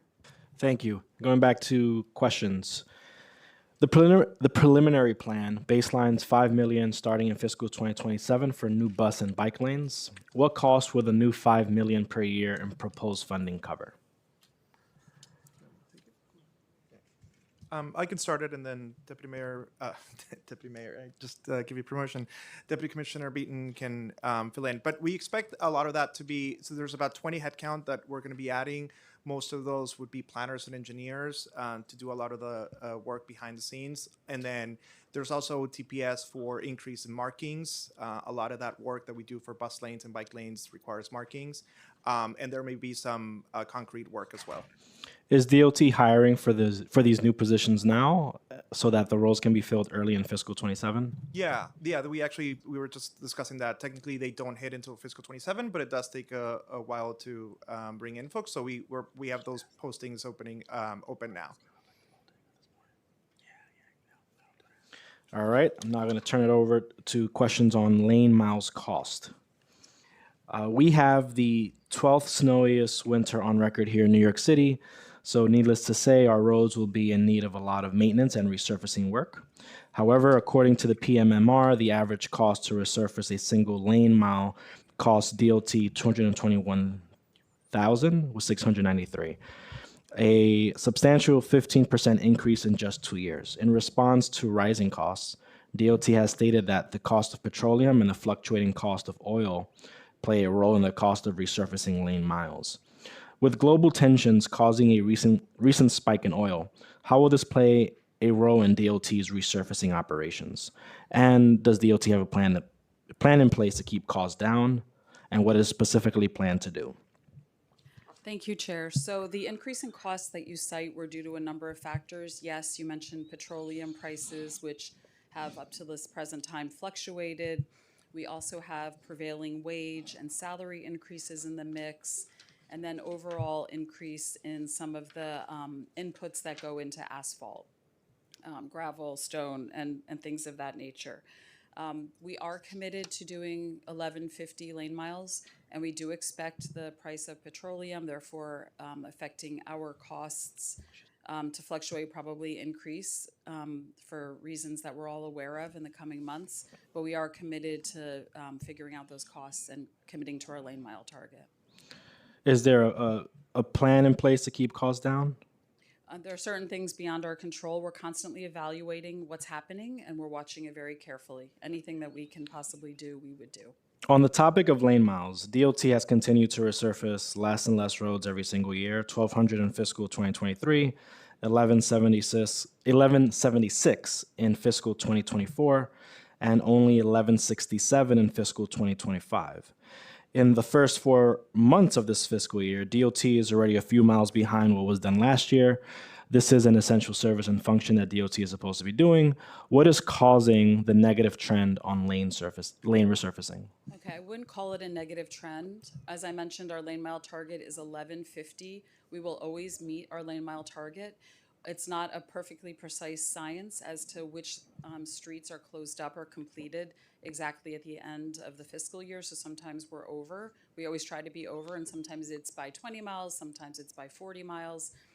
Sometimes we also use that time to catch up on other jobs. We'll do large, like wear and tear jobs. We'll catch up on speed humps, and we'll do other work that the agency needs to do once that we have met our lane mile target.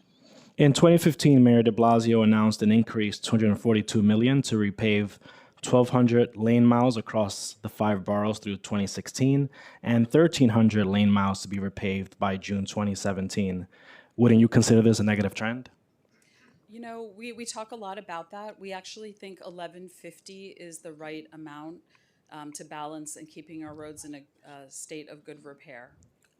It is I would consider that to be a negative number compared to the 2017 numbers, personally. Will this administration be less ambitious than the previous administration in completing lane miles? I wouldn't, no, it would not. It won't. So would that mean that you're committing to the 1,300 lane miles? No, we're not committing to 1,300 lane miles, but we intend to keep our streets in a state of good repair. And Chair, there was that was in the Blasio administration when those baseline funding were there. A lot of that were to catch up to the Bloomberg years where the agency was not getting the proper amount of funding. It's since leveled, and so the target of 1,150 miles is where we need to be. We essentially caught up where we needed to catch up. So is the goal 1150 moving forward? Yes. Which is a negative trend compared to 2017 numbers. Because we caught up. Correct. And with the increasing need of the weather, with the weather conditions and on everything that's coming our way, I think we ought to be increasing those goals.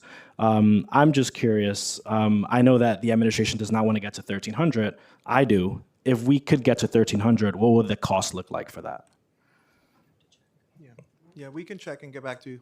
Thank you. Does DOT have sufficient funding to ensure that it is operating at full capacity? And how many staff work on resurfacing, and are more personnel needed? Chair, you're asking about resurfacing specifically? Yes. Okay, we have over 1,000 people working on resurfacing. The division has something like 1,300, and about 1,100 are involved in resurfacing. Are more personnel needed? No. How does DOT measure the condition of a road, and what factors are considered when determining whether corrective action needs to be taken, and how often do these assessments happen? Yes, so we have a very robust street assessment unit, which looks at every roadway in the city of New York about at once a year. Takes a little bit longer than a year to get through each roadway. We have a system where we look at cracking, potholes, push-ups, humps, every sort of asphalt condition that you can think of, and a lot that you probably have never even thought of, and we evaluate the condition of that road. We have categories we put the roads into: good, fair, poor, and that informs which roadways we'll schedule for resurfacing that year within each community board. Would more personnel be needed to achieve 1,300 miles? Yes. All right, I'm going to turn it over to my colleagues for questions. Councilmember Shulman. Thank you very much, and thank you, Commissioner. And I just want to give a shout out to Margaret Forgione, who I knew when she was a Manhattan rep for DOT. So, a couple of questions. One is, I know you've probably answered this. The $271 million you have for roadway maintenance, that's enough considering all the potholes that we have and everything else, and that will probably get more? That's correct. Okay. I also want to ask you, my understanding, just talking about universal daylighting, that DOT did a study in the previous administration on daylighting that showed that some intersections would not necessarily benefit from daylighting. That's what we were told. At this point, we're focused on looking forward and really Okay. we want to work So is it constructively. so is it the case that some intersections might not be conducive to daylighting? We think daylighting can take different forms in Okay. different situations, and Okay. we try to incorporate it into all I different appreciate programs. that. So let me talk about the school, the 15 miles per hour. Do we know sort of what the parameters are around each of the schools? Like, is it a couple of blocks? Is it like, how is that going to work? Sure. So we start by focusing on the block that's immediately in front of the school, the place where the most activity is happening with children. And then as we look at each school, we look to see if it makes sense to continue farther down the street, or whether there's any other treatments, like daylighting, that could be appropriate to do at the same time.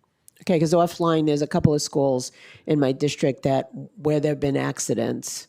And there's a lot of complaints about people speeding through around where the schools are. So offline, I'll talk to you, and I know I'm having a meeting with you guys soon anyway. So, and then enforcement. So let me talk about that, because there are, I think it's a good idea, number one. But the other is that there are people who speed, who get tons of tickets, and they feel it's the cost of doing business. So how do we deal with those individuals?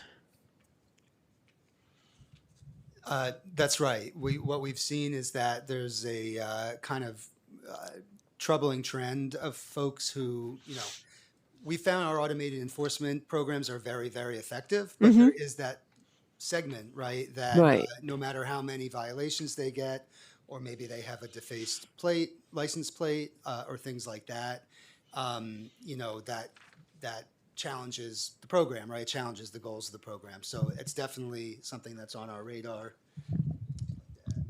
And Councilmember, one of the things that was in the governor's budget, it was a proposal for a city-led ISA program, or super speeders program. We've been in conversations with both houses as well as the governor's office. We're in support of that legislation. So that's Yeah, we've something we're done a enacting. resolution, I believe, on that. That's So terrific, and we'll definitely be looking to your support as we're hitting the stretch towards the finalization of the budget. And if you can also let us know if there's legislation that would help in that regard from our end, please let us know. Absolutely. Okay. That's all the questions that I have for you. That was easy, right? So thank you. Thank you, Chair. Councilmember Lewis. Thank you, Chair. I have a couple of questions, so if I could be added for the second round. But my first one is on outdoor dining. Now that outdoor dining is moving toward a year-round program, there are many concerns with DOT's ability to successfully execute this program. So I wanted to know, does the preliminary plan address the needs and concerns for our business community regarding backlog and complicated application process? And does DOT require additional funds to hire more staff to process applications? Thank you, council members. So DOT is very committed to the success of outdoor dining. This has become a beloved program within the city, and we're looking forward to, should it become year-round, making sure that is successful. Right now, we have over 3,000 applications and restaurants in the program. We do have enough staff to continue, should we get an influx of further applications, to process everybody that's already working with us, as well as any increased applicants. Okay, and how much PS funding is currently budgeted in fiscals 2026 and 2027 and beyond for inspection and enforcement for staffing costs? It's about $1.3 million, I think, if I remember correctly. We have about 10 plan reviewers, and That's for 26 and 27? we have for 26, we're in conversations to make sure that we have the proper funding in 27 and beyond. And I can talk a little bit about the enforcement. We have 10 people dedicated to enforcement of dining out.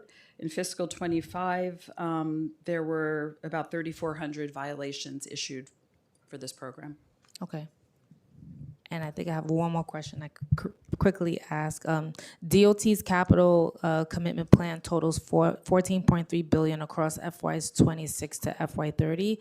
Is any portion of this funding allocated towards structural analysis, plaza reconstruction, or pedestrian improvements, particularly at Newkirk Plaza? And if not, what is preventing the project from being included? Councilmember, let me check on Newkirk to see if it's in the 5-year window. But a lot of that funding is, in fact, street reconstruction. So it usually has ped expansions. The plaza actually has a lump sum that we use for capital funding. Let me just check back on Newkirk. I just don't know if it's in the pipeline or not, but I can give you a timeline if it is. And one more quick question on Newkirk. Given that Newkirk Plaza involves overlapping jurisdiction between DOT and the MTA, does DOT have any dedicated budget or capital coordination mechanism to advance projects that are stalled due to interagency responsibility disputes? Yeah, so it's obviously a very complicated location with the aware. MTA structure, but what we are committed to maintaining it and making sure that's taken care of. We do that through our maintenance contract that takes care of plazas all over the city. So we have been incorporating that into it, which is separate from the capital question that we'll get back to you on. But we are committed to taking care of the space and making sure it stays clean and safe. I look forward for feedback because they've been waiting for years for this support and haven't received it. So I hope we could get it done this year. Thank you, Chair. You don't have any other questions? You have more time. Not right now, thank you. Okay. Councilmember Wong. Thank you, Chair. I have a picture here, if you can see it, but this is not a crater on Mars or on the moon. This is a crater in my district, Queens Boulevard and Grand Avenue. It's been there since the last ice storm, and I lost track of the 301 cause because I made at least 2 myself. It's still not fixed. Here's my question. Potholes are one of the most common complaints my office receives. Some neighborhoods see quick responses, while others deal with the same roadway hazards for months. The crater I show you, about 100 feet away, everything else was fixed except this one. So here's my question. Why does it take so long for certain potholes to be repaired in some parts of the city? And what is DOT doing to improve repair times? Please talk Okay, about thank you. Very important question. We do need to make sure our roads are in safe and smooth condition. Typically, it takes us about 2 days to repair a pothole. Obviously now, in a time like this, it might take a little bit longer. It sounds to me, and I'd like to connect with you on your condition, sounds to me like that condition could be something larger, a sinkhole or something of that nature. So sometimes we find that underground there's something washing away the roadway, and that sort of issue takes longer to address because we can't just throw asphalt on top of that condition. It will continue to sink. So instead we work with maybe utilities, maybe with DEP, in order to assess exactly what's happening there to get a proper fix. So if you get me that location, I will be sure to get back to you. Yeah, it's been there since the last ice storm, Grand Avenue and Queens Boulevard, my district. My second question is about milling and paving, repaving. My constituents frequently report roads being milled, but then it takes 2 months for the repaving to happen, or some other extended periods of time, leaving rough and dangerous driving conditions. Why is the lag time between milling and final repaving increased in recent years? It wasn't like this 10 years ago, 10 years ago. And do you have the average time between milling and paving? Thank you. Okay, thank you. So there's a very important reason why we have a lag between milling and paving. That's an opportunity for all of the utilities, other city agencies, even homeowners with any kind of plumbing issues to come out and while the street is what we call open, make those repairs, get in subsurface in order to fix any issues, and then we can come back and have a perfect street and we can pave it all at one time. The alternative is having people make cuts at different times and cut into a freshly paved street, which is not something that we want. The vast majority of our roadways are paved 2 weeks after being milled. Sometimes you'll find a longer time period if those repairs do need to take longer, or sometimes we have more streets that we're attending to and we have weather and we don't get back as quickly as we would like to. Okay, thank you. And I have some time. Last question. Streetlights. Many blocks in my district have only 1 or 2 streetlights. So when one goes out, the entire block can become dangerously dark. I have cases where DOT looked at it and said, oh, it's a Con Edison problem. Con Edison comes, look at it, oh, it's a DOT problem. And I get the runaround. My office gets the runaround. And that was before I got elected. All right, so what is your solution to that? Because we have several of these in my district. Okay.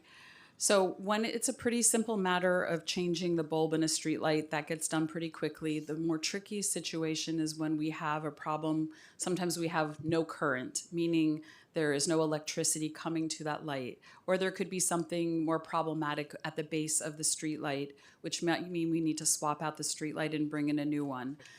We do not want you to ever be getting the runaround, you or any member of the public or anybody.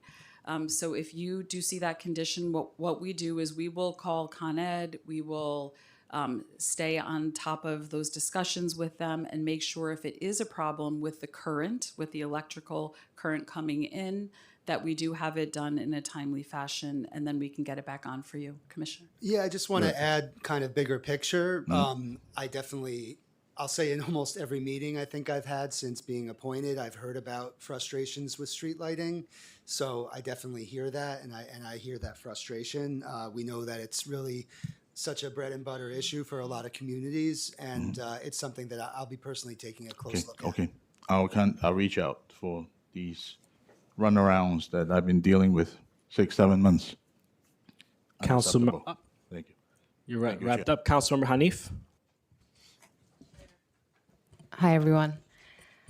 So I'd like to first start by thanking you for finally closing the concrete recycling facility in the Columbia Waterfront District in my neighborhood. And of course, going back to what you shared about paving and milling and using our city's concrete and putting it back into our streets and wherever else is a valid and that's what we should be doing. It's an environmental justice issue. However, at the same time, I know that the space to do that work is limited for DOT. Now, with the concrete recycling facility shut down for that specific work, what are you all thinking in terms of the future of ensuring that this really dusty and health risk projects are not happening in residential communities? Yeah, thanks, Council Member. We always want to be good neighbors. We do have a lot of facilities across the city.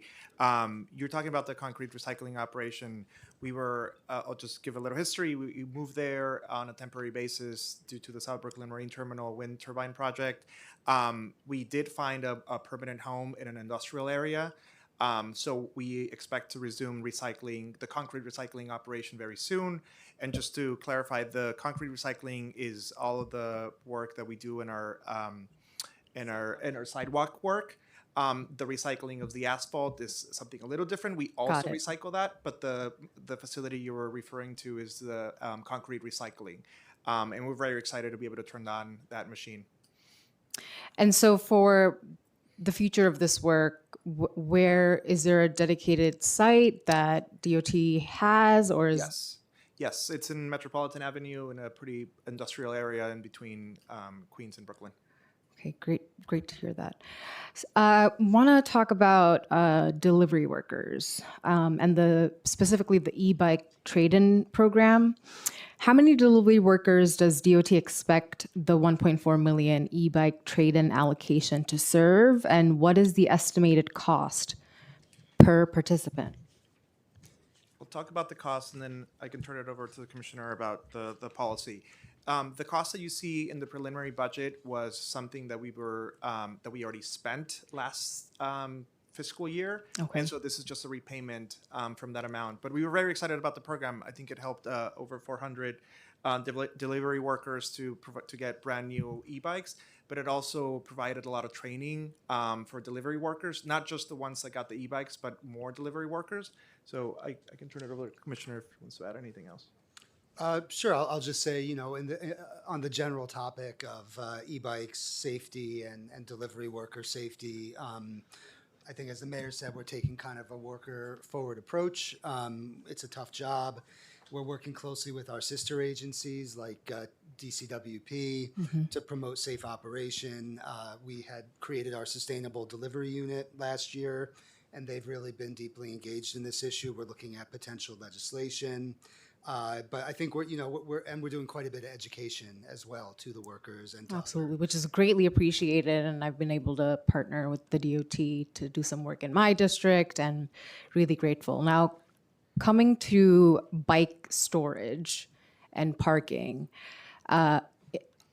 in my district, the Kensington community is where large swaths of delivery workers live, and they serve the Fifth Avenue and Seventh Avenue corridors, restaurant corridors, local commercial corridor.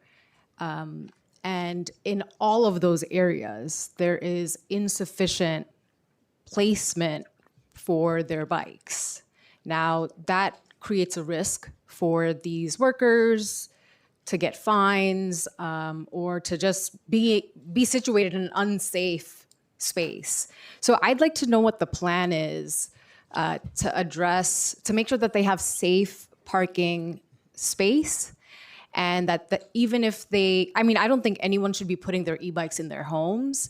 The city must have a plan for this. I'd like to know what is the cost, or what funding are you all allocating towards this specific important urgent need? Thank you, Council Member. Yeah, we completely agree. When you hear about the challenges that cyclists face, having a secure, safe place to park it is at towards the top of the list, right? And that's why we're really excited that we finally got the funding in the January budget to launch a secure bike parking program that's going to allow us to install and maintain 500 locations over the next 5 years.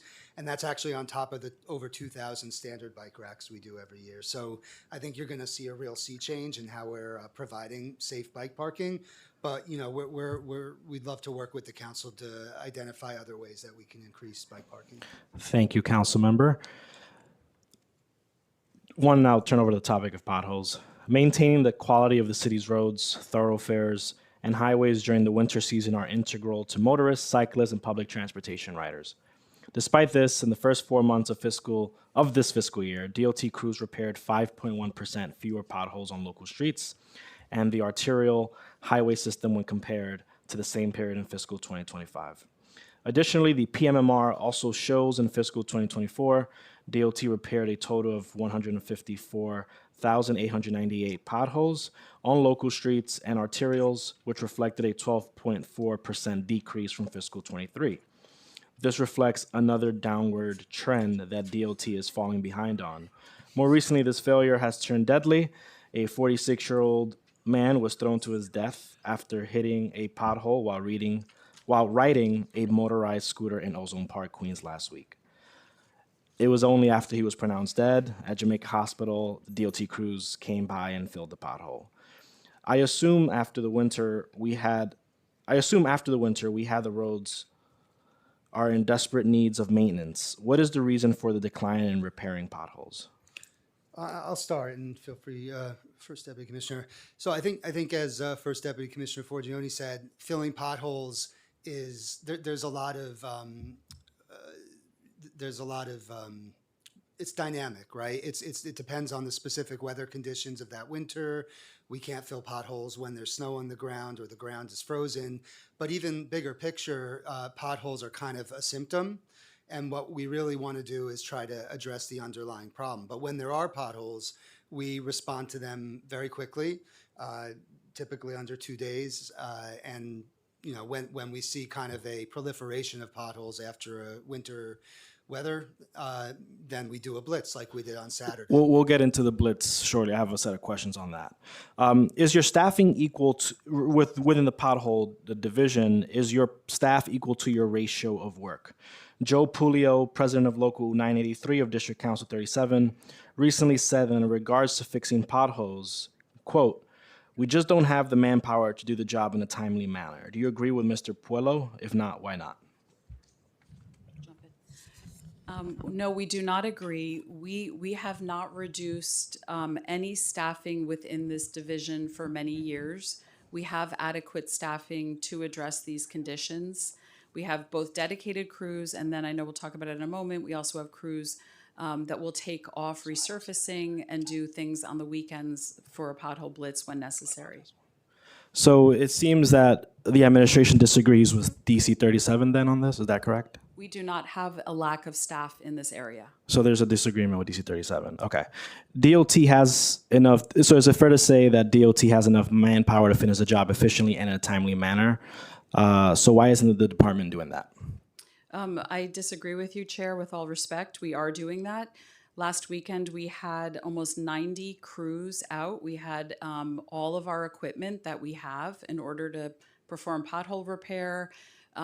We took out about 7,000 potholes. We dramatically reduced the number that are out there.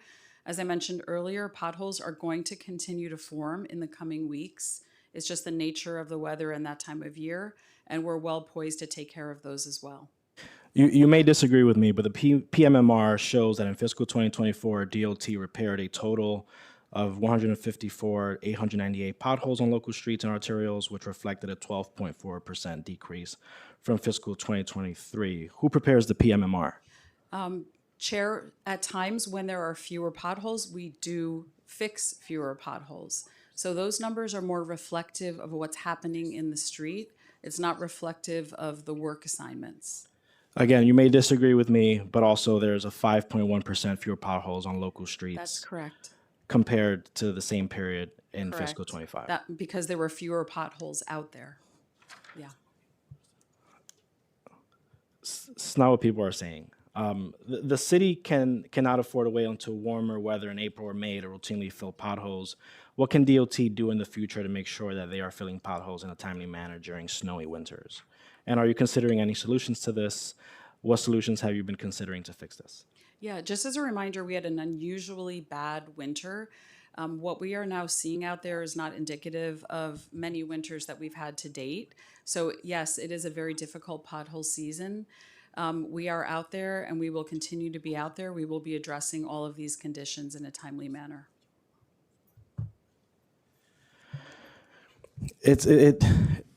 I think from what I'm hearing on the ground, a lot of folks feel that there's a lot of potholes, and a lot of it is attributed to weather conditions, which we should be expecting to happen on a more reoccurring basis. So I think our budget needs to reflect also climate change. On Friday, March 13th, the mayor announced that the city would be launching a pothole repair blitz that would send out more than 80 DOT teams that would be spread across the 5 boroughs to fill thousands of potholes in one single day. More than 11,300 pothole reports have been made by New Yorkers this year to date, which make a 33% jump in reports from the same time in 2025, according to 311 data. Does DOT require additional funding to perform this basic function of the agency? No, council member, we use the same staff. If we do require overtime, that is something that we spend and we make sure that OMB knows about it, but we do not require more funding. And I would just like to state for the record that of all the divisions in the agency, RRM has a negative vacancy rate, which just means that they're actually borrowing headcount from other divisions. That's how fully staffed they are.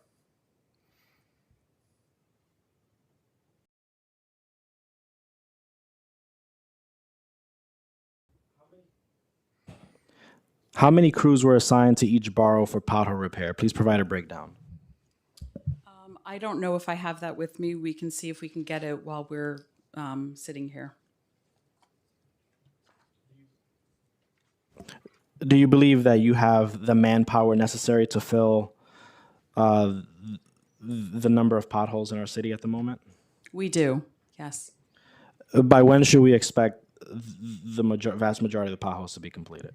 Okay, what I can tell you is that we are in the middle of pothole season. It's actually April. We expect to see a bit of a resurgence as the freeze and thaw cycles have completed. We will stay on these potholes until they're all taken care of. How did DOT determine which potholes to repair? Were 311 complaints used as a means of identifying them? Yes, that's a great question. So yes, 311 was used as a means, but for obvious reasons, our policy is that as a crew is heading out to address pothole conditions, any other potholes they see on the way to that complaint and leaving that complaint, going to the next site, they also repair on their way to be most efficient. So we catch a lot of potholes besides the 311s as well. Thank you for that, Commissioner.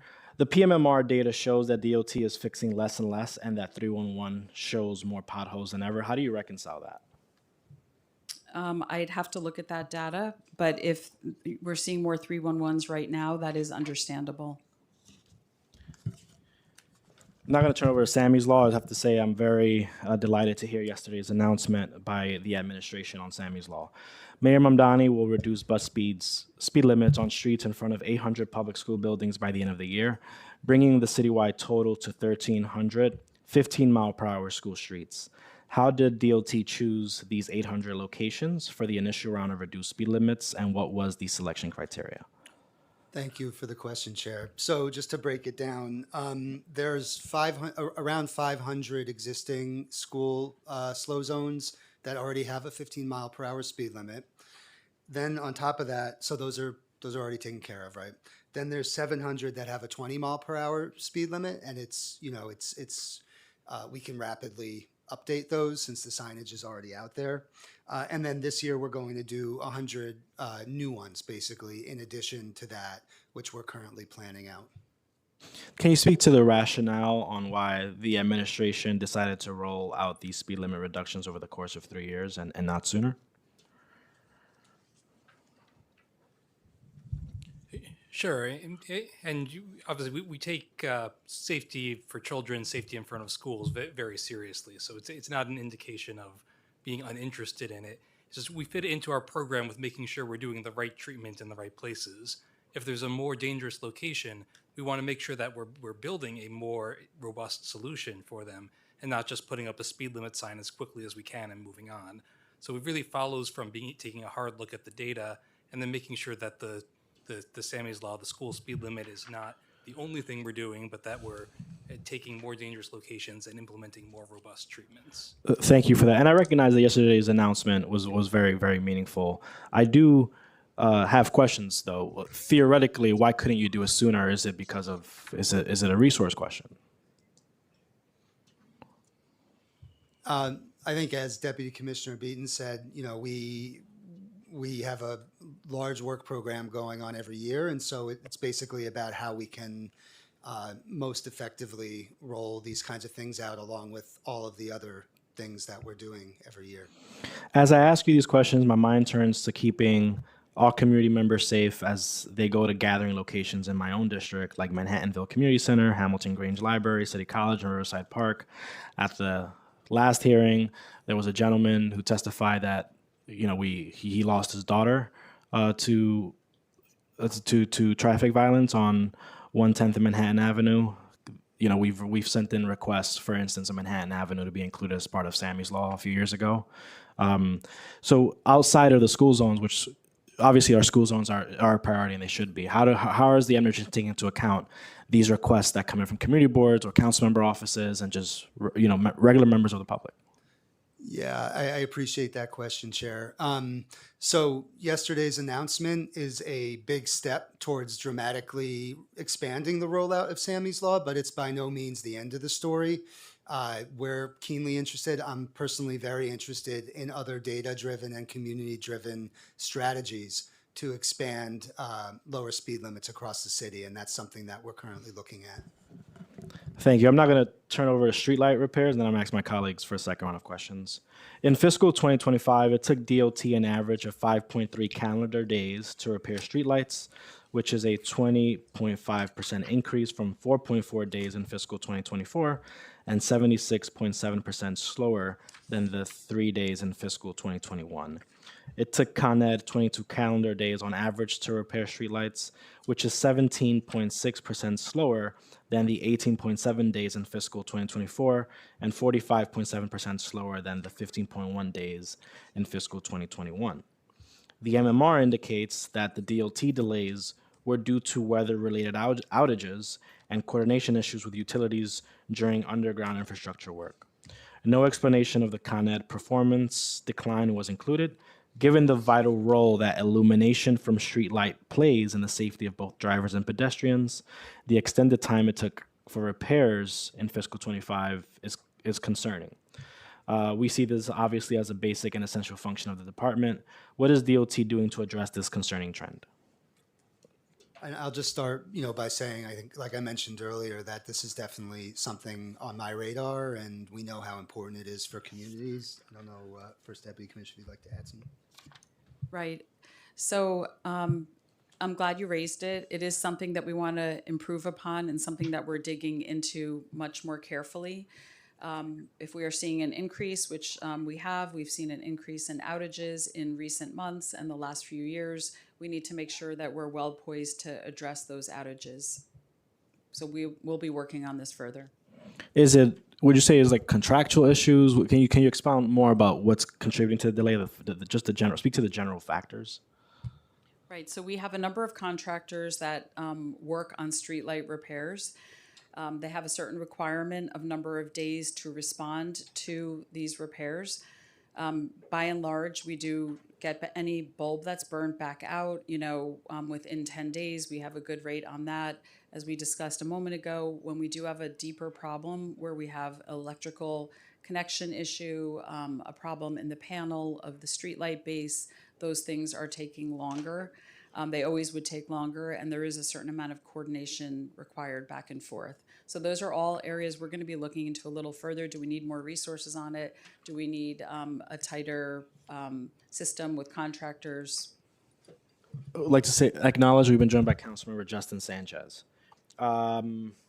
What is DOT doing to coordinate with Con Ed on streetlight repair? Yes, we have monthly meetings with Con Ed, and we have a very close working relationship with them. We share issues as we see them, and we have found them to be very responsive.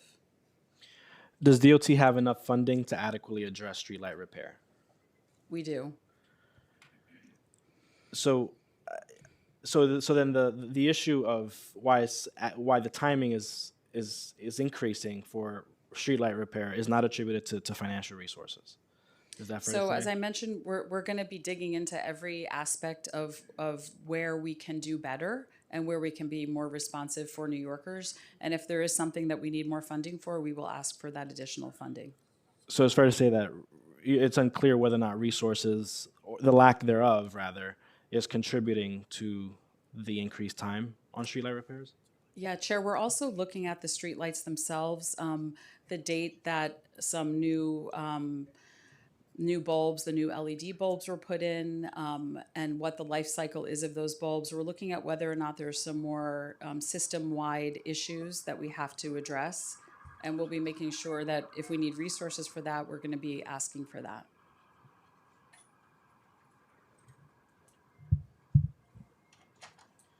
we would like to get answers on the funding questions. Obviously, this is, you know, a budget hearing, so having the breakdown on what is necessary, you know, and to the extent that resources is not an issue, I mean, and we can find savings there, that's great. But if resources are an issue and is contributing to the decline in repair time speeds, we ought to know that as soon as possible. I'll turn it over to Councilmember Farah Lewis for questions. Thank you, Chair.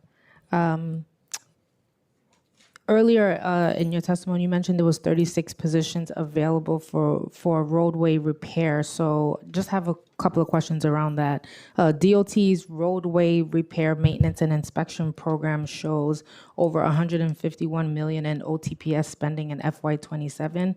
How much of this funding is used to remediate failed street restorations performed by contractors, and does the agency track those costs separately? Councilmember, let me just clarify the 36 number. I just said that Chair Lee was asking about the vacancies, and for every vacant posting, we have about 36 applicants, so we do not have a vacancy rate. So just wanted to clarify that we do not have any vacancies. Okay.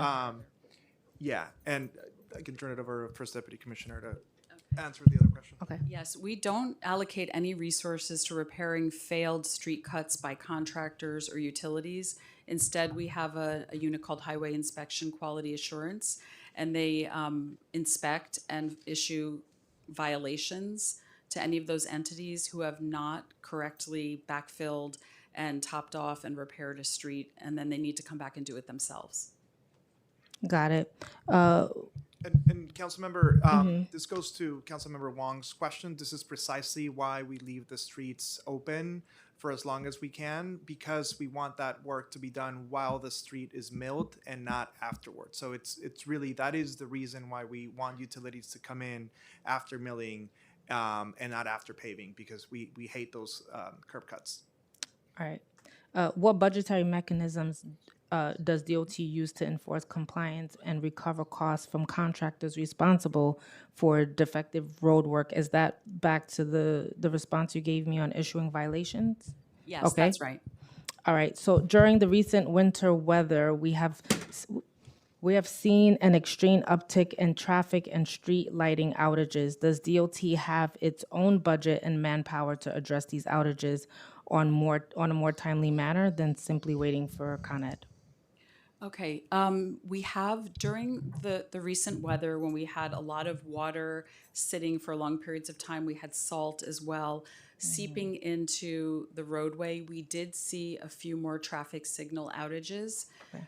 We have contractors who have a time requirement, a very strict time requirement to get out and repair any signal issues, which they generally comply with very well. All of those were addressed, and we do have funding for those contracts. Okay, they were severely delayed, but we could talk about that another time. In corridors experiencing heavy development activities such as Farragut Road, New York Avenue, Brooklyn Avenue, and Foster Avenue, how is DOT prioritizing inspection resources and funding to prevent repeated patch failures? And is there a dedicated allocation to increase enforcement in high impact areas? Okay, if you have areas that are hotspots and everybody's working there, everyone's digging them up, we're happy to work through our Borough Commissioner's office to have a periodic meeting with you and to make sure we have consistent inspection on those corridors. There's no reason we can't focus on them. I just want to make sure we're clear on exactly which corridors you're concerned And just about. so you know, we have sent that, but there's been a delay. And just, I think I have a couple of seconds left. You stated earlier that you have sufficient funds for street light repairs. Is that only for FY26 or is that including FY27? Yeah, that funding continues. Okay. Thank you, Chair. Councilmember Nurse. Thank you, Chair. I just have a few questions. One is a status update on the cool pavement pilot that we passed last year. Yes. Yes, we have been taking preparations for the local law that you passed. As you know better than I know, in September we need to start that work. We've been working with City College and with DEP to put everything in place in order to select locations in every borough and then have a method to measure the temperatures both before implementation and then after implementation. So we're on target to do that in September. That's awesome. Thank you for that update. And then I couldn't not come and advocate for the Broadway corridor in my district. It overlaps my district. Councilmember Gutierrez, Osei, and Mealy. It is, I guess, concrete, and it needs to be pulled up and resurfaced. It is, you all try to fill weird holes with blacktop, and it looks crazy. And we, I mean, it is almost, it's killing everybody's shocks on our cars. So if you have an update, I know we've spoken repeatedly on this, would love to get a sense of what that project update might cost, and if the city's committed to addressing that very long strip of horrible road conditions. Thank you, Council Member. Definitely, that corridor is on our radar, and hear you loud and clear that that's a top priority. I'll say I live in the vicinity and know it well. You know, we're happy to take a close look at that as we develop the capital program and talk with OMB and City Hall about that. Yeah, would really appreciate it being prioritized, because it's been on your radar for a long time. And hopefully this is the year we can get it done. I mean, that's what we got to do here. So really appreciate it, and thank you, Chair. Councilmember Wong, followed by Hanif. Thank you, Chair. A question about DOT, conditions of DOT infrastructure, and particularly overpasses and trash along medians and highways. I'll start with the overpasses because we get a lot of railroads cutting through my district, CSX, Conrail, you know, so we have a lot of these overpasses, and those bridges need to be maintained, like in severe weathers, and they have to be clean, including weeds and debris. My question is, what is the maintenance schedule for DOT regarding these medians, overpasses, and other DOT properties? How often do you clean them? Okay, so we have, we always have more work out there in cleaning these locations than we can get to on a constant basis. So we do have them on a rotation. We also supplement the work that our in-house forces do with a bunch of different workforces that we work with. For example, right now we're working with the Doe Fund and several others in order to get them out at those locations. So those are the types of additional workforce that we would like to put on them. And if you let me know of any specific locations that you think need a little bit more attention, we'll do our best to get out there. In my district, the most serious issues are graffitis and overpasses. So how often do you address that? Because we get weekly calls regarding. Okay. We do have some bridge painters that handle graffiti. If you get me those locations, we'll get them done as well. Okay, thank you. City bikes. When I brought this up in the last hearing, I had a question. I don't think I got a very clear answer. Is there flexibility within the city bike or lift contract to place stations based on actual demand rather than a fixed grid? Because I can tell you which stations are just not used at all, and then the residents in the neighborhood wants it moved, and while you go to the other side of the district, the racks are always empty, and they want more racks. So is there something we could do to change, to fix that? Right, so I understand exactly what you're saying. Our philosophy and our feeling working closely with our bike share provider is that it's very important to have a presence of a station within a certain distance. And if we start, and it's roughly like 4 blocks, sort of grid blocks. If we start removing stations, then all of a sudden the bigger system will break down. And it won't be successful because people just will know they have to go too far to pick up a bike or drop off a bike, or it's very hard for them to go into the neighborhoods they're trying to go into. So we would not want to remove any stations. However, what we would want to do in locations that you said there's so much of a demand is two things. One, talk to Lyft about adding more docks potentially and more bikes. But then two, also look at rebalancing. If there are certain parts of the day, times of the day where all the bikes are gone or there are too many bikes trying to dock, that's the kind of issue that we like to work with Lyft in order to see what we can do about that. But can the contract be revised? Or no, that's set in stone that this is a grid base? Yeah, council member, we do believe in the grid-based contract. And this is what it was signed, right? I have to go back and understand exactly what we signed in our agreement. Okay, thank you. Thank you, Chair. No, thank you, Councilmember. Yeah. Councilmember Hanif. Thank you. I want to go back to bike parking. Really wonderful to hear about the 500 goal. Where will they be and how will that be determined? And then what's the timeline? So for the secure bike parking program, that's still in development. I think we want to look at locations where it can have the greatest benefit. You mentioned a few of those situations, council member, whether it's folks who live in walk-up apartments, or maybe further from transit or things like that, where it can be kind of the helpful first and last mile connection. You want to add anything? Got it. So this hasn't been rolled out yet. We're still in the preliminary That's right. We're still design. finishing up the procurement with the contractor, but then we do expect it to be a public engagement process too, where they don't just start appearing on the street. We'll work with electeds and community boards to say, here's some types of locations where it could be. Do you have preferences? Are there things we should be looking at? We'll try to have some smaller ones in residential areas, some larger ones near transit. It will not be a secret in the night process, right? We'll be upfront about it. I'm happy about that. I'll just say that for my district, please feel free. You don't have to ask me for permission. For accessibility, does the DOT have a specific budget for making ramps or intersections accessible? Yeah, I can take it. Obviously accessibility is a core priority for us. A lot of the work we do is ADA compliant. If not every single piece of work we do is ADA compliant.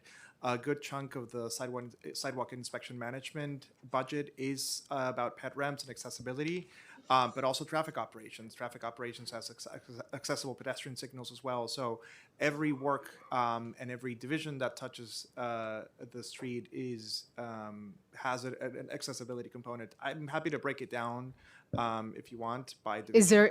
Is there a separate cost, or is it included in the cost of the specific project? Like a capital project, for example, would be baked in. All the accessibility components would be baked into the capital project. But for specific accessibility issues, like in sidewalk inspection management, we have a budget for the ped ramps. For the ped ramp program, for example. Same with traffic operations, one of the biggest divisions that we have, and we have a budget for accessible pedestrian signals.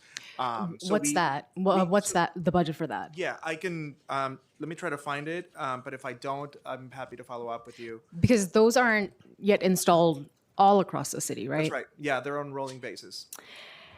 And then if you could share what the current backlog of intersections without ADA compliant ped ramps and how long it'll take to eliminate it at the current funding level. It's actually not just a funding question, it's also a capacity question. We do in-house the pedestrian ramps that we call simple pedestrian ramps, which means there's no underlying capital work beneath them. We do in-house the complex pedestrian ramps that have some underlying infrastructure work that needs to happen. They're done by DDC, and so it's a partnership between DOT and DDC to make sure that we get to every single corner or intersection in the city. So right now, there isn't a sort of list where you're like... We have the entire universe. We're happy to provide, it's literally a map. and it follows the resurfacing schedule. So whenever we go to a street that needs to be resurfaced, we check every pet ramp along the way, and then the simple pet ramps we do as the resurfacing schedule gets done. The complex one we let DDC do. Got it. And if you could also share the funding level for that would be great too. And how does DOT coordinate ramp installation with other street redesigns, such as bus lanes, bike lanes, and other road safety measures? Sure. So as Paul mentioned, we have a program where we specifically do pedestrian ramps following resurfacing, but also when we're out doing other work, we make those accessibility upgrades at the same time. So if we're building an extended corner for pedestrian safety, it gets updated ramps, and not just at the corner that we're doing, we do all the ramps at that intersection.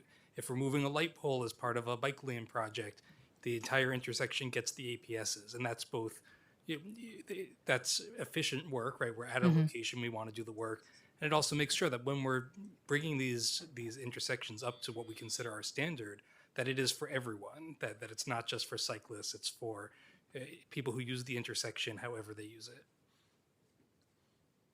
Thank you, council member. I'm going to ask questions on behalf of Councilmember Krishnan, who was here earlier but had to step out. Other cities have been implementing low traffic neighborhoods. What are DOT's plans to doing so here? I think it's a really interesting idea, and it's something that we're certainly taking a look at in the context of we're always thinking about how we can level up what we're working on. Great. And on behalf of Sylvina Brooks Powers, Councilmember Brooks Powers, I have questions. She says, my office has asked for a briefing regarding the New York City truck route redesign for several months now in partnership with our community stakeholders. Given that our district has one of the highest rates of illegal truck activity given our proximity to JFK Airport, it is absolutely critical that our community is engaged on the significant changes to the city's truck route network. Can you commit to setting up this briefing in the next 2 weeks? Yeah, we're very happy that we put out the report last year. We've gotten a lot of feedback from the council member and others, and yes, we're happy to have a meeting. Furthermore, this is still along her line of questioning. Furthermore, our community has been vocal about the need to include overnight truck parking locations in Southeast Queens as part of local law 96 of 2025. Can the agency provide an update on what locations in Southeast Queens have been identified for overnight parking per this law? So we've had a number of walkthroughs with the council member, and we're working on the specific locations. We think that the 3 pilots that we've had in Flatlands, in Maspeth, and in the South Bronx have all been working well. They appear to be used more or less appropriately. And so we are looking for more locations in and around other IBZs in the city as per the law. So it's underway, and we'll have more to report. Great.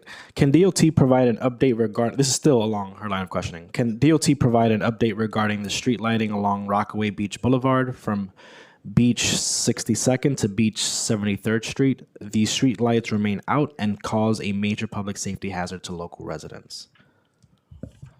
We can get that to her today or tomorrow. I don't have it with me right now. That would be greatly appreciated. Thank you, Commissioner. All right, back to my round of questioning. It's on bus speeds and on-time performance. A city controller report from September 2025 found that a majority of buses are performing at below average standards. 56% of bus lines, 186 out of 332, received a grade of D or lower, meaning that they run at speed significantly below the borough-wide average, are more likely to experience bunching, and consistently fail to arrive at scheduled stops on time. By comparison, only 27 lines, 8%, received a grade B or higher. Only 7 lines received an A grade, which was consistent with January 2019 speeds at 7.8 miles per hour. What is DOT doing to improve bus speeds throughout the city?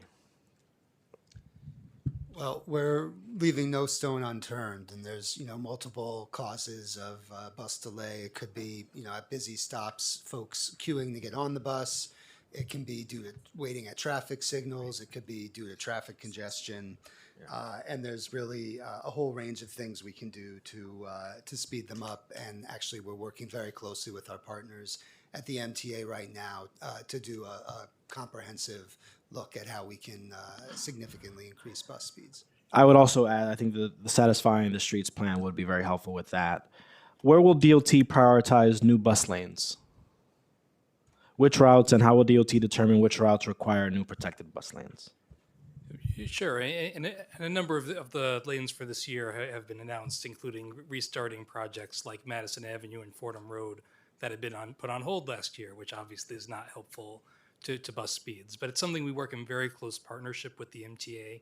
We look at places where buses are slow and unreliable. We look at places where traffic congestion is the main issue, as the commissioner said. Sometimes it's people boarding the bus, sometimes it's traffic signals. But we want to address the busiest parts of routes. So it's a very close partnership between us and the MTA to make sure we're delivering all those different aspects of making the buses faster. And bus lanes and busways are a big piece of that, and something that the mayor has been very committed to. Is camera enforcement of traffic violations working, in your view? Yes. All right, I'm now going to turn over to questions on bus rapid transit. Bus rapid transit is a high-capacity bus-based urban transit system designed to combine the speed and efficiency of rail transit with the flexibility and lower cost of buses. I was recently in Argentina, and I was impressed with the bus rapid transit system in Buenos Aires. Their BRT system, known as Metrobus, has been developed to enhance public transportation efficiency across the city. The average speed of their BRT was 15 miles per hour and covered almost 40 miles. I like to explore bringing BRT to New York, specifically along the 125th Street corridor. Can you walk us through what scope of that project would entail and how much it would cost? Well, I'll just start by saying thank you, Speaker. You know, I think sometimes we think, there's an idea that New York can't learn from other cities or that we're unique, and I don't agree with that. I think there's so much we can learn and get inspired by what other cities are doing, and BRT is a great example of that. And it's definitely something that we'd like to, figure out how we can apply that here.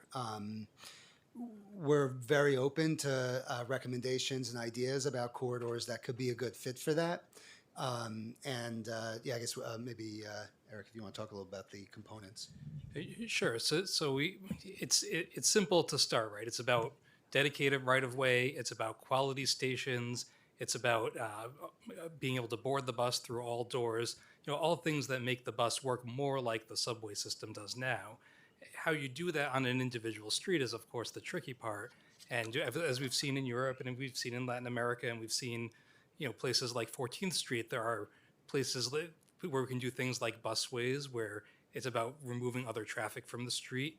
There's also projects like what we're doing on Flatbush Avenue, where we create a dedicated space in the middle of the street protected from traffic. So we want to look at any individual street before saying it costs exactly this much. Certainly. But it's a good conversation, and we're happy. I would like to have that conversation, and when you do get the cost estimates, or if DOT does explore, I would like to be part of that conversation and understand how much it would cost and whether if it's feasible.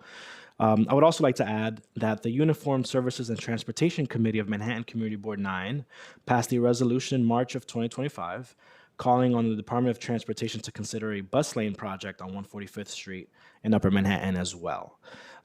This is something I'm also interested in exploring. I think we can go even bigger than that. And I would, to the extent it's feasible, I would like to know whether or not BRT would be feasible along that corridor as well. Thank you, Chair. I think we would love to sit down with you and your stakeholders and look at that. Some of the stakeholders may not be happy with it, but it doesn't matter to me. I'd like to have that. Is this something DOT is considering implementing along the newly redesigned 14th Street corridor? If not, why not? So yes, and we're very excited about 14th Street, right? It's a street that we did upgrades in 2019, but we know it's not fulfilling the full vision of that street. So it has a lot of the pieces in place. It has the dedicated right-of-way. It has the all-door boarding, but we want to look at the streetscape as a whole. Can the stations be better? Can the street be friendlier to pedestrians? Can we create better loading zones so that trucks aren't interfering with the buses as much? We want this to be a street that's a great street, not just for buses going fast, but for the businesses, for the community, for all the uses of that street. So it's included in the things we'll look at, but I think we want to go beyond that too. Clearly, I think BRT would be very transformative and would really hope that this administration takes it very seriously. I understand it's something that the mayor also cares about. Regarding the World Cup, and this is my last line of questions. This summer, the New York City region will play a host to a round of group matches and the final match of the World Cup. It's been reported that the mayor is asking Albany to sign off on 5 weeks of free bus service across the 5 boroughs while the region hosts matches for the 2026 FIFA World Cup. I do know that Chairman Jano Lieber this morning said that he has not received any advocacy either from the state or the city regarding this. But does the administration have an update on this proposal or how much it would cost? Or I don't know if this is something that you guys are advocating for. No, not at this time. Okay. U.S. Transportation Secretary Sean Duffy announced on March 3rd the Federal Transit Administration is investing $100.3 million into public transit systems within host cities, preparing to welcome millions of fans during the 2026 FIFA World Cup. Is DOT receiving any of this money? Those are conversations are ongoing. That $100 million was meant for direct transit agencies, but we are going to be making a case for us to tap into that grant as well. And to be used for what purpose? Staffing mostly. For the World Cup. Correct. Yeah. So we're going to need a lot of staffing, mostly overtime for folks. Setting up cones, taking down cones, but also the flow of traffic in the same way that we do summer streets, for example. Has the administration outlined to DOT what their role will be in the upcoming World Cup? What does the scope of that involvement entail? I know there's been entertainment zones proposals, among other things. We'd like to know the breadth of that involvement. Yeah, we're working closely with the City Hall's World Cup lead and other agencies to contribute to an overall plan. We definitely see the huge economic and social potential of the World Cup. And we know, especially a lot of New Yorkers can't afford those tickets to the matches, and we want to make sure that all New Yorkers can benefit in some way and feel like they're a part of this World Cup. So we're really we're thinking through a lot of big ideas right now, and we'll have more to share in the near future. Thank you so much, Commissioner, and your entire team for testifying today. This hearing is excused. This panel is excused. Thank you, Chair. You too.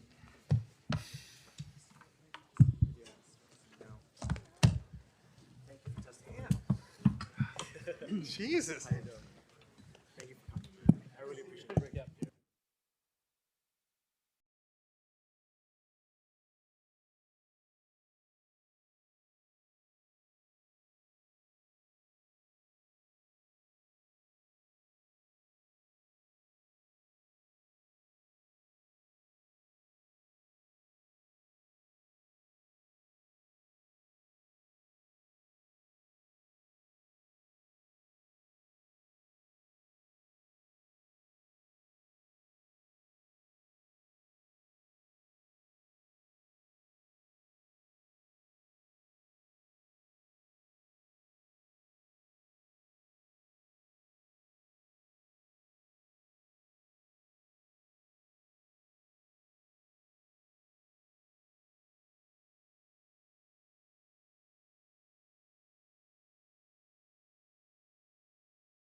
Folks, please find your seats. We're going to start momentarily.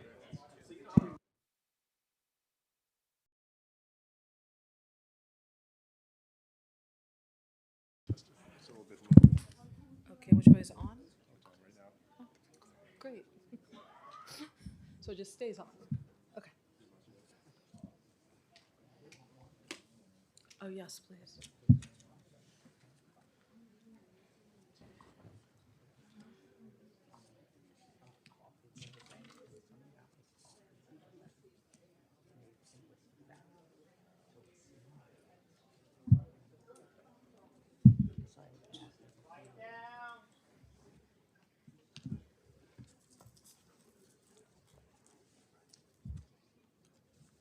All right, we are back. I am now turning it over to Committee Counsel Mark Chen to administer the oath. Thank you. Our next panel will be from the Taxi and Limousine Commission. Evan Hines, Acting Commissioner and Deputy Commissioner for Operations, People, and Innovation. Cheryl Aludo, General Counsel, and James DiGiovanni, Deputy Commissioner for Policy and Community Affairs. I will now administer the oath. Please raise your right hands. Do you affirm to tell the truth, the whole truth, and nothing but the truth before this committee, and to respond honestly to council member questions? I do. Thank you. You may begin when ready.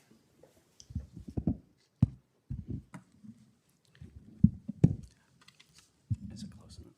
Good afternoon, Majority Leader Abreu and members of the Committee on Transportation and Infrastructure. It is a pleasure to deliver an update on the fiscal state of the New York City Taxi and Limousine Commission. My name is Evan Hines, and I am TLC's Acting Commissioner and Deputy Commissioner for Operations, People, and Innovation. With me is Cheryl Aludo, the agency's General Counsel, and James DiGiovanni, the agency's Deputy Commissioner for Policy and Community Affairs. TLC's regulated industries encompass nearly 300,000 licensees, including taxi, for-hire vehicle, and commuter van drivers, as well as vehicle owners, bases, and other related businesses. Although TLC is a relatively small agency of about 500 team members, we have a large role to play within our city's transportation ecosystem. As we move into fiscal year 2027, I look forward to continuing our partnership with the Council to ensure that all New Yorkers receive the services that they need and deserve. The data from calendar year 2025 continues to indicate stability within the TLC's regulated industries. Across all vehicle markets, there were over 320 million trips completed. Overall trips have increased by 6%. Each sector of our regulated industries is unique, and there is some variation across each type. Taxi trips have increased by 16% from 24 to 25, but have still only recovered 57% from 2019. The agency estimates that between 60 to 65% of yellow taxi drivers are currently full-time drivers, and the median gross hourly pay for this group is around $60 an hour compared to $50 an hour in 2019. Earnings after expenses are unique to each driver, but expenses sharply reduce take-home pay. A typical medallion owner pays around $25,000 per year toward vehicle payments and medallion loan service, and that's before fuel, maintenance, and insurance. The high-volume for-hire vehicle sector, which includes Lyft and Uber and is the largest segment of our regulated industries, completed over 243 million trips in 2025. That is up from 239 million in 2024, a 1.7% increase. We also saw earnings increases for drivers in the sector as well. The median pay for full-time drivers before taxes and expenses is approximately $61 an hour in comparison to $46 an hour in 2019. This reflects the impact of the driver pay rules authorized by Local Law 150 of 2018 and the amendments TLC adopted last year. Other sectors are also showing progress. Non-high volume for-hire vehicles completed 28 million trips in 2025, a 4% increase from 2024. Although trips are largely recovered since the COVID pandemic, we know challenges exist in the industry as well, such as congestion, insurance costs, and more recently, increases in gas prices. The commuter van recovery extended through this year with 56 vans in service compared to 34 at the beginning of 2024, in part due to Empire State Development's commuter van stabilization program. Through this program, eligible applicants can receive up to $40,000 to help offset the cost of annual commuter van auto insurance policies, as well as receive reimbursements for specific vehicle safety upgrades, including advanced driver assistance, dash cams, and GPS tracking. While we see stability across the TLC's regulated industries, we continue to see and address unlicensed activity, which not only siphons off trips from licensed drivers and bases who follow city rules, but also endangers and exploits passengers. Illegal rides may not be insured, dispatches may overcharge passengers, vehicles are not inspected for safety by TLC, and drivers may not even have a valid DMV license. This is an issue that TLC has consistently been addressing, and the newly nominated chair and chief executive officer made a commitment to stop these scofflaws in her testimony before the council. Moreover, we are working with our city and state partners to identify additional tools that could be used to halt the operations of these bad actors. I would like to thank the council for passing Local Law 35 of 2026, which through a DOT study will help gather data to assist the agency with unlicensed commuter van enforcement. TLC continues to support and ensure compliance with several key pieces of legislation which were passed last year. Local Law 78 of 2025 requires taxis and for-hire vehicles to display a decal to warn passengers to look for cyclists when opening the door. The agency voted to adopt rules to implement this requirement at our September 17th commission meeting, and we stocked up on our decal supply. TLC will distribute decals during vehicle inspections at the Woodside facility if needed, and decals are available to licensees for free at both our Woodside and Long Island City facilities. Local Law 84 of 2025 requires the TLC to conduct a new study on the challenges and opportunities related to increasing the use of electric for-hire vehicles and installing new charging infrastructure by the end of this year. In addition, it requires the agency to include data on electric for-hire incentive program. Include data on electric for-hire vehicles, the infrastructure necessary to support them, incentive programs, and overall progress towards the electrification of the for-hire vehicle fleet and its annual for-hire vehicle license review report, which will be released in the next few weeks. I am pleased to announce that 978 new Level 2 and 3 chargers have come online since the agency's Green Rides rules were adopted. According to these rules, by this year, 25% of all high-volume for-hire vehicle trips must be dispatched to electric or wheelchair-accessible vehicles. Our newly nominated chair and chief executive officer highlighted in her testimony before the council that the costs associated with this public good has largely been borne by drivers and small businesses and is something that TLC should further review. We fully expect the companies to meet these requirements, and they are on track with a current industry average of 22.7%. Also in September, TLC completed rulemaking to implement Local Law 90 of 2025 to reduce TLC's insurance requirements for licensed vehicles. TLC now limits the amount of personal injury protection insurance coverage for licensed vehicles to an amount no greater than 200% of the amount required by state law. This change will help drivers and vehicle owners save money while still requiring the highest personal injury protection insurance coverage in the state. Accessibility remains a top priority for TLC, and we are excited to report that as of today, over 58% of the city's active taxi fleet is wheelchair accessible. Currently, there are more than 6,300 accessible taxis, bringing us closer to our next goal of 50% accessibility of the authorized fleet. Notably, TLC thoroughly reviewed its accessible taxi programs last year to keep the Taxi Improvement Fund solvent in anticipation of the increase in wheelchair accessible vehicle hackups.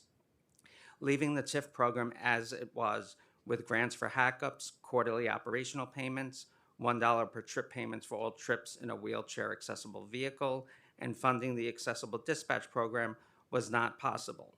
Our amended rules increased the accessible vehicle hackup grant for medallion owners from $14,000 to $20,000 and capped operational payments at a maximum of $10,000 for a period of 4 years for eligible participants, for a total of $30,000 in grants to owners.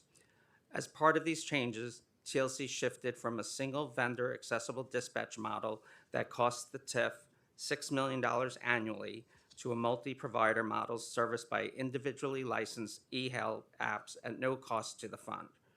Redirecting these funds afforded us the opportunity to add an additional 200 waves to the medallion fleet, as well as offer a $10 bonus incentive for drivers dispatched by the e-health company's call centers.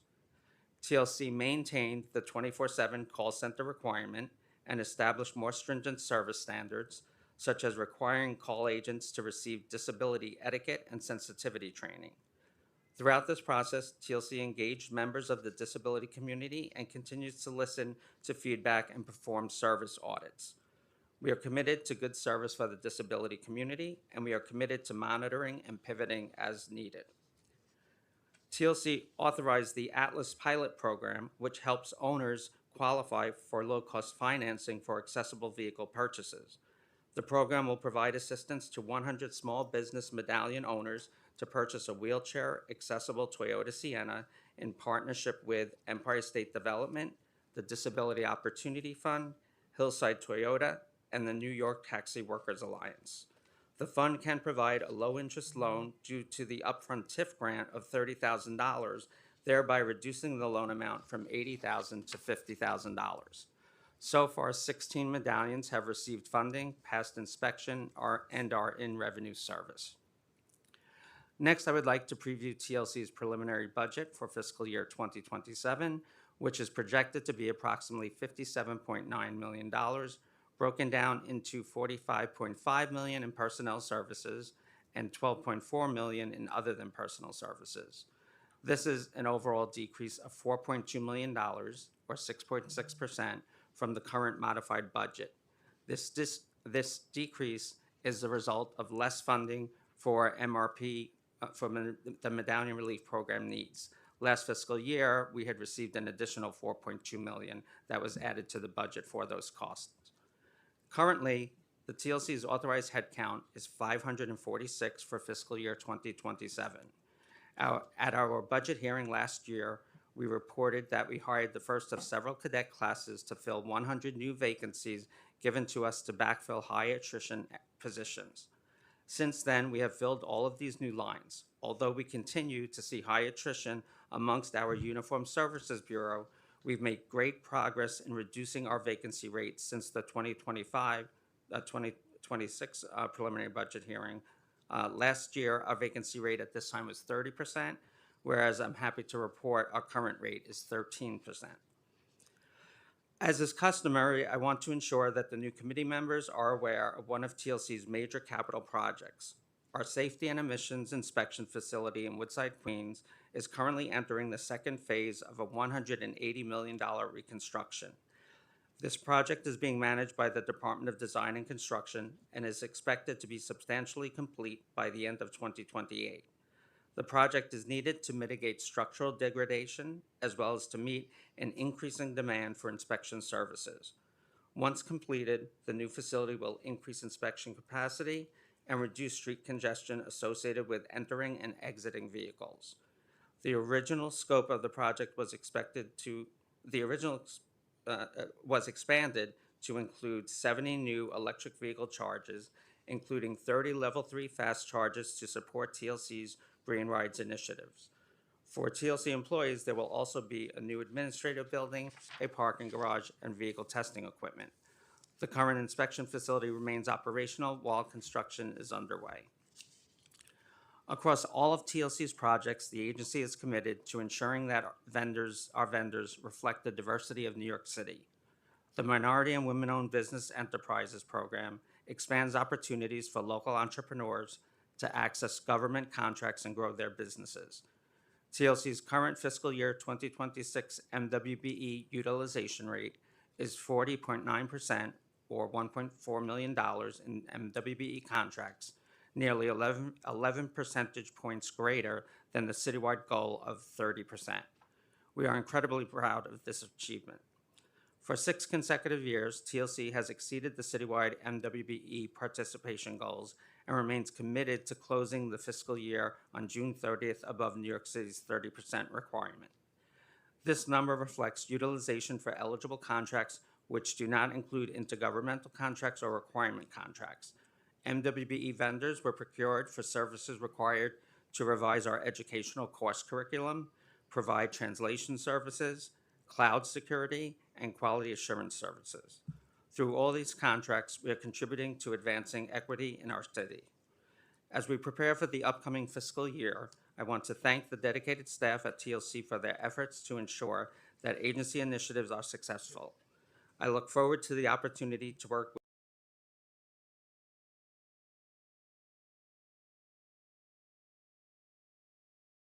the Commission continues to support a fair and equitable industry for licensees, passengers, and all New Yorkers. I am now happy to answer any questions you may have about the TLC's budget or regulated industries. Thank you, Commissioner. According to numerous studies, compared to the general population, professional drivers have higher rates of depression, diabetes, hypertension, stress, and anxiety.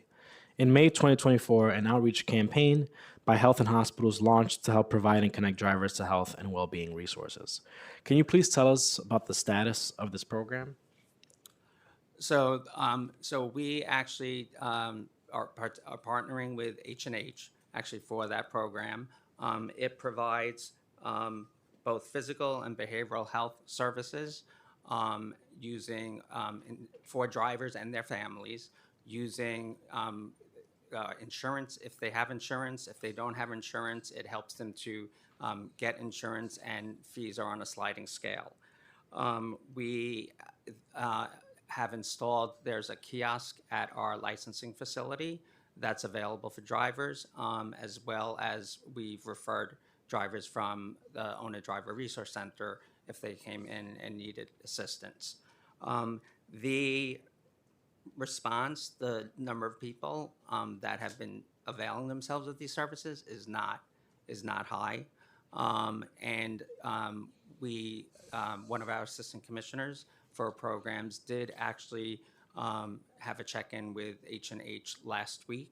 I believe there was some turnover in the people responsible for the program at H&H, but she has spoken with them last week to strategize to come up with more ways of communicating out that these services are available to increase. Do you have any idea how many people have been served, and what is the funding level in fiscal 27 for this program?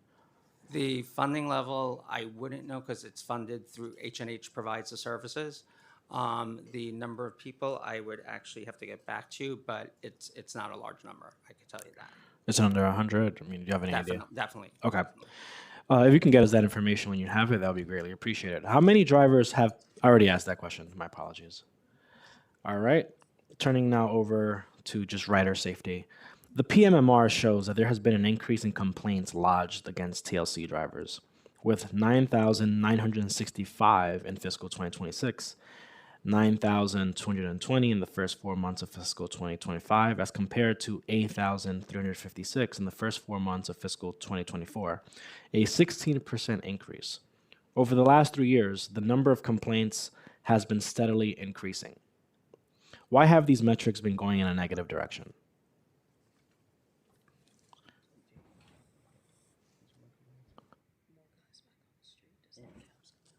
So we actually have a lot more vehicles that have come out of storage over the last few years.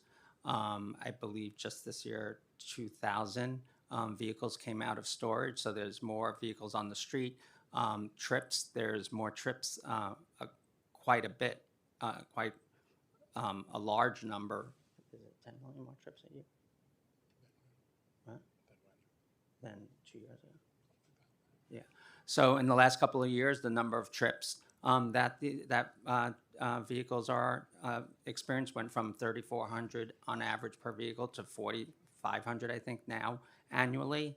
I believe it's because of the additional activity of vehicles on the street.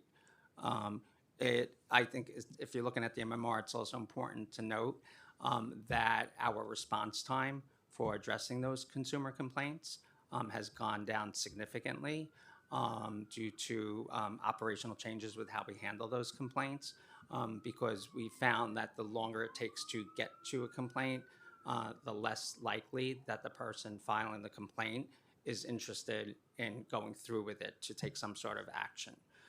So we are going through them faster. Do you find that TLC has enough funding and staff to meet the needs for enforcement, driver support, and case management? Repeat that again, enforcement? Driver support and case management. Yes, we do. What is TLC doing to address this decline in customer satisfaction? What metric are you referring to? Give me 1 second. Sure. The complaints lodged. They're not lodged against TLC, they're lodged against drivers, right? Yes, so is TLC doing anything to address this decline lodged against drivers? Well, we have a robust education program. We actually have just updated our education curriculum. We've changed some rules that require drivers to retake a course if they're found, in violating, if a certain number of complaints are found to be valid. Yes, also the stationary. Yes, we amended our rules last year so that more drivers are racking up. Racking up more points for stationary traffic violations. So they're required to take education in addition to just paying a penalty. We also have education at renewal time for the licensee. All right, I'm now going to turn to questions on accessibility. In the past, TLC emphasized that improving accessible and equitable service was a top priority for the Commission. According to the most recent PMMR, there are only 5,911 wheelchair accessible vehicles. Additionally, in the first 4 months of fiscal 2026, there were 7,488 accessible FHVs, a marginal decrease from the 7,642 during the same period of fiscal 2025. How is TLC ensuring that the yellow cab and FHV industry increases the number of wheelchair accessible vehicles in the fleet? With regards to our yellow taxis, our medallions, there is a 100%, right now, 100% of any vehicle that is coming into service, whether it's a new vehicle because a former vehicle has to be retired, or if it's someone coming out of storage, they could only put a wheelchair accessible vehicle on the street. The number with that is already up to over 6,300 from the numbers that you're looking at, because that rule went into effect in, was it summer 24? October of 24 is when we put that rule into effect.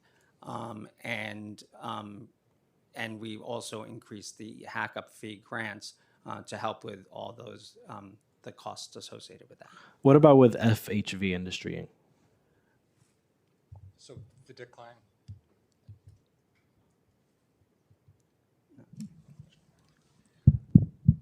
There's probably a bit of fluctuation in the FHV numbers over time. We've seen the general trend has been very positive, and in part that's because if you want to license a new for-hire vehicle, the only way that you've been able to do that since 2018 consistently is with a wheelchair accessible vehicle. So right now, for example, if you want to enter the industry, you want to get a vehicle license, the only way to do that is with a waive. So that will ensure that the numbers continue to go up over time.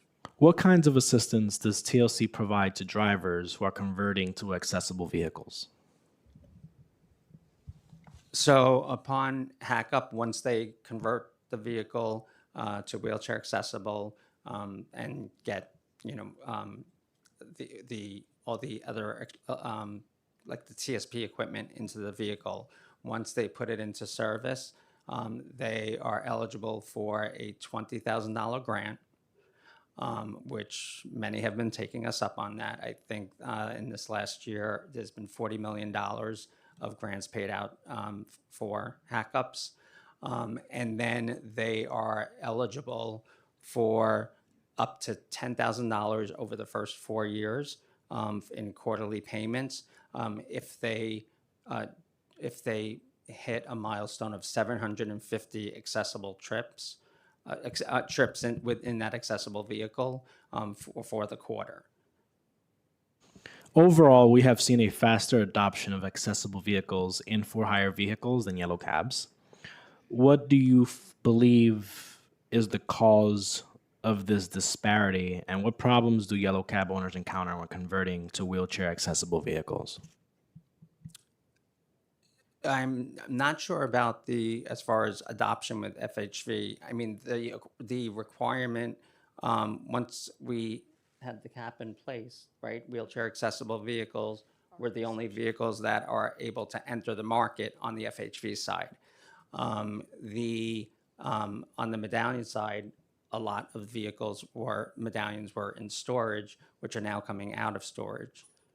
So over the last couple of years, that's what would be impacting it. How many taxis and for-hire vehicles were dispatched under TLC's accessible dispatch program, broken down by license type? So the accessible dispatch program dispatches to yellow taxis only, not to FHVs. I don't have the numbers with me, but I could get that back to you. I could get back to you with that. Let me just see if I have it.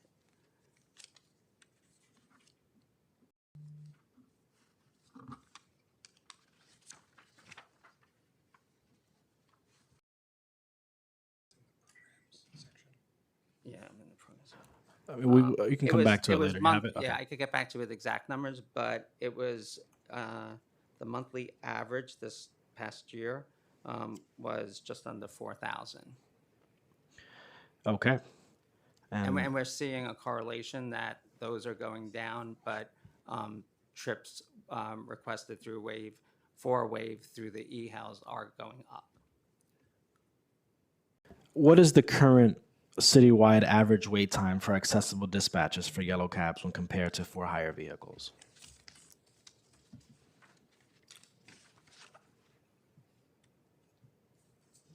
Let me see if I have that number.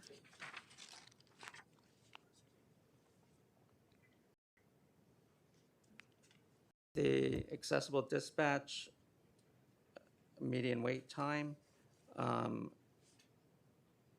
for the first 4 months of fiscal 26 was 12 minutes and 6 seconds.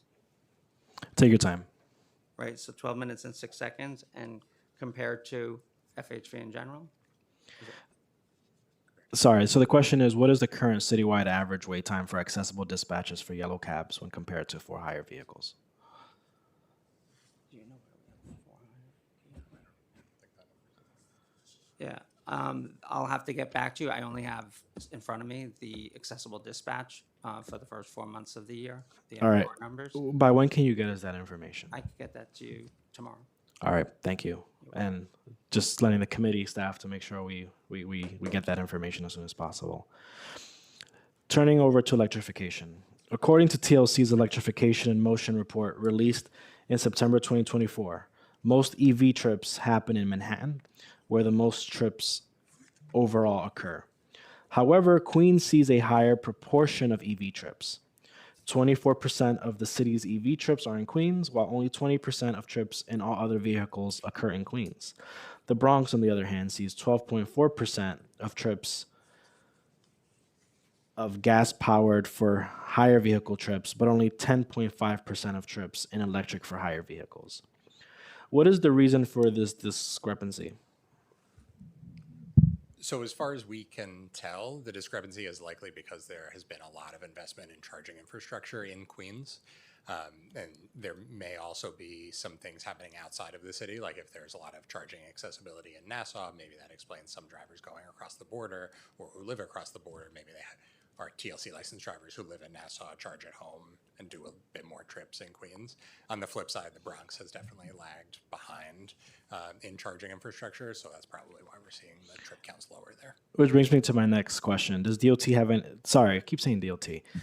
Does TLC have any plans to expand electric charging capacity in boroughs other than Queens?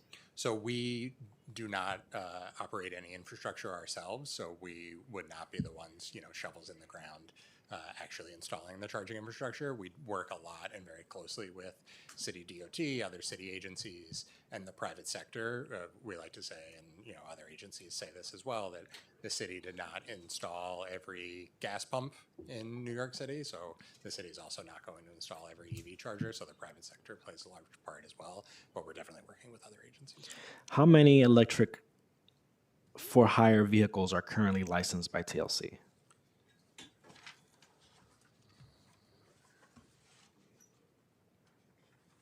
So as of January 2026, there were 13,115 EV FHVs. And what has been the reception to the Green Rides initiative, and how has the program been implemented by TLC?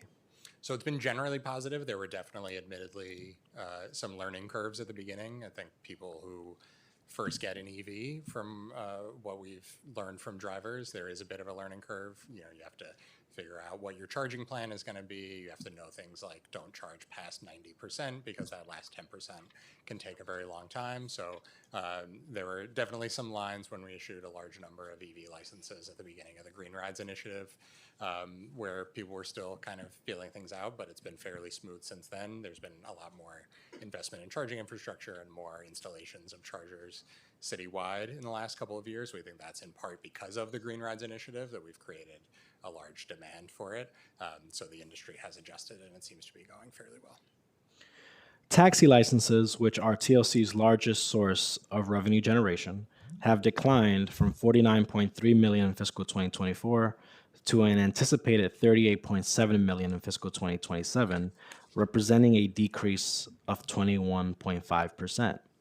Why has there been such a decrease in revenue due to taxi licenses? Are fewer drivers applying to obtain licenses?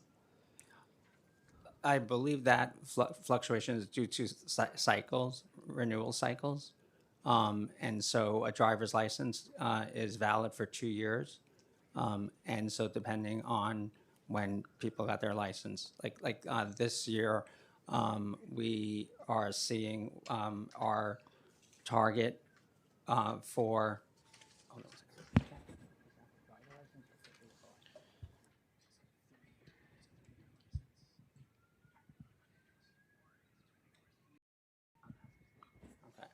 I'm sorry, I was talking about vehicle licenses. Driver licenses are for 3 years. What in 2024, there was a large uptick in the number of driver licenses associated with the FHV, the EV licenses that we gave out to vehicles. So is it fair to expect increased revenue next year then? I'm sorry, could you repeat that? Is it fair to expect that there will be increased revenue next year because of the 3-year cycle?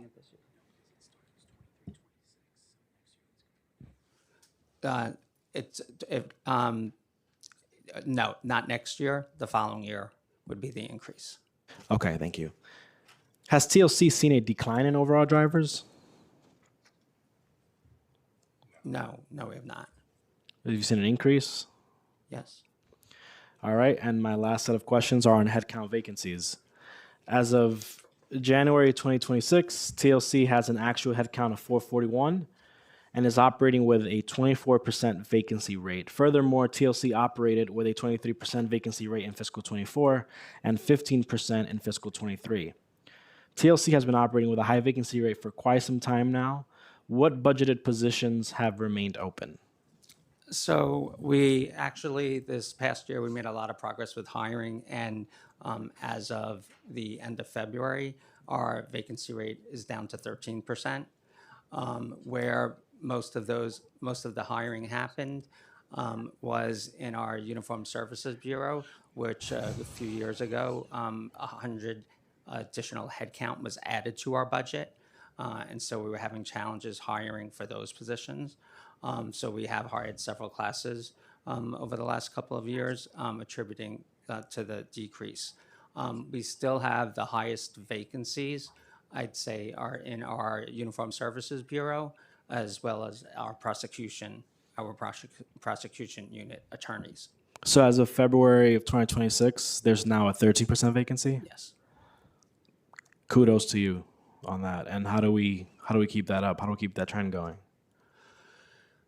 A good start is OMB relaxed their rules as far as in the last administration. There was a 2-for-1 rule where for every 2 people that left the agency, we could only hire 1. They have since removed that just I believe a few weeks ago. So there isn't that restriction on hiring. So that would help us to take care of attrition.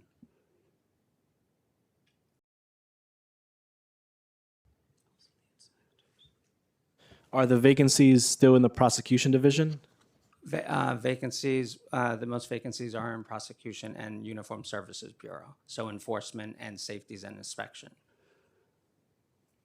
So there were 16,629 complaints made against TLC drivers in fiscal 2022, 24,131 in fiscal 23, and 28,025 in fiscal 2024. Additionally, the number of drivers eligible for prosecution has been increasing, with 9,290 in fiscal 22, 13,087 in fiscal 23, and 15,471 in fiscal 24. In the first 4 months of fiscal 25, there were 6,914 complaints eligible for prosecution, an increase of 61.6% compared to the same period in fiscal 24. This brings to light a serious concern that passengers in TLC-operated vehicles may be feeling less safe. Why have these metrics been going in a negative direction? Obviously, we don't love to see complaints go up by that kind of rate, but one important thing to note is that it seems like passengers and members of the public do feel like TLC takes these complaints seriously and actually prosecutes them. There are websites and apps set up to make it easy to submit 311 complaints because the public knows that TLC will look at these complaints, take them seriously, reach out, prosecute these cases. So I think some of the increase in complaints, there's actually a bit of a silver lining there, that people feel like they, the word is out that if you submit complaints to TLC, the complaint will be taken seriously. And the increase may be partially at least related to that. And the indicator or the stats that you're quoting with regards to eligible to prosecute, that actually is due to a large factor. It's due to, as I said earlier, our prosecution team has revamped their process for addressing these complaints, and they're addressing them and getting in touch with the complainant much quicker than they had been in the past. I mean, I think it's less than half the time they're taking, and the sooner they get to the complainant, without the person who filed the complaint being willing to attend a hearing, they have to throw out the case. So the eligible for prosecution, I believe, is increasing because of that. So there have been improvements on vacancies in other places, but it's clear that there's still a big need for addressing the vacancies here. What is the administration's plan on this? So we actually have, we just onboarded a cadet class in January, which filled a lot of our vacancies in the enforcement and safety and admissions of Uniform Services Bureau, which is, again, what's attributing to our vacancy rate now only being at 13%. We want to get that down to under 10%. Thank you very much, Commissioner. I'm now going to turn it over to Councilmember Phil Wong. Thank you, Chair. I see in your statement here that 58% of the city's active taxi fleet is wheelchair accessible. Does that include yellow taxis only, or includes the greens and the yellows and all the like Lyft and Ubers? That's only yellow. It's only okay. It's yellow. Do you have some figures like the green taxis or the Ubers? And I'm gonna explain why I'm asking, because in my districts, seniors often they are either on the cane, on a walker, or a wheelchair bound, and they get very frustrated when they call for car service and it's not wheelchair accessible. They have to call self-help, or they have to call their neighbors down the block to take them to their medical appointments. So my question to you is, one, what percentage of your green taxi is wheelchair accessible, and what about the Ubers and Lyfts? So Uber and Lyft, which falls under our for-hire vehicles, FHVs, there's over 7,700 wheelchair accessible vehicles, FHV vehicles, in addition to the 6,300 medallions that are in service.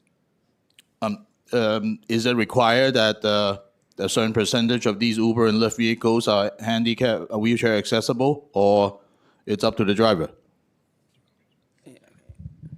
So there's no direct requirement for drivers or vehicle owners to get a wheelchair accessible vehicle on the for-hire vehicle side. As I mentioned earlier, if you want to license a new vehicle, you're required to make that wheelchair accessible. So current drivers don't have to convert, but a newly entering driver, the only option would be for a wheelchair accessible vehicle. I want to add too that we do have on a little different from the taxi side. On the Uber and Lyft side, we have dispatch requirements on the companies. So they have to respond to wheelchair accessible vehicle requests in a certain amount of time. So 90% of trips that are requested as a wheelchair accessible vehicle for Uber and Lyft, they have to respond in 10 minutes or less. So it's more on that side of a service requirement rather than a vehicle requirement. Okay, so you're saying is that if I'm a new driver, my only option to get a license is to get like a Sienna, where it's wheelchair accessible. Is that right? That's right. Yeah. If you wanted to be like an Uber or Lyft driver or drive for a smaller livery base, that would be your only option. Okay. I just don't see you have any data on the green taxis, and there's a lot of them out there. Do you agree? Well, there actually aren't that many, but there are a lot in your district, coincidentally. So there's a high prevalence of green cabs, we know, that service your area. I'm not sure if we have those numbers. Yeah, I'm just interested, what's the percentage of green taxis that are wheelchair accessible? Before I go on my next question, thank you. I need a minute to find the number of green taxis that are in total. Do you have? I don't think. No. But Or you can get back to me. There are only 19 that are wheelchair accessible of the fleet of Yeah, green taxis. perhaps something you can work on to get them to convert their cars to wheelchair accessible, or get more drivers. Well, the trend is that there's less and less green taxis each year. They're not renewing, whether they're moving over to be an FHV, is part of it. There are 652 green cabs total citywide. I see. Okay, thank you. My next question is about the drivers. Let's say, Commissioner, you're the driver, and where would you, in any part of the New York City, where can you go if you need to go to the bathroom? Not a lot of places. Okay, We good. do work closely with DOT for taxi relief stands to try to coordinate to where they're putting taxi relief stands so that they're close to places that would have a restroom that would be available. Do you know how many taxi relief stands there are? I have that somewhere. There's over 100 taxi relief stands across the city, and we do coordinate with DOT to try to have them put them. Are there 100 bathrooms near these taxi relief stands? So most of the relief stands Yeah. are located in areas where there are private businesses or houses of worship or other places that drivers congregate. So, for example, in Manhattan, there might be a taxi relief stand near a lot of restaurants that drivers go to. And Yeah, I get it. I get it. They will go into the restaurants or businesses and ask, may I use the bathroom? This is closely tied to the public bathroom problem of New York City that go back when I was a kid. There are plans to build more bathrooms. Yes. Is that right? Yes, the mayor committed $4 million for public restroom. Yeah, and my suggestion to you is that it's something you could look into. Reach out to Uber and Lyft because they're drivers, right? And then you work with them and have them maintain some of these bathrooms. I'll take that back with me. You can Yeah. keep asking questions. Yeah. Oh, huh? You can keep asking Okay, questions. sure. Yeah. So this is something that actually came from drivers in my district. They actually make that recommendation. You know, you want to, It's a if their very budget interesting is a problem, reach out. Hey, it's your drivers. You know, why don't you contribute in maintaining the bathrooms? You know, Right. We do understand, we do agree that that's a problem for drivers, that there needs to be more access to restrooms. And between the mayor's commitment to put more public restrooms on the street, our work with DOT, to work with the industry, that's a new one that I don't know of us considering. I think they will It's love the idea. interesting. I think they will love the idea. Better yet, reach out to the other drivers. You know, FedEx, UPS. You know, they need to go too. Yeah. Yeah. That's it. Thank you, Chair. Oh, actually, I have one more thing. Please go ahead. Sure. Yeah, in my district, most of the complaints about app-based drivers have to do with aggressive driving. And the answer they often get is, oh, reach out to Uber or Lyft, you know, if you have a problem with the driver, or if they deny your service once they see you, or, you know, I don't want to do this, you know. Does TLC keep track of these bad apples, you know, and what is being done as a matter of discipline? We encourage anyone, any passenger in any type of TLC regulated vehicle, if they have any issue whatsoever, whether it's about fare, whether it's about driver courtesy, whether it's about the quality of the driving, that they file a consumer complaint with 311. And we do take those very seriously. And people are filing complaints, which is what we want them to do, so that we can address where there's bad apples. And what is the disciplinary action for these like repeated violations? Like it varies. Like most in my district, so speeding, running red lights, running stop signs. Yeah. Sure. Yeah. What's of value besides the fines are the points on the license. If they reach 6 points on their license, so you're combining the DMV points and the TLC points, you could be suspended. At 10 points, you could be revoked. I see. Okay, and do you get more complaints from the yellow taxis, or you get more complaints on these app-based drivers? Do you have figures? I don't know, but I could certainly get a breakdown and share that with you. Okay, please. Thank you. Chair. No more questions. You sure? Yeah. All right. I just want to thank you, Councilmember Wong. You've been here since the very early morning, and appreciate your commitment to your constituents. I will now excuse this panel. I want to thank you so much for testifying. And if you can get back to us on the things you said you would get us, that would be great. Take care. And that one by tomorrow. Sounds good.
So what's been going on, dude? How's it going? No, that's okay.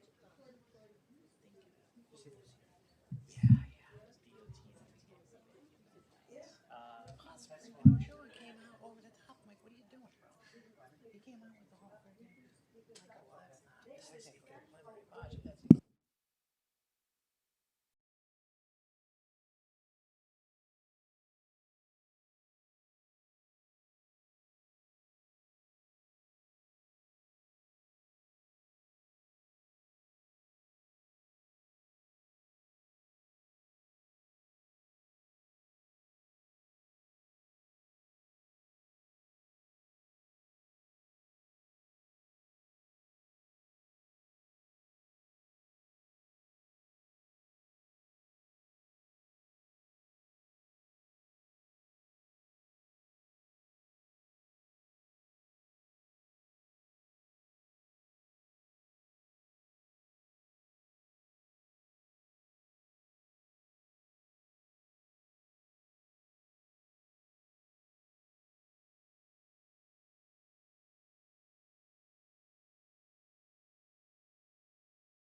Everyone have a seat. We're about to begin. Chair, you may begin.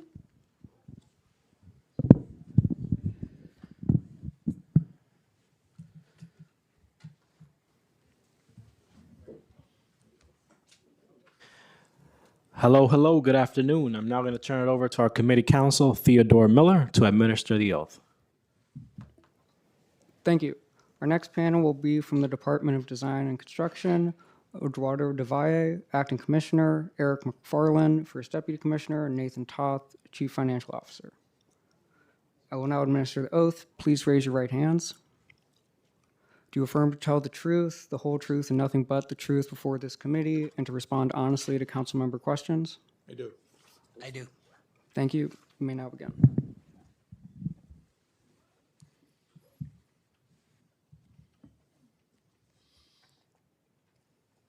You may read your opening. Good afternoon, Chair Abreu and members of the committee.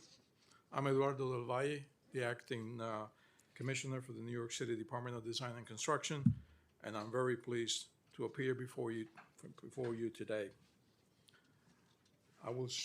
First Deputy Commissioner McFarland will shortly join us.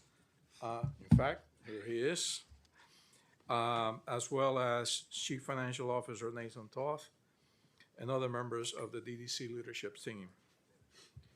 Fiscal year 2026 has been a period of growth and improvements at DDC, as well as opportunity to demonstrate that many of the construction reforms that we have been advocating for the city and in Albany are working and delivering the benefits we anticipated. DDC continues to grow its portfolio and take on the city's largest design and construction challenges. In that spirit, I'll share how this year marked a significant step in realizing the benefits of alternate project delivery as compared to the traditional system of low bid contracting. We've also made progress on other major programs, including borrow-based jails, coastal resiliency, and green infrastructure. We are improving the way we pay our vendors and the way the city plans its capital improvements. We detail our work in a new edition of the Strategic Blueprint, which was published back in August. I will talk about those developments in a moment, but first, I will share our budget overview for this year. DDC bills on behalf of more than 25 city agencies, plus numerous museums, cultural organizations, and other nonprofits that receive funding from the city. The January capital commitment plan for 2020 FY26 contains $5.8 billion in new planned investments. The figure includes over $2 billion for infrastructure projects, as close to $1.6 billion for public buildings and support portfolio, and $2.2 billion for the borrow-based jails program. Capital spending for DDC varies year over year, as it is dictated by the agencies that sponsor our projects and the funding we received from them. We advise sponsors as to scope and cost, but ultimately we rely on our agencies to dictate policies and priorities. DDC's FY 2027 operating budget is $163 million. This includes $132 million of personnel services and $31 million of other than personnel services. Our budgeted headcount is 1,207. Our total operating budget includes $143 million in IFA funding and $20 million in city tax levy funding. In public buildings, we have 21 projects in the initiation phase, 62 projects in active design, 38 in procurement, and 118 in construction, with a total value of these projects at approximately $15.6 billion. In infrastructure, we have 22 projects in the initiation phase, 126 in active design, 46 in procurement, and 91 in construction, with a total value of about $13.11 billion. I'm very pleased to report that we have reached a significant milestone in our design-build portfolio. For years, we have advocated for design-build so that we could build more quickly. And thanks to our partners in both the city and the state, we are celebrating a new era of construction efficiency. Last month, we opened the Shirley Chisholm Recreation Center, among the city's first fully public design-build projects. It was completed in just 3 years, which is half the time for similar public building projects using lowest bidder contracting method on a typical timeline.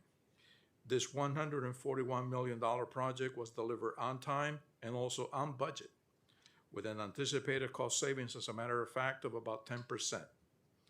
With lowest bidder contracting, this project would not have been completed any sooner than 2028. The Recreation Center was designed by the world-renowned architectural firm Studio Gang, and a review of the building last month in New York Magazine called its architectural quote that invites to come, stay, and enjoy. The building is also one of only 3 citywide to achieve LEED Platinum for environmental sustainability under version 4 of the LEED program. These results demonstrate the benefit that design, build, and other alternative delivery methods can provide. It's faster, it's more efficient, mitigates delays, and it still provides for superior designs through a comprehensive public review process. All 6 of our original design-build pilot projects will be completed by the end of this year. Other design-build projects nearing completion include Marlboro Greenhouse in Brooklyn, which will be completed this summer, and the Brownsville Multi-Service Center, which will also be completed this summer. We're hard at work building our CM Build pilot program as well. We were cleared to use CM Build by the state for library and cultural projects. We already have 5 projects in our pilot program, including the renovation of 70 Mulberry Street in Chinatown. Last year at this hearing, DDC informed this committee about our advanced capital planning effort.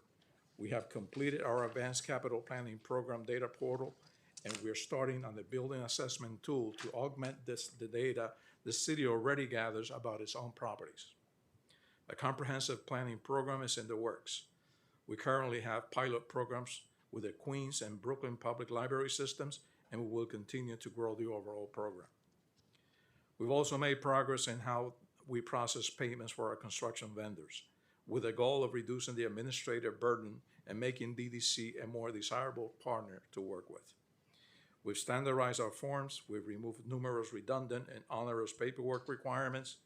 We also work with a payment task force to assess on an ongoing basis what works and what doesn't work. We're also developing similar reforms for payments to consultants. The Borrow-Based Jails program continues to be our largest overall program as well as our largest alternative delivery program. Since we last appeared before this committee, site preparation for Manhattan, the last of our early works sites, has been completed, and we intend to start early works construction on that site this spring.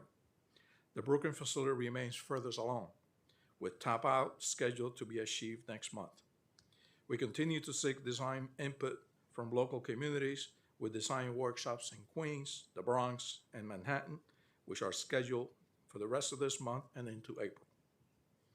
All four sites have benefited greatly from the use of design-build contracting and would have taken several additional years to design and construct if we had used the lowest bidder contracting method. As we reported in the new PMMR, DDC remains a leading agency in contract awards and payments to minority and women-owned business enterprises. In fiscal year 2025, DDC's MWBE participation was 33.6% of all contracts subject to local law 1 of 2013. There were over $1 billion in awards to city-certified MWBEs, nearly half the $2.2 billion awarded to MWBEs citywide. As reported in the latest One NYC MWBE Bulletin, fiscal year 15 through fiscal year 25, DDC remains the leading city agency in awards to MWBEs with over $6.8 billion awarded to MWBEs since the start of the One NYC MWBE program back in fiscal year 2015. We're very proud of these accomplishments. We're growing our MWBE participation in the alternative delivery program as well. We continue to set ambitious and disaggregated MWBE goals in both design and construction portions of our design-build contracts, and we are seeing the result of these efforts. Also, it's worth noting that DDC capital projects have begun using the new community hiring goals, which aim for 30% of construction trade labor hours to be completed by NYCHA residents or individuals who live in low-income communities defined by zip code. At the Shirley Chisholm Recreation Center, we had 36% overall MWB utilization, and 37% of the total work hours were performed by people hired through Hire NYC. Our coastal resiliency efforts expanded in September when we began a new $218 million project in Red Hook, Brooklyn. That project includes public space improvements and is expected to be completed by the summer of '28. We continue to make progress on the East Side Coastal Resiliency, ESCAR, and Brooklyn Bridge Montgomery Coastal Resilience, BMCR, in Lower Manhattan, and expect to have BMCR completed before the end of the year, with ESCAR several months after that. In all, we intend to build 5,750 linear feet of coastal flood protection in the current fiscal year. We're also expanding our green infrastructure program to help meet the challenges presented by intense storms and rainfall and climate change. And in the first 4 months of the current fiscal year, we installed almost 30,000 square feet of porous pavement, with another 70,000 planned for this fiscal year.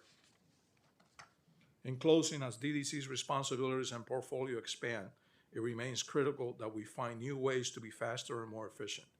We also recognize that delivering capital projects in New York City remain complex and challenging. And we continue to work with our partner agencies to shorten project timelines whenever possible. We continue to deliver additional public buildings like libraries, cultural institutions for DCLA, firehouses, and EMS stations for FDNY, plus new plazas, streets, and enhanced pedestrian safety measures, and new water mains for our sponsors DOT and DEP. We have proven that the city's construction process can be improved. And we have the opportunity to take our progress even further and expand it to other types of projects. We will continue to advocate for New Yorkers and to build on these efforts in the future. Thank you again for the opportunity to testify today. Thank you very much, Deputy Commissioner. I'm going to ask questions on the pedestrian ramp upgrades. In the fiscal 2026-2030 preliminary capital plan, there is $107.7 million across the plan added for simple upgrades to pedestrian ramps throughout the city. What is the scope of the project? So the the scope of that project includes about, I think it was, let's see, I want to get you the number exactly, but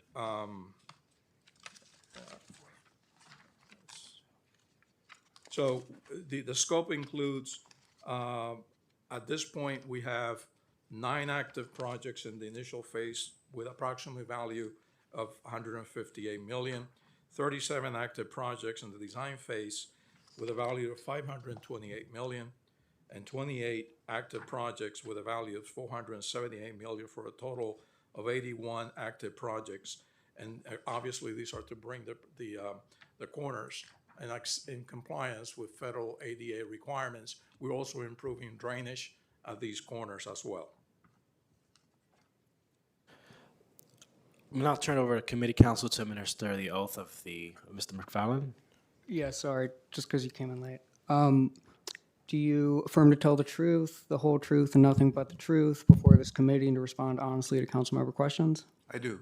Okay, thanks. All right, getting back to pedestrian ramp upgrades, why was funding increased so significantly since the adopted capital plan?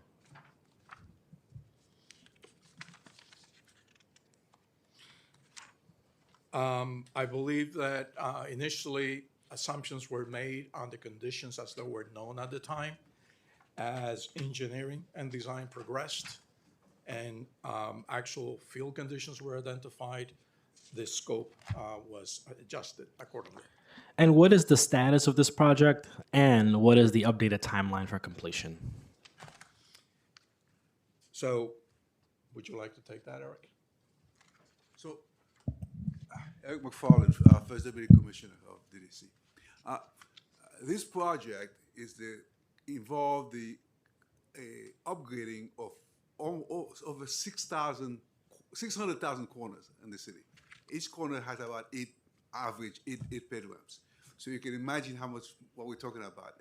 And some of these, as Commissioner DeValle mentioned, some of them are complex, meaning that we have to relocate catch basin. In order to provide the drainage, proper drainage, we have to relocate catch basin. Once you involve, when you start digging the street, you're involved with the utilities and all kind of complexities. That's all traffic signal has to be removed. So that's a complex part. And there are simple bedrooms where you just go and just replace them, right? So initially, when we established that program, I was around then, it was a 29-year duration you're talking about, because it's a long-term project. They're almost $5 billion, or more than 15 years, 29 years. We are shortening a little bit more. So what we are trying to do right now is we realize that that's a long time.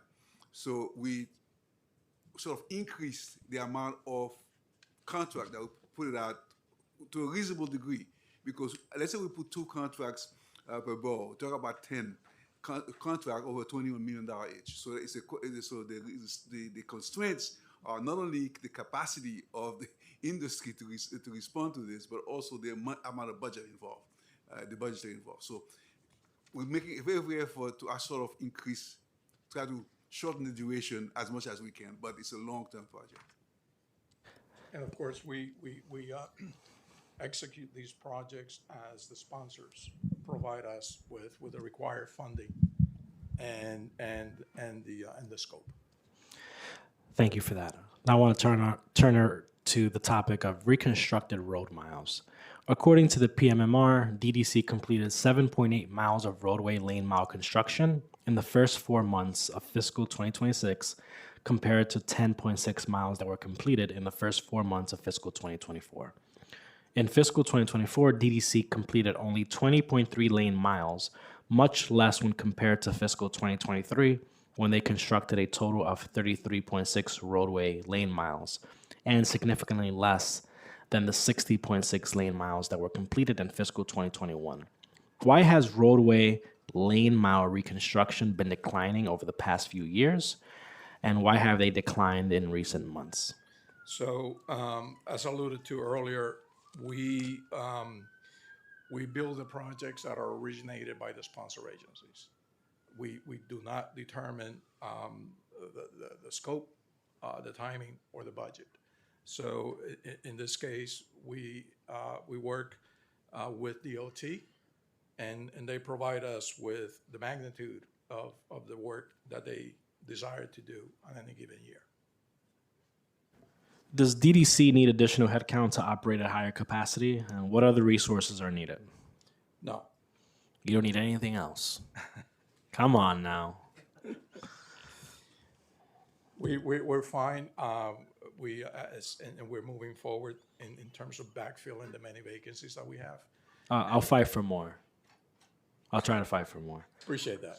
I'm not going to turn over to Barrow-based jails. DDC manages the project to build the Barrow-based jails. It is currently the largest project in DDC's portfolio, totaling $11.84 billion across the preliminary capital commitment plan.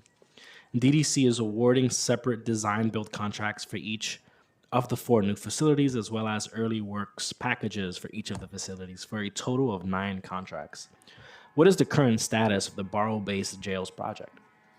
So currently, as you may know, all of the early projects, the 5, have been completed. And we have at this point closed out all of those projects. With regards to the new facilities, we have awarded all of those contracts as well. And we are looking to complete the Brooklyn facility, which is the one that's furthest along, by the first quarter of 29. The Queens facilities is scheduled to be completed by the third quarter of 31. The Bronx facility will complete by the first quarter of 31. And the Manhattan facility will complete by the first quarter of 32. At this point, as I pointed out earlier, we are we'll be ready to top off Brooklyn, meaning we will reach the very last level of that high-rise jail in April. All right, well, that was pretty detailed. Thank you for that. Why have there been consistent delays?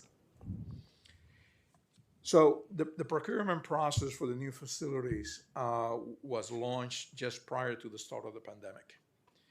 And in addition to delays associated with this crisis, the initial pool of qualified and financially viable design builders interested in participating in the procurement of these mega projects was actually very limited, with one eventually dropping out in the middle of the procurement process, leaving us with an even shallower pool of potential proposers. It was decided in early 21 to reset the procurement process. We engaged the industry to identify the reasons for the lack of interest in the previous procurement process. Coming out of these industry outreach efforts, we calibrated our procurement strategy. The most significant change was switching from lump sum to guaranteed maximum price, or GMP. And this pivot was better suited for the mega projects. And so it generated a much higher level of interest among the larger design builders. From that point on, and it's important to understand that, from that point on, we have stayed on schedule for the procurement and the in-market phase and awarded all contracts as per schedule. And upon issuance, the NTP for each one of these design builders, we have stayed on schedule, delivering design and construction work in accordance with the contract delivery requirements for each one of these projects. What is the plan to ensure that the jails can handle the full capacity of the current system? So we are designing these jails to house 1,040 persons in custody per facility, and for a total of 4,160. That was a number that was arrived at by, or in consultation with MACJ and DOC and City Hall a few years back. And I cannot speak as to the capacity seizures associated with operations for DOC or how it was anticipated by MACJ, but we are building for 4,160 as dictated by scope. The timing of this work behind this window is not a good. It's not a good one.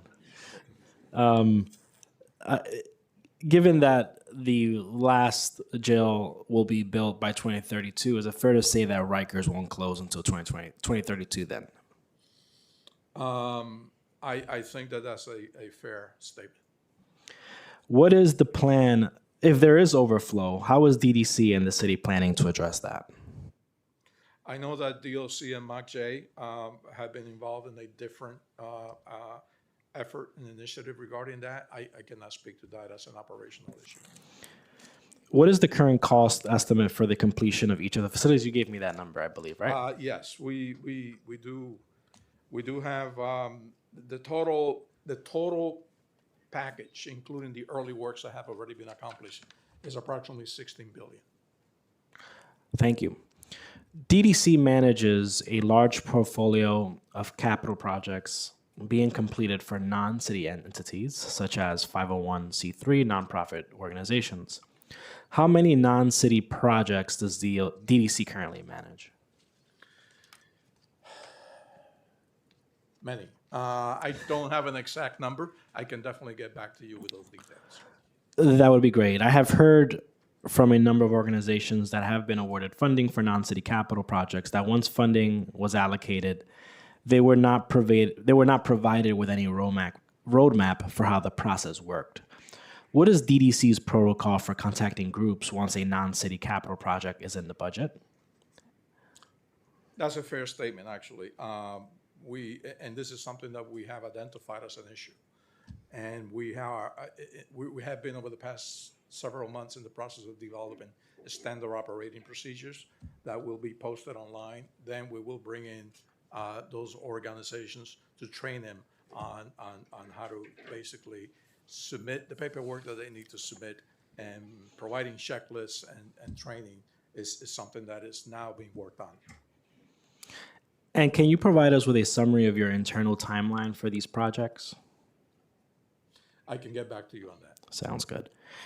In the FY 26-30 preliminary capital plan, $5.1 million was moved from fiscal 29 to fiscal 2026 for raised crosswalks design build. Why was funding shifted? So funding was advanced by OMB based on the current progress of the project. Or can you repeat that? So the funding was advanced by OMB based on the progress of the project. And what is the current scope of this project?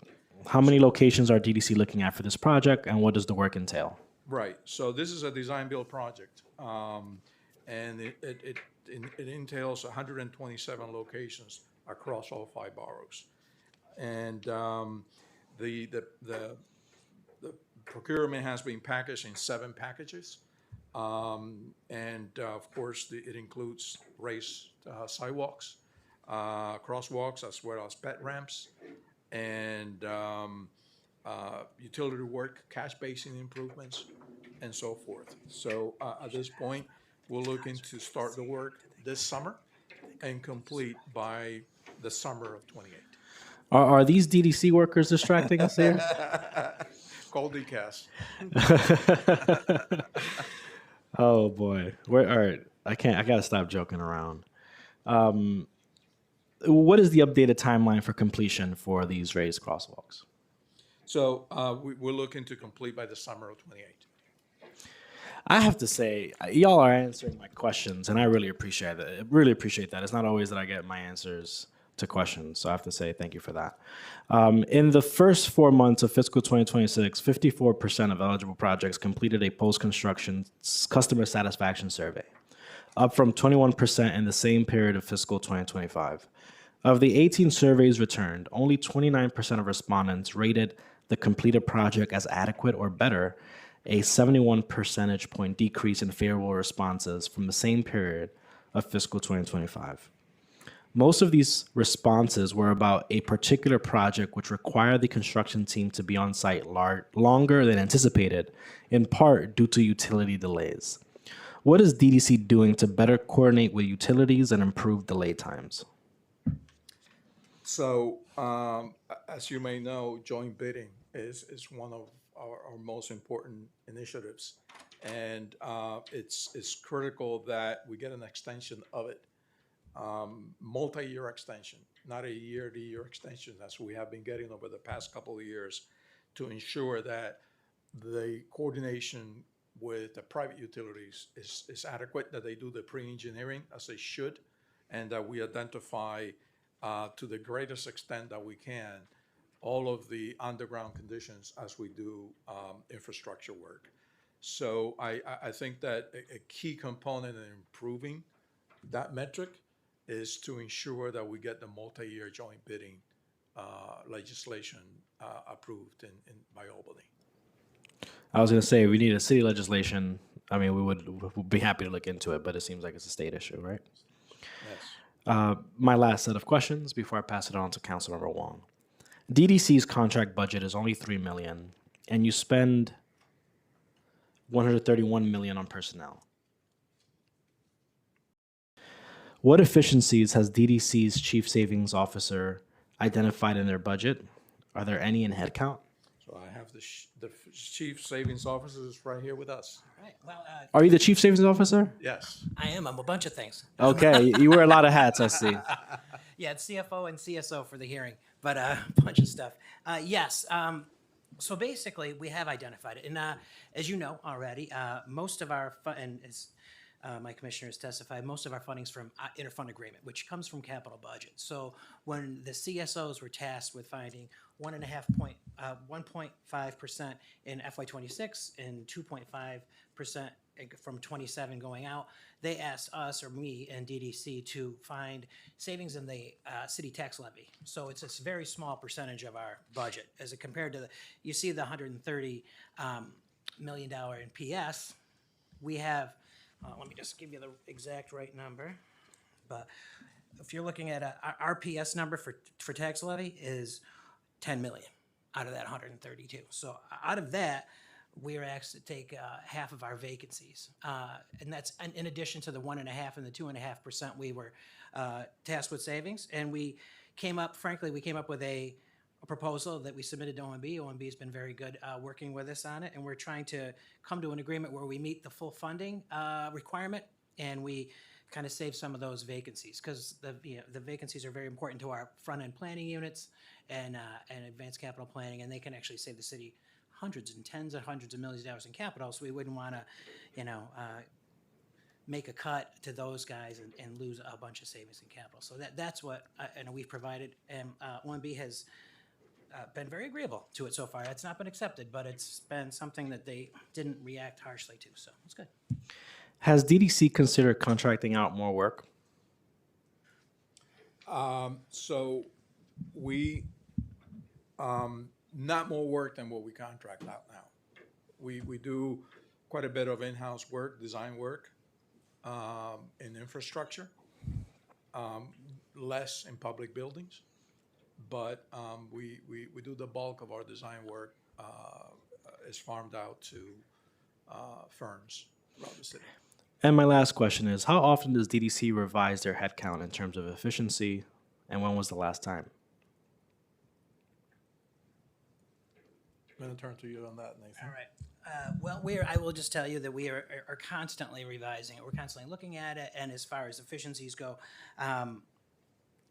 we are actually allowed to recruit. I'm going to just say this: we're allowed to recruit over our headcount because we're IFA funded, so we have to constantly recruit. I will tell you that in my time here at DDC, we have seen a lot of separations. I've seen a lot of. It's very hard for us to get to the headcount level we want to get to. We're putting and all kudos to our HR department. They're doing a great job of just getting everybody in. We've got, some salary barriers for civil service and things like that. Just, things we have to work around that puts us a little bit of a competitive disadvantage to the private sector. But we're doing a good job. We're trying to really keep ourselves at a good level. And also, pre-pandemic, we had a much higher head count. And then it went down because, listen, pandemic, everybody had to take, just a belt tightening and everything else. And frankly, where our capital budget itself, we don't have a capital budget. The budget of our sponsors and the budget of the sponsor agencies we manage is much higher than it was pre-pandemic, and we're doing it with less people. And I will tell you, as usually efficiency is defined as doing more with less. But I mean, at some point, it becomes you can't do it. So I mean, we're right there, and we're very good, and we're doing it. But we got to stay at least this level, I would say. Well, thank you. I want to let the record reflect that I acknowledge that there are 7 green ties in the room. I see a lot of green sweaters and shirts, and I appreciate the solidarity on St. Patty's Day. Councilmember Wong. Okay, thank you, Chair. I actually have 3 questions, but bear with me. Number 1 is regarding in my district. There's a reconstruction on 80th Street between Caldwell Avenue and 58th Avenue, where sewer lines were replaced. That street was closed for like 2 years, including sidewalks and the road. The whole road was closed. Alternatively, like they closed this side and they closed the other side. Residents lost access to their driveways and then their sidewalks. Here's the issue. The project lasted for a very long time, and residents are now being billed for sidewalk work that they did not ask for.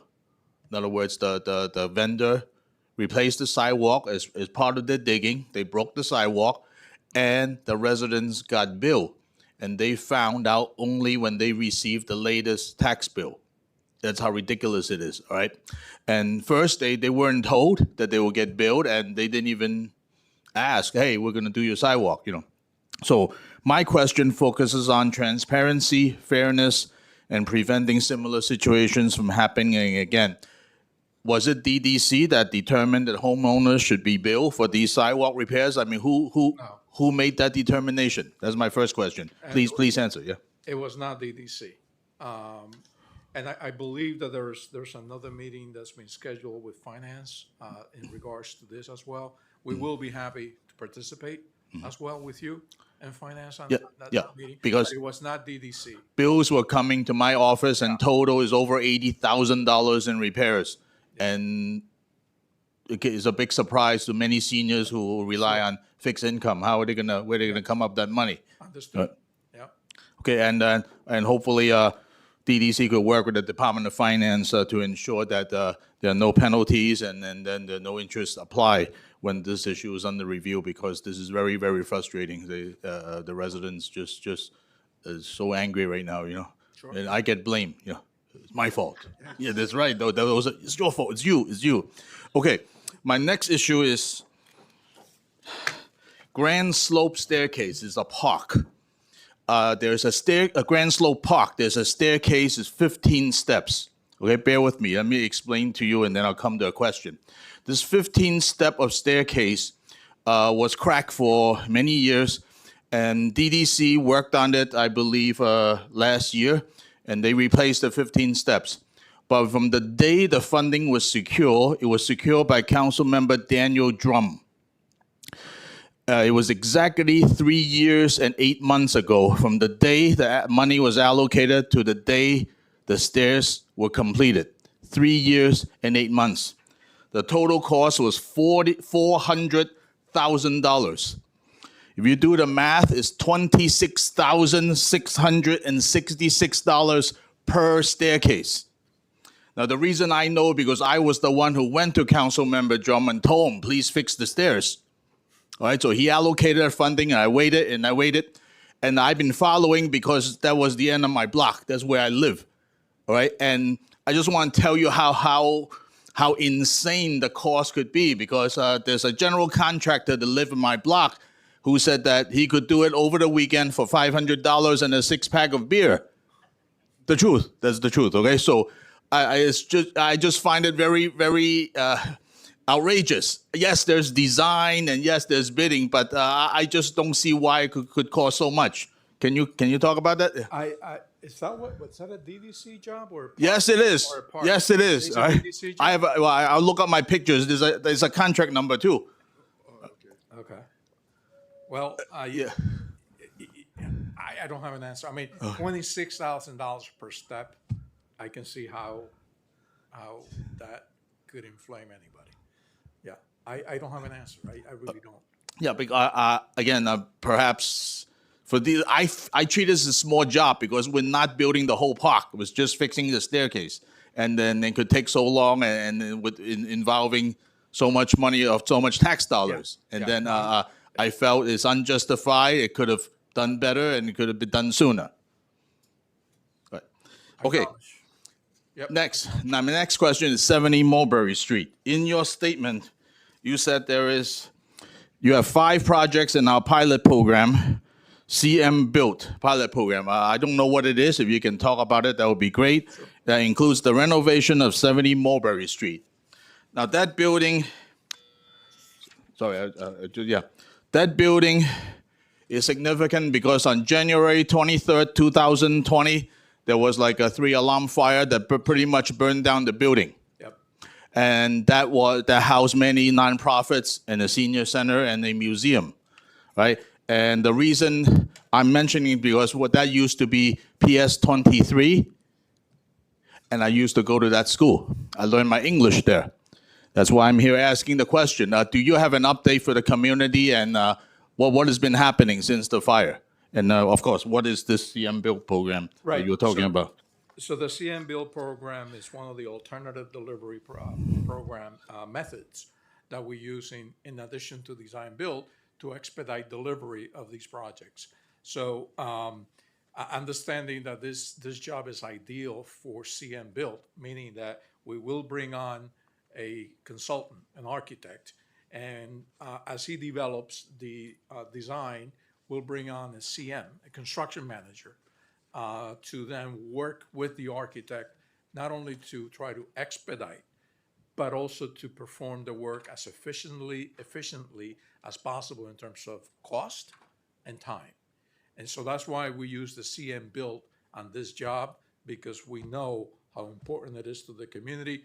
It's very close, as you know, to the BBJ facility in Manhattan, in Chinatown. And so we realized that the type of synergy that needs to be developed in terms of project development for 70 Mulberry needs to be in sync with what we're doing at the BBJ facility too. We don't want these jobs to be trampling over each other. So at this point, we are in the procurement phase, and that means we are about to hire an architect to get started. Are you keeping the first 2 floors? I mean, or most of it will be demolished? I think we are preserving the facade, which the community had expressed was historically significant and culturally, but the structure was really, really in bad shape. It was damaged beyond repair, and it's just better to redo it than to repair it. I see. Okay, thank you. Thank you for the update. Thank you, Councilmember Wong. I also want to tip my hat off to the acting commissioner. The patron color of St. Patrick is blue, not green. So thank you so much for coming today. We really appreciate you. Really appreciate your time. This panel is excused. Thank you.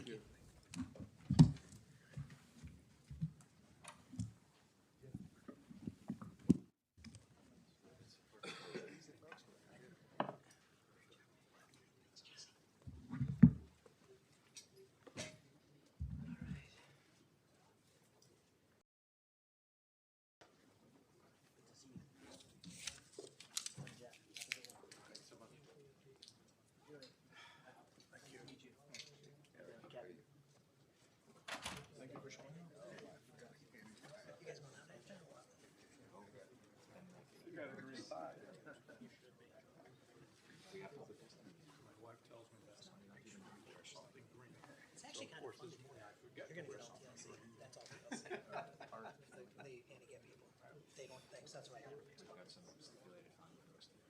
I know. I recognize. He waved at me. Yeah. It was nice. Nice meeting you. Nice to meet you. Thank you. Take care. I'm John. I'm on the call. Nice to meet you. Thank you. How did it feel to be on this side? Don't overshare.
Oh.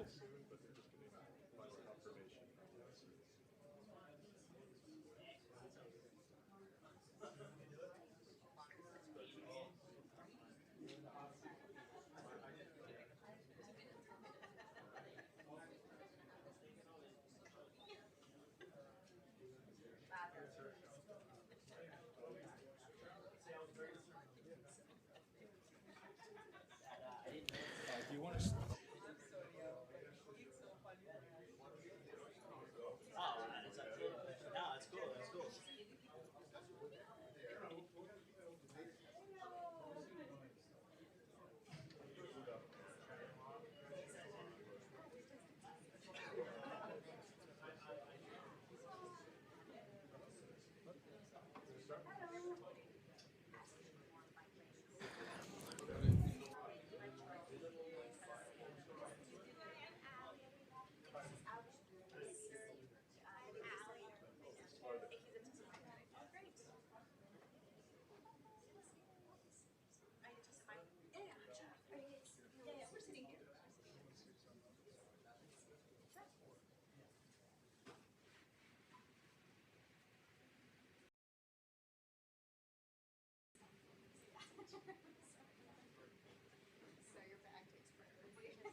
Are we rolling? Huh? All right. I now open the hearing for public testimony. I understand that There are folks who are signed up to speak at 4 o'clock online. We'll make sure to keep the hearing open, but we want to take advantage of the fact that we have people here now. But want to reiterate, we will keep the hearing open for folks who are signed up online, or if folks wish to come in person at 4, we'll be here, but we'll get started. I remind members of the public that this is a government proceeding and that decorum shall be observed at all times. As such, members of the public shall remain silent at all times. The witness table is reserved for people who wish to testify. No video recording or photography is allowed from the witness table. Further, members of the public may not present audio or video recordings as testimony, but may submit transcripts of such recordings to the Sergeant at Arms for inclusion in the hearing record. If you wish to speak at today's hearing, please fill out an appearance card with the Sergeant at Arms and wait to be recognized. When recognized, you will have 2 minutes to speak on today's hearing topics. That is, the calendar year 2026 adopted budget and the 2026-2029 financial plan of the Metropolitan Transportation Authority. The fiscal 2027 preliminary plan, the fiscal 2027 preliminary capital commitment plan, and the fiscal 2026 preliminary mayor's management report for the following city agencies: Department of Transportation, the Taxi Limousine Commission, and the Department of Design and Construction. If you have a written statement or additional written testimony you wish to submit for the record, please provide a copy of that testimony to the Sergeant at Arms. You may also email written testimony to testimony@council.nyc.gov within 72 hours of this hearing. Audio and video recordings will not be accepted. I will now call on the first panel. Just give me 1 second. Oh, I have it right here. Beginning first with Jean Ryan. Thank you for being here as of 9 o'clock this morning, and appreciate your patience. Mikhail Ring, Monica Bartley, and Rashetta Bunting. Michael, my apologies.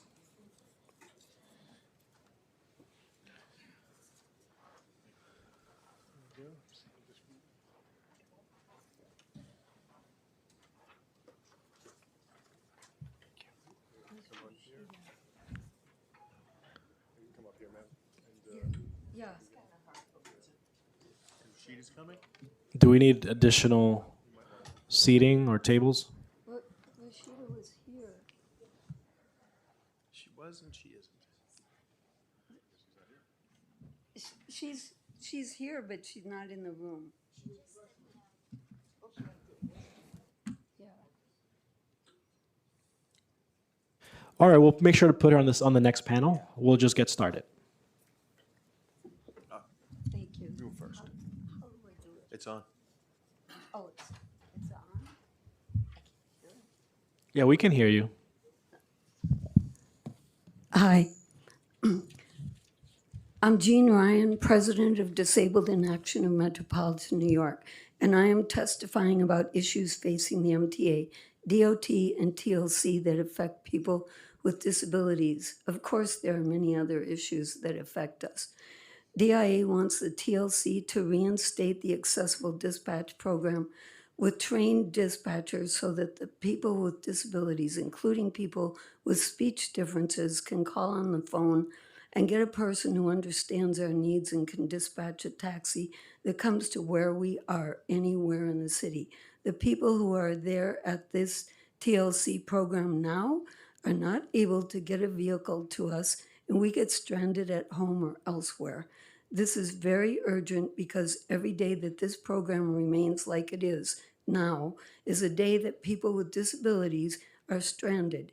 Taxis refuse to pick up wheelchair users who try to hail them.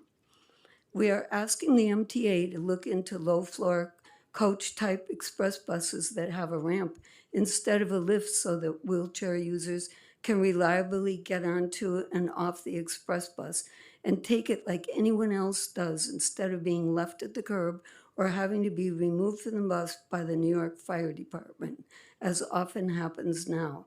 They say all their buses are accessible, but in reality, the current buses are not accessible when it is a complicated system that drivers are unable to use reliably, especially on nights and weekends when there are many fill-in drivers. Nothing has changed much in 25 years. Wheelchair users and other people with mobility problems need access. We are we are telling the council and DOT that we want outdoor dining to be 100% accessible to wheelchairs. It has been the requirement since at least 2020, but there seems to be zero enforcement of accessibility for outdoor dining. What good is a rule if You can not- finish. Thank you. If not followed, we also want any outdoor restrooms to be fully ADA compliant so that we can use them too. And lastly, we want the DOT to pick up the pace in making curb cuts at corners because there are so many bad or missing ones, including at and right around Union Square in Manhattan. Now it's dangerous to be there in a wheelchair and try to cross the street. We need high contrast domed ramps at every crossing, not fancy stones or cement that might be a slightly different color, so that everyone can safely cross the street. And one thing I want to add, I don't know if it's DDC or DCAS that's in charge of access to 80 Center Street, but we need a safe and accessible entry and exit there. We want a permanent ramp on Center Street, like the one at 100 Center Street, because it's totally dangerous to get in and out of that building. And we shouldn't have to literally risk our lives to go in for the services that that building has, including court, DA, Thank Family you very Justice much. Center, and Marriage Center. Thank you. I appreciate that. Hi, my name is Michael Ring. If anyone needs a verbal description of my appearance, I'm a 62-year-old white guy that needs a shave, wearing a hoodie. My hands don't work very well, and I'm wearing ankle braces. I'm also second vice president of Disabled in Action. I wasn't going to talk about Accessoride, but Jano called me out this morning, and he gave me a sticker. There's a program I'm in that does cost more money because it works so well. It's the Accessoride On Demand program.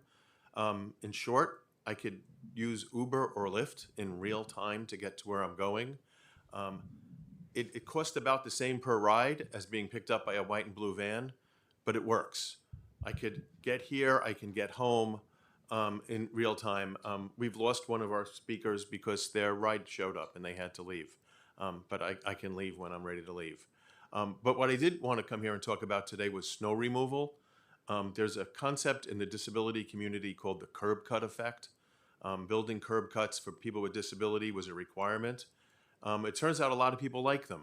Parents with strollers, delivery people, people who just don't want to walk up a step. Removing all the snow for people with disabilities is crucial. I can't walk on an icy surface. Someone using a wheelchair can't get anywhere if there isn't a 4-foot wide clearance. I would really hope maybe in the future, if there's a snow emergency, we can have a snow removal czar. I noticed that the Department of Transportation have fleets of snow removal trucks, sanitation, and the MTA and the police department. Someone should coordinate all these vehicles, all these workers, and the snow could be removed a lot better. And if disabled people can get around, and then everyone will get around, and the city will get back to normal even quicker. Thanks a lot. No, thank you. Next. Good afternoon. My name is Monica Bartley, and I'm a member of Disabled in Action. I want to speak today about the challenges that construction and sidewalk work create for wheelchair users trying to access buses. At many bus stops, scaffolding, construction barriers, or temporary fencing take up space along the curb. When this happens, there's often not enough room for the bus operator to deploy the ramp. Sometimes the driver will try to pull forward to find a place where the ramp can be lowered safely. I appreciate those drivers who make that effort. However, other times the driver simply indicates that there's no space to deploy the ramp and continues on. When this happens, I'm left waiting for the next bus, which may take a long time. For people who rely on wheelchair access, missing even one bus can mean a very long delay. It can also make it difficult to get to work, medical appointments, or other important destinations on time. Construction is a normal part of city life, but accessibility should not disappear when there is sidewalk work. Bus stops must remain usable for everyone, including people with disabilities. I urge the council to work with the city and the MTA to ensure that construction sites do not block accessible boarding areas at bus stops. Contractors should be required to maintain adequate, clear space so that bus ramps can be deployed safely. When that is not possible, there should be clear temporary accessible boarding areas nearby. Accessibility is not optional. It is essential for people with disabilities to participate fully in city life. Thank you for your time and your attention on this matter. I appreciate your time and attention to this matter. Thank you. This panel is excused.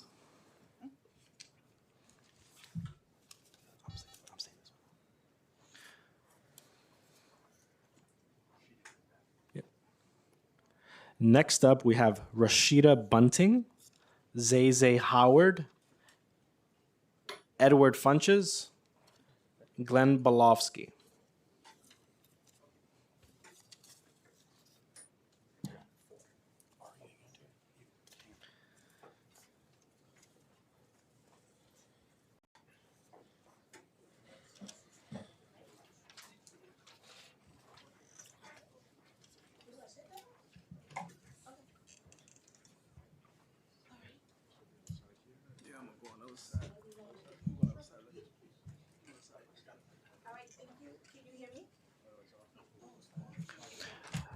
Well, I'll let you know when to begin. Let's just wait for everyone to settle. Okay. All right, you may begin. Yes, thank you for having me. My name is Rashida Bunting, and I'm the Vice President of the National Federation of the Blind of New York State, and also on the Board of Disabled in Action, and also a member of the DOT Disability Advisory Committee. So today I want to talk about something that's dear to not just the blind community, but anybody with a disability who uses their ears to navigate NYC. The accessible pedestrian signals. I'm just going to say APS in the interest of time. For years, we fought for APSs to be everywhere. And slowly but surely, they could be a lot faster, they are popping up, especially in the outer boroughs where there was a deficit of this. They're here, but now we need them to be louder. Blind people use our ears to navigate. As my vision deteriorates more and more, I use my ears to navigate the city. But like my colleague Monica just expressed, the city is loud, there's a lot of construction. If we're not able to hear the APSs safely, even though they're on the corners, we're not able to cross the street safely. Case in point, I live in Canarsie. I fought hard for an APS to be at the Rockaway Parkway train station, Rockaway in Flatlands, Rockaway in Glenwood. Yes, the APS is there, but I should not have to rely on the kindness of strangers to cross me across the street. I implore that the council work in conjunction closely with the DOT to make sure that not just the APSs are here in the outer borough on all corners, but to make sure that they are loud enough for those who do use their ears to navigate the city, whatever your disability is, to work properly. Thank you. No, I thank you. Next. Zay Howard. Yes, I am Zay Howard. We hear you loud and clear. Okay, this is Zay Howard. As I said previously, I am a member of 504 Democratic Club. I'm one of the advocate for people with disabilities. I am also an access or user. My worst experience is double parking. Sometimes you are you rushing, going to work or going for an appointment. Unfortunately, there is a heavy truck that hindering the traffic movement of Azazra. That have been one of our complaints that hindering our movement of getting to our various destination on time. So we have to work on that very seriously for people with disability, because sometimes you have a certain time to go to work or to go for your doctor appointment. But when you have been stopped by commercial vehicles, you unfortunately you are late for your appointment or you are late to work, is creating a problem in the disability community. And one thing I do believe, what affect us, people with disability, affect everyone. Because even you as a able-bodied person, when you are on your way to work, unfortunately when you are being hindered by commercial vehicles, you will also be late, for work. That's why I say what affect us, affect everyone. Thank you very much for your testimony. Next. Hello, I want to thank y'all. My name is Edward Funches, and I am the founder and president of Inclusion Mobile Detailing. I come here as an advocate and as a business owner. As I heard all of the statements from the Department of Transportation, TLC, I currently hold a contract with the Department of Transportation. However, with this contract that I have with them, when you ask them about the budget that they have, I am currently rotating individuals on payroll, which is unheard of. We're doing a lot of work in the city, and as an advocate, I drive. We have vans. We have 5 vans moving around the city. I get tickets on these vans. We do not get. We have to pay these tickets in full, not like these other stipulation fines that people getting breaks on this right here. So I'm here as an advocate and as a businessman. And I want to thank y'all. Good. Anything else? That's it. I'm here, man. I'm here. I appreciate you for coming today, sir. Extra minute? Yes, you can. No, you cannot. But if he wants to keep speaking, I'm here for it. Here go, guys. I'm just saying. I really would like to have to really sit down with somebody, man. Because at the end of the day, I built this company from the ground up, and I hire all formerly incarcerated individuals, people with disabilities, people experiencing homelessness, and veterans. Like I said, we currently have a contract with the Department of Transportation, which was extremely good to us. But unfortunately, we just don't have enough job opportunities to change things. What we do at Inclusion, we know if you can employ somebody, you empower them. And that's how you enrich your community. And that's what we've been doing. But we need some help. Thank you very much for your time. Thank you. Really appreciate it. Next. Okay. First of all, compliment everybody for their staying power. Amazing. Especially those of you who have young kids, it's really hard. So I'm Glenn Belofsky. I'm a CPA. I'm a born and bred New Yorker. And I love New York City. And I dislike what's going on in New York City with the streets here. For 22 years, the Department of Finance has been stepping on the toes of the Committee on Transportation and on the DOT by creating a program called the Stipulated Fine Program. That program discounts and ignores the double parking rules that applies to commercial vehicles, which is 20 minutes. That's the law. But when Amazon or companies like Amazon double park for more than 20 minutes, they're breaking the law, but the Department of Finance turns a blind eye to it and discounts those tickets, causing individuals who are blind, like Zay, incredible safety hazards. And the double parking that's illegal needs to stop.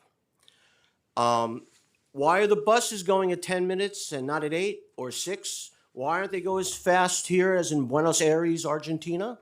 Because of the Stipulated Fine Program. When vehicles are double parked all day, we'll never have faster moving buses.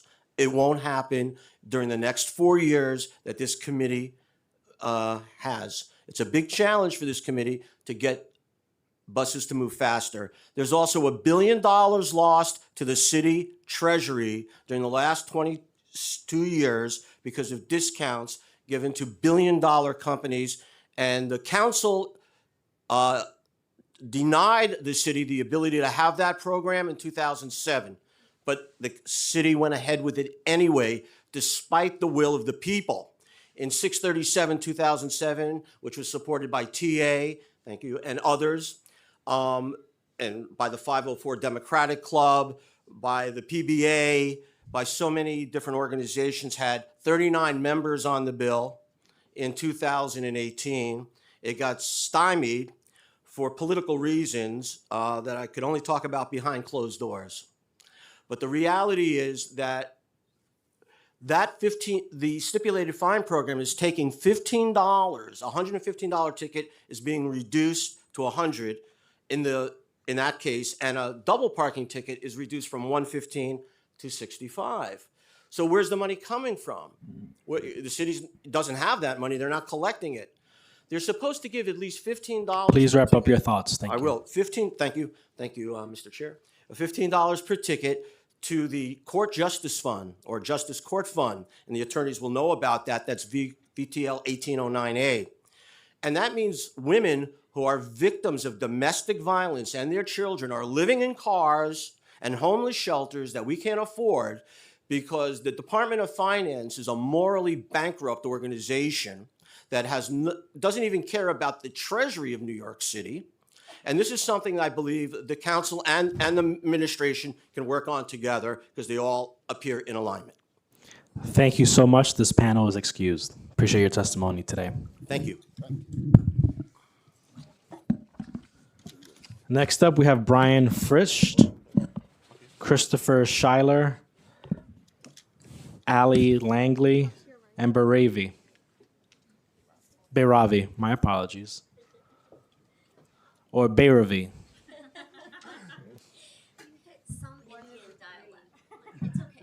I need to get it right.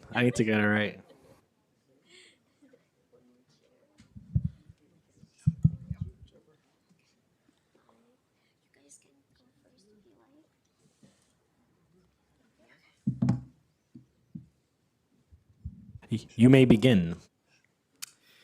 Good afternoon, Chair Abreu. I'm Brian Fritsch, Associate Director of the Permanent Citizens Advisory Committee to the MTA, PCAC. For nearly 50 years, PCAC has served as the official voice of riders on the MTA system. Just over a month ago, we organized a letter from a broad range of over 40 groups who believe City Hall can make transit affordability a reality in this year's budget by transforming the Fair Fares program. Our 5-point plan includes expanding eligibility to at least 300% of the federal poverty level, to finally include workers making at or close to minimum wage, fully free fares to the lowest income New Yorkers at the current level of 150%, adding the commuter railroads and express buses as options, and also instituting automatic enrollment as only a dismal third of eligible New Yorkers are currently enrolled. In addition to fair fares, we have been ardent supporters of faster and more reliable bus service across the city. We believe a bus rapid transit network, starting with 1 or 2 world-class routes as a proof of concept, could serve as a North Star for what it would mean to deliver world-class service, which our world-class city and its riders deserve. This means a host of things, including protected bus lanes aligned to the center of streets, transit signal priority, left turn bans and queue jumps, and building accessible BRT stations with level boarding and off-board fare payment. We look forward to working with you and the Mamdani administration to make BRT in NYC a reality. Finally, 3 key final issues. We strongly oppose any efforts, be it from the council or state legislature, to dismantle the MTA's Automated Camera Enforcement Program, or ACE. ACE is essential as it increases bus speeds by 5% and reduces collisions by 20%. We also hope the city will work with the MTA to ensure the agency has enough bus depot capacity to provide frequent and reliable service. As we work to create the excellent bus service the city deserves, depot space is a critical component that doesn't get the attention it deserves. Thank you for the opportunity to testify today. Thank you. Next up. Good afternoon, Chair Abreu, Councilmember Wong, committee staff. So I want to start with talking about accessoride. I think it's important to frame accessoride properly, which is that it's a legal right. It's not a privilege. It's not some kind of premier service that the MTA is running. The MTA is legally required to provide comparable service. As we heard this morning, the MTA wants the city to commit more funding than what it already commits to accessoride. I think it needs to, if it wants to do that, it has to really work on its cost-saving efforts. And so that includes expanding the on-demand pilot program, which currently less than 4,000 of nearly 200,000 accessoride users can use. It's about 50% of the cost of traditional paratransit. Another idea is to close the assessment centers, which are used for eligibility determinations. There's a cost involved with that. Also want to talk about discounts. The MTA does not offer the same discounts to accessoride users as are available to bus and subway riders. So they often kind of refer to the fair fares program when discounts come up. I mean, that's a city program, and there's a cap on it. It stops at age 64, and so for accessoride users who are older than 64, they don't get discounts. And so this is also just a huge problem. Maybe I can quickly kind of wrap up with talking about expanding the on-demand program. Also, wish that the council will push to TLC to work with their partner, the MTA, on expanding the on-demand program. As far as the bus pilot that was referred to earlier, if that goes citywide, it also means free accessoride citywide, as during the pilot, all accessoride trips within a half mile of the pilot were free. So that's something to consider. And lastly, I would say that the MTA should consider settling its cases that also involve the city as a cost savings. And so rather than spending huge sums of money in litigating accessibility cases, end those cases and get the accessibility improvements done. Thank you. Next. Good afternoon. I'm Betavi Desai, Executive Director of the New York Taxi Workers Alliance. I was really stunned to hear the TLC say that their budget is less by $4 million this fiscal year compared to the prior one because the Medallion Relief Program is no longer in the budget sheet. This program was prematurely closed down. This was a historic achievement by our union and a group of allies, including a 15-day hunger strike, in order to address a level of debt crisis which had led to suicides among drivers. We've so far achieved $476 million in forgiveness. It's been life-changing. But we still have close to 200 loans that remain. They need to be restructured. And the last administration closed down that program prematurely rather than lift a finger to help us. We were the ones that brought the lenders, almost all of them. We were responsible for bringing them to the table. We also were responsible for creating an alternative that was acceptable to lenders who did not want to restructure the loans themselves directly. We have less than 200 loans in order to cross the finish line. We must complete this program, and the city must live up to its promise to the Yellow Cab Medallion owner drivers of the city that invested all of their life into it. The city during one decade made like $850 million from the sales of these medallions that the same city was responsible for tanking. And it has led to like serious human consequences for so many families. Meanwhile, for the loans that are in the program, the drivers are saving about $11,000 on the premium compared to the drivers whose loans are not restructured under the program just yet. If I could take an extra 30 seconds just to say, thank you, that it's also wrong misconception that the yellow cab industry has lagged behind in terms of accessibility. The percentage wise, there's far more wheelchair accessible vehicles that are yellow cabs rather than on the FHV side. Of course, primarily because on the yellow cab side, there's a mandate of 50%. On the FHV side, there was a settlement that was made that's left, that's required a much lesser percentage for that sector, even though they by far have a much larger number of vehicles. And in fact, the accessibility mandate for yellow cabs, one that we have supported not just today, but since that settlement was first reached with the yellow cab industry over 10 years ago. We were the only voice at that time that supported it. It cannot be an unfunded mandate. The TLC did not tell the truth to this council about the fact that the taxi cab improvement fund is insolvent. It needs to be supported, and the council must find ways not only to help us rebuild the taxi cab improvement fund, but also other ways of financial support for medallion owners to continue to meet this mandate. Thank you. And I'll make sure that we coordinate on that for the exec budget hearing as well, to shed light on what you're discussing. Thank you. Next. Thank you. My name is Allie Langley. I'm a staff attorney at the Taxi Workers Alliance. I'll pick up where Barrowby left off, which is talking about the Taxi Cab Improvement Fund, which is the fund that provides benefits to yellow cab owners to provide this wheelchair accessible vehicle mandate and to meet that mandate that the city entered into. The TIF is funded by a surcharge on yellow cab trips.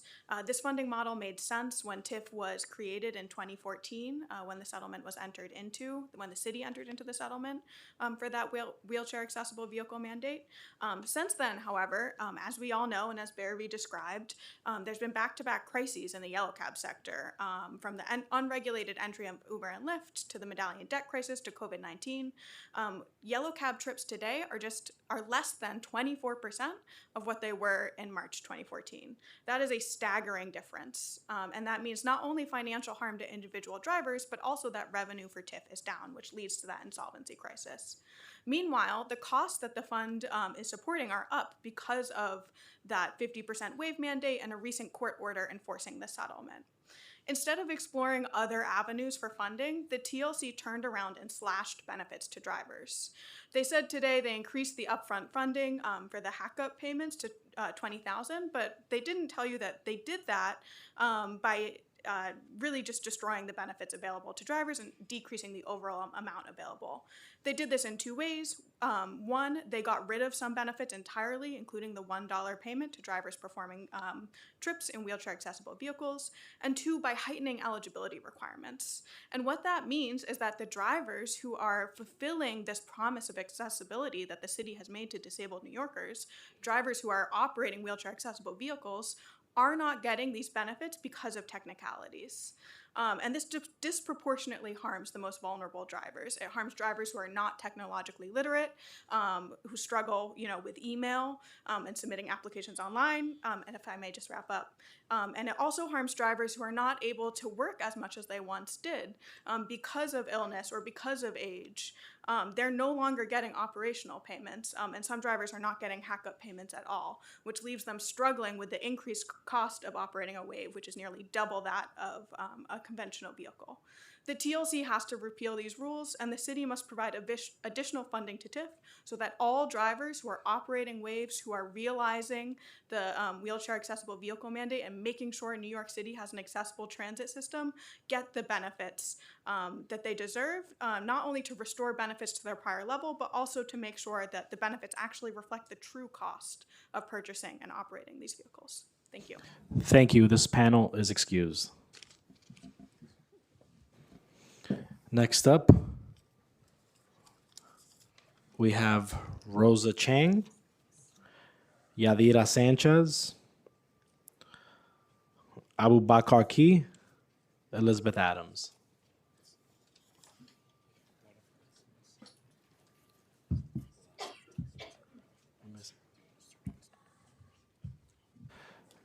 Can we add in a chair for an additional panelist? And I'm going to call up Amanda Berman.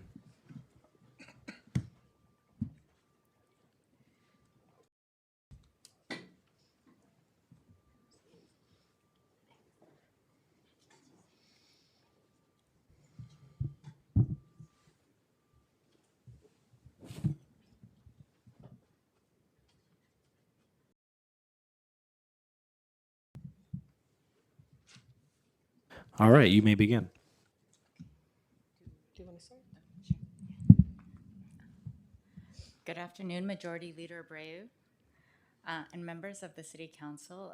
Thank you for the opportunity to testify today. My name is Rosa Chang, and I'm the co-founder and president of Gotham Park, a 501c3 organization formed to advocate for, help guide the design and operate and maintain the newly opened and revitalized public space underneath the Brooklyn Bridge anchorage in Manhattan, just across the street, actually.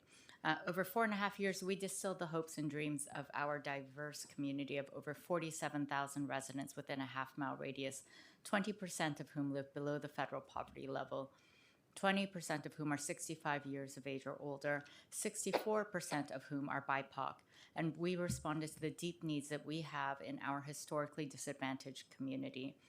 The Manhattan neighborhoods surrounding the Brooklyn Bridge are some of the most densely populated in the entire city, with an egregiously low square footage of public space per resident. The famous Brooklyn Bridge that is celebrated the world over, that stretches from City Hall to the East River, lands like a wall that separates our community, triple burdened by the bridge, the FDR Drive, and the Civic Center security zone. We are a grassroots effort fueled by the approval of the communities that we serve. In 2021, we saw the opportunity in the in-between spaces between transportation infrastructure, in its shadow, and with the support of City Hall, we opened our first acre in 2023. Last year, we were selected to be DOT's official plaza partner, and we were able to renovate and open an additional 3 acres to the public. In the last 10 months, this new space has already become a community hub for recreational activity, serving thousands of people a week. We hope to continue our plans to open the entirety of the space, totaling 9 acres within the next few years. Oops, and I'm running out of time. So I am just going to end by saying that we deeply, deeply need public spaces in these underserved communities. So if we could get your support to support these spaces, we would very much appreciate it. Thank you. Thank you very much. Next. Good afternoon, Chairman Abreu and members of the committee. Thank you for the opportunity to testify. My name is Yadira Sanchez. I am the Director of Organizing at the Worker Justice Project, home to Los Deliveristas Unidos. We are representing over 80,000 app-based delivery workers in New York City. Delivery workers are the backbone of cities' on-demand economy, completing nearly 3 million deliveries each week, even during storms and emergencies. Yet, they lack basic labor protections and the mobility infrastructure they deserve to do this work with dignity and safety. Through Los Deliveristas Unidos and with the leadership of the Council, we recently won historic labor rights, including expanded pay My standards. apologies. I'm going to ask you to stop because apparently folks online can't hear. I'll have you restart your testimony. Just give me a second.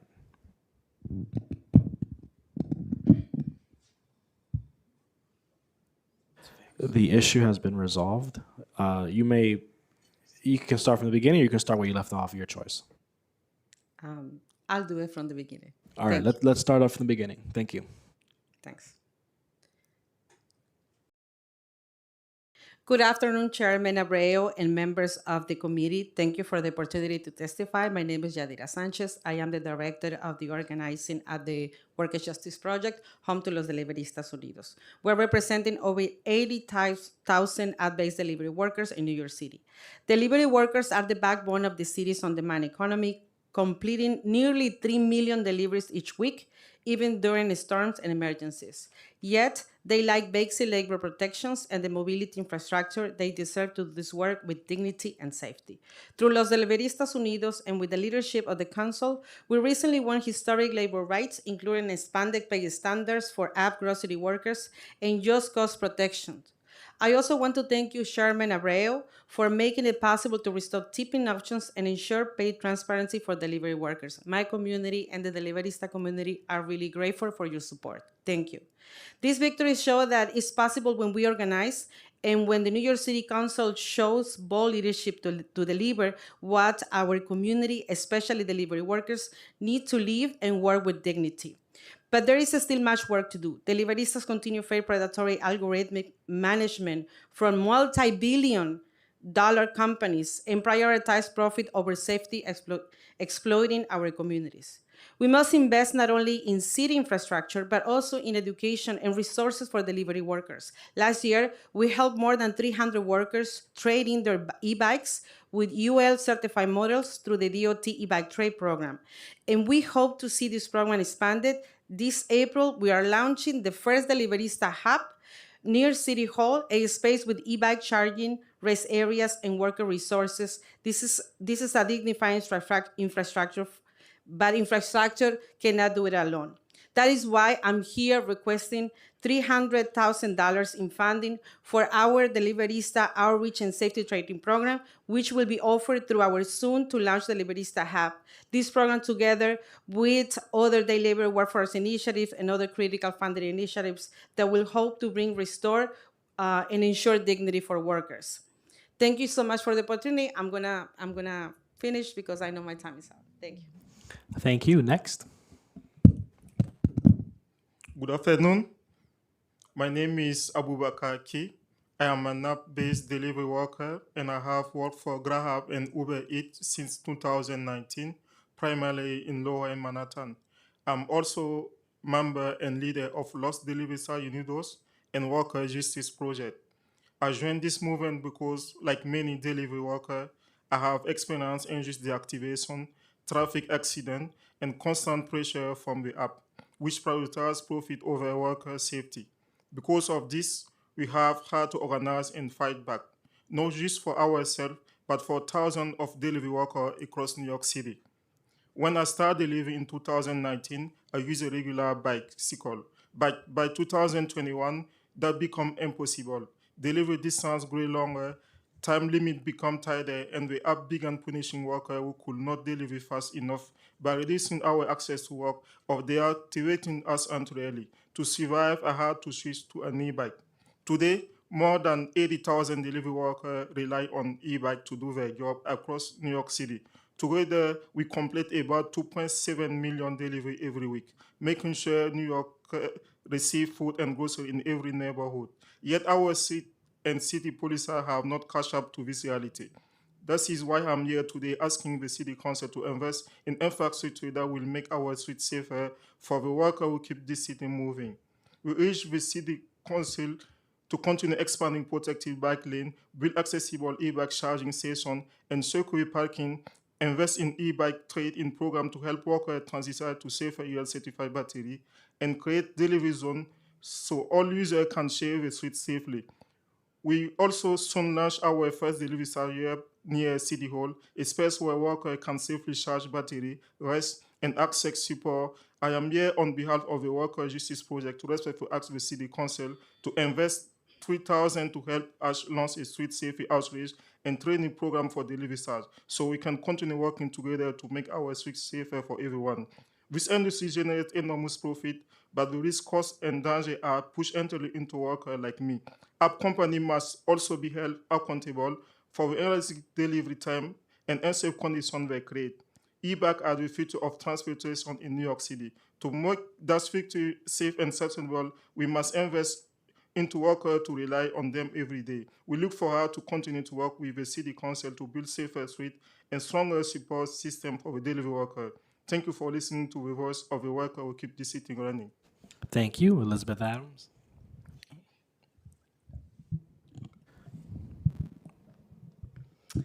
Good afternoon. Thank you to the chair and the committee for today's hearing. I'm Elizabeth Adams with Transportation Alternatives.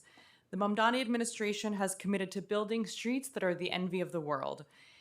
And realizing that dream is going to require significant resources to DOT. We are calling on this year's budget to fully fund and staff the Department of Transportation. With ample resources, DOT can implement the streets plan, can end the Safe Streets hiring freeze, and work towards building the streets, intersections, and bridges that New Yorkers deserve. We recognize the city's fiscal needs, and our streets play a critical role in addressing long-term issues. Traffic fatalities and injuries cost New Yorkers an estimated $3 billion annually, indirect economic costs. Investing in Vision Zero is not only the right thing to do, it is fiscally responsible. Next, I'd like to highlight potential revenue raisers. Building the streets that New Yorkers deserve is not free, but there's tremendous opportunities for raising money from those same streets. Today, 97% of our parking spaces are free. By just modestly expanding the current metered parking program, the city stands to raise hundreds of millions of dollars. One estimate found New York is losing over $100 million a year from free parking on the Upper West Side alone. New York has significantly less metered parking than San Francisco, LA, or Boston. It is time we reassess and update our current program for our streets' needs. Expanding metered parking is a no-brainer. Paid parking leads to less traffic congestion, cleaner air, and even faster parking. By metering parking and using that revenue to fund DOT, our city can build the streets of tomorrow, all on a balanced budget. I'd also like to quickly reiterate a point that Open Streets organizers have been making for years in response to the commissioner's comments earlier this morning. In order for this program to survive and thrive, it needs to be fully funded. The Open Streets program relies heavily on unpaid volunteer labor by community organizers, and that is not a sustainable long-term model. Thank you so much for your time and the opportunity to testify today. Thank you. I have a question for you, Elizabeth. Are you concerned with the administration's testimony today with the lack of commitment on the streets plan and not committing to universal daylighting? The streets plan is a legal requirement. It is the law. There is a reason that there are metrics requirements in there. We believe that those need to be met. They can be met. And we support the resources for them to be able to meet the legal mandates and the requirement. We support the outcomes, request that the commissioner made as well, but this is not an either or, this is a both and we have to start from a place of making sure that we hit the minimum and then go from there. So that is critical to us. And then also on universal daylighting, the mayor has said it as a commitment of his. We know that daylighting saves lives. It is time to get this done. It is time to make it happen across our city. So yes, we want to see that happen urgently. Thank you. Amanda Berman. Good afternoon. Thank you for the opportunity.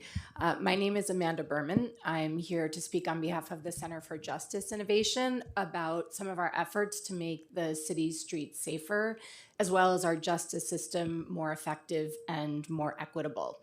And I want to take this time to highlight 3 initiatives that we're hoping City Council will support this year. First is our Driver Accountability Program. This is a program that is evidence-based, is diversion programming for people who have been arrested on lower level offenses coming through our criminal courts. And thanks to the support of council, we serve around 1,000 people every year in this program throughout New York City. The program works by providing education and encouraging behavior change through a facilitated group discussion rather than relying on traditional punitive court-based responses like fines or jail. So I'm proud to say that our recent evaluation of our program has shown that the program led to a 50% reduction in recidivism for these kinds of offenses in the borough of Brooklyn, and also very promising significant reductions in Staten Island as well. The second program that I wanted to highlight is Circles for Safe Streets, which we actually operate in partnership with our friends at Transportation Alternatives through their initiative of Families for Safe Streets. And that program uses a restorative justice model to bring drivers together with victims or survivors of those they have lost through traffic violence, where there's been a crash leading to a fatality or in some cases a serious injury. And so by bringing the parties together, the victims have an opportunity to talk about the impact and drivers have an opportunity to take accountability. And then I see I'm almost out of time, so I'm going to try to wrap up. But the last initiative I wanted to mention is our Bronx DWI initiative, where we assess and refer. If I could just have a moment, I'll be brief. We assess and refer drivers who might be in need of substance use treatment or alcohol treatment in order to get those services. We do all of this for free, which is unusual in the field because most providers doing that are charging people. So by removing those barriers, we are facilitating access to those much needed services.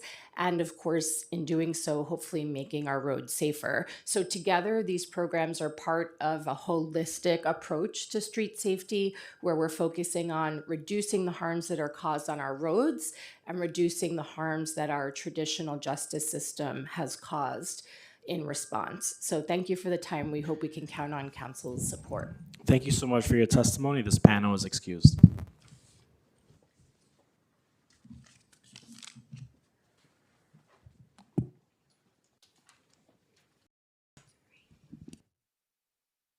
All right, we're now moving to folks who are testifying on Zoom. Beginning first with Wayne Chen. You may begin.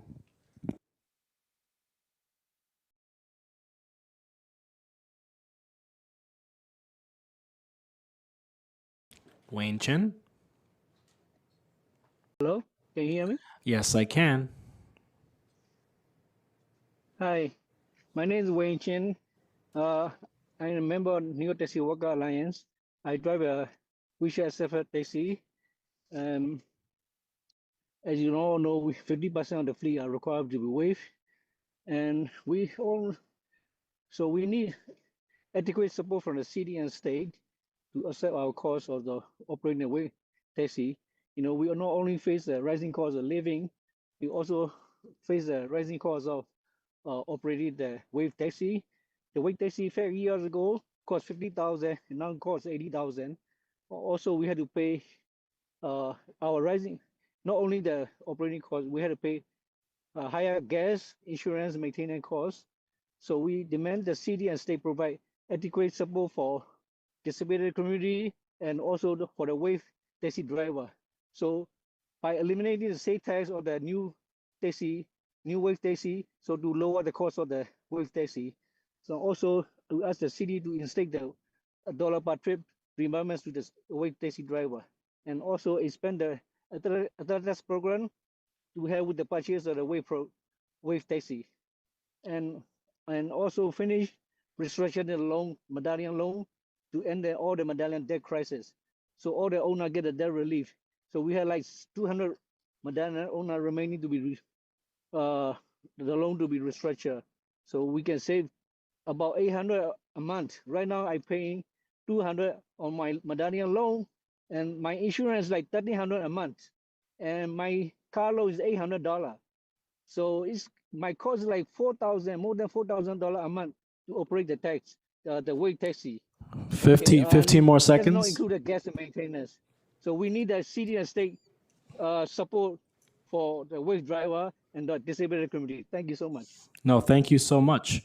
And now we're moving on to Richard Chow. You may begin.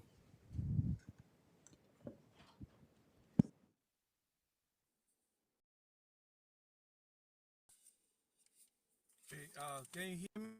Yeah, we can hear you. Yeah. Okay, thank you.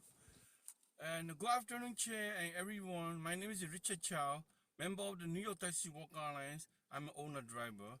We need to bring back the tip from TSC eliminated $1 tip driver and bushman, and reduce the maintenance rent car owner $1,000 till the life of the the to like up to the 750 up to the full year.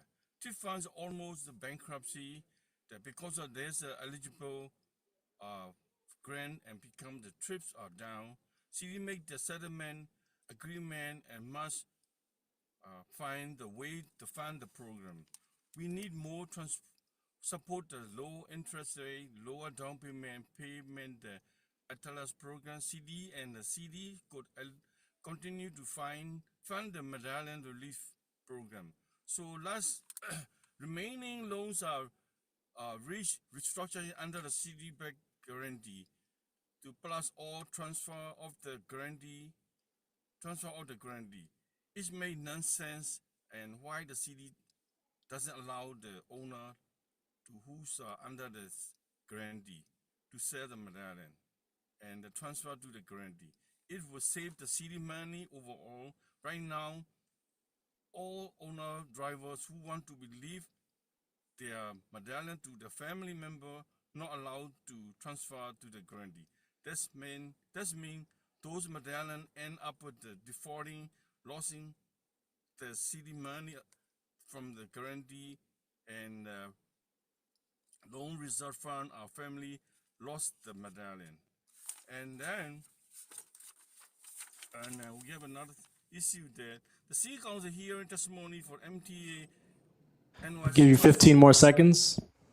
Yeah, thank you. Very close up. Demand the city council support on the rising the payment to the SSRI Medicare trip. These are low paid tip to the industry remaining outside the and between low price the MTA and the high take from the broker base. Drivers are left behind with penny. We demand a higher pay. Thank you. Thank you very much. We'll now move to Kuber Sancho Persad.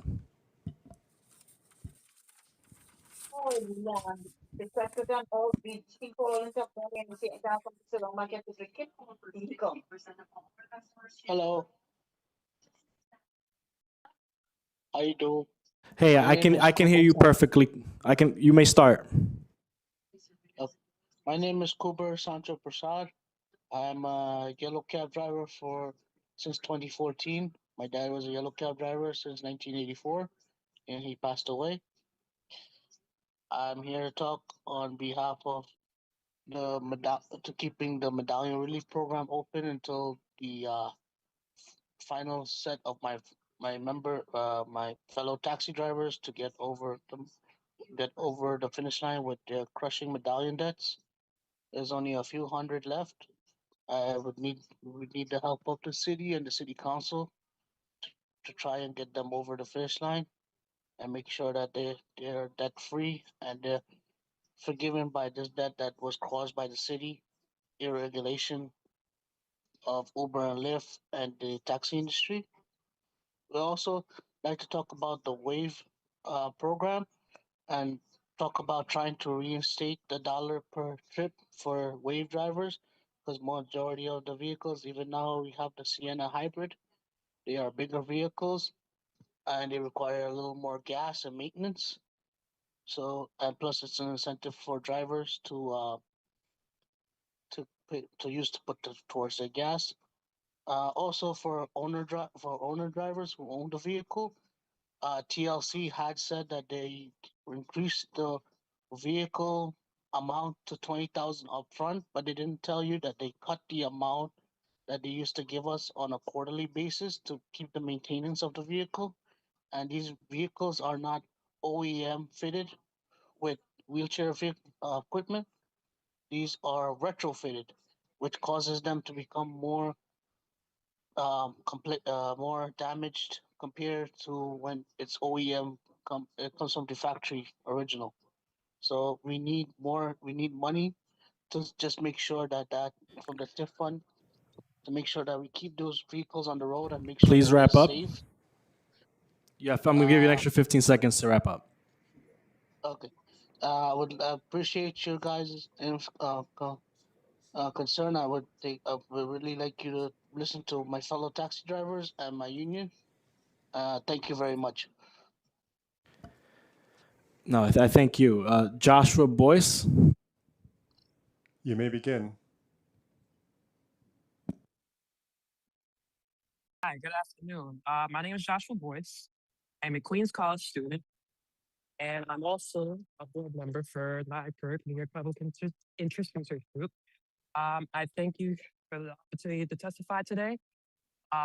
Today I'm going to be talking about bus service and bus infrastructure, which is the first thing I'll harp on. Second one I'll talk about is transit affordability for students. And three, I would like to talk about the Rockaway Beach branch line, which first I'll go back to the bus service. So I take the Q25, and there are times when the Q25 is not as reliable as it used to be.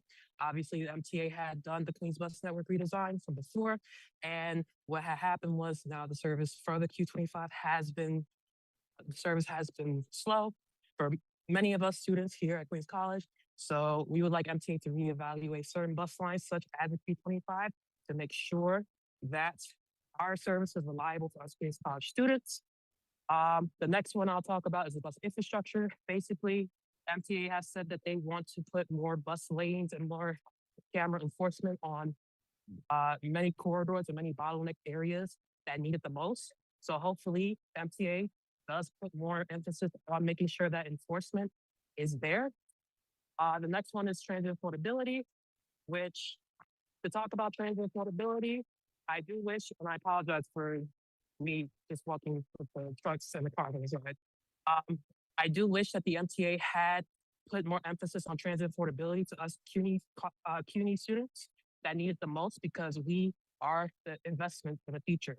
And so having that opportunity to have student Omni cards for us Queens College students and many CUNY students would be nice and would be great for all of us that need it the most. And I know it's already for ASAP and SEEK students, but we need to expand on it for all CUNY students. Lastly, I would want to talk about the Rockaway Beach branch line, which the MTA has said that they wanted to. Please wrap up. 15 seconds. Yes, had wanted to evaluate on, which for the next capital plan, which hopefully they should put this on the next capital plan, because this will be a good investment for people that live and work in the area of Forest Hills, Woodhaven, Ozone Park, and will also connect communities together. And Thank you also very the much. yes. I, You're welcome. appre- Thank you. You too. I appreciate your testimony. We heard you on the capital plan on the Rockaway project. We're going to pivot to in-person really quickly. I just realized we had someone who was here this whole time. We just signed the appearance card. Come on up, Stephen Babson.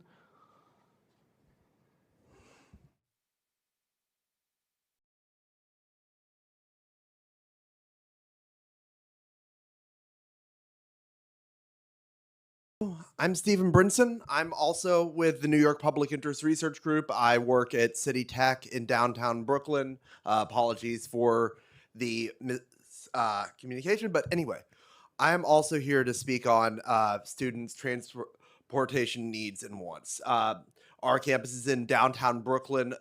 Virtually all of our students come in from outside downtown Brooklyn via the MTA, many from outer borough neighborhoods with limited transit service. In fact, one of my most active students is one of your constituents, Council Member Wong, Matthew Aarons. And they face enormous challenges in just physically getting to campus on lines that are unreliable, both bus and subway lines, making difficult transfers coming in from outer borough neighborhoods. Most of them work virtually all of them, in fact. And it's for that reason that I'm calling for more investments in the interest of students. Better bus lanes to improve reliability on crucial corridors like Flatbush and Avenue, Fordham Road. New investments in maintenance, in de-interlining like the proposed Rogers Junction in the capital plan, and new investments in student Omni cards and eligibility for better transit. Because when you invest in students being able to get to class on time, participate fully in their education, dedicate as much thought to that as they possibly can, and attend as many classes as they can, so they don't have to take longer to finish their education than they otherwise have to. That's an investment in the future. Not investing in those is going to cost us more in the long run. Investing that now is going to make New York money that we need for future development. Thank you, council members, so much, and yes, have a wonderful evening. Thank you so much for your time and your testimony. Now, going back to Zoom, we have Norm Miller followed by Kathleen Collins. Norm Miller, you may begin.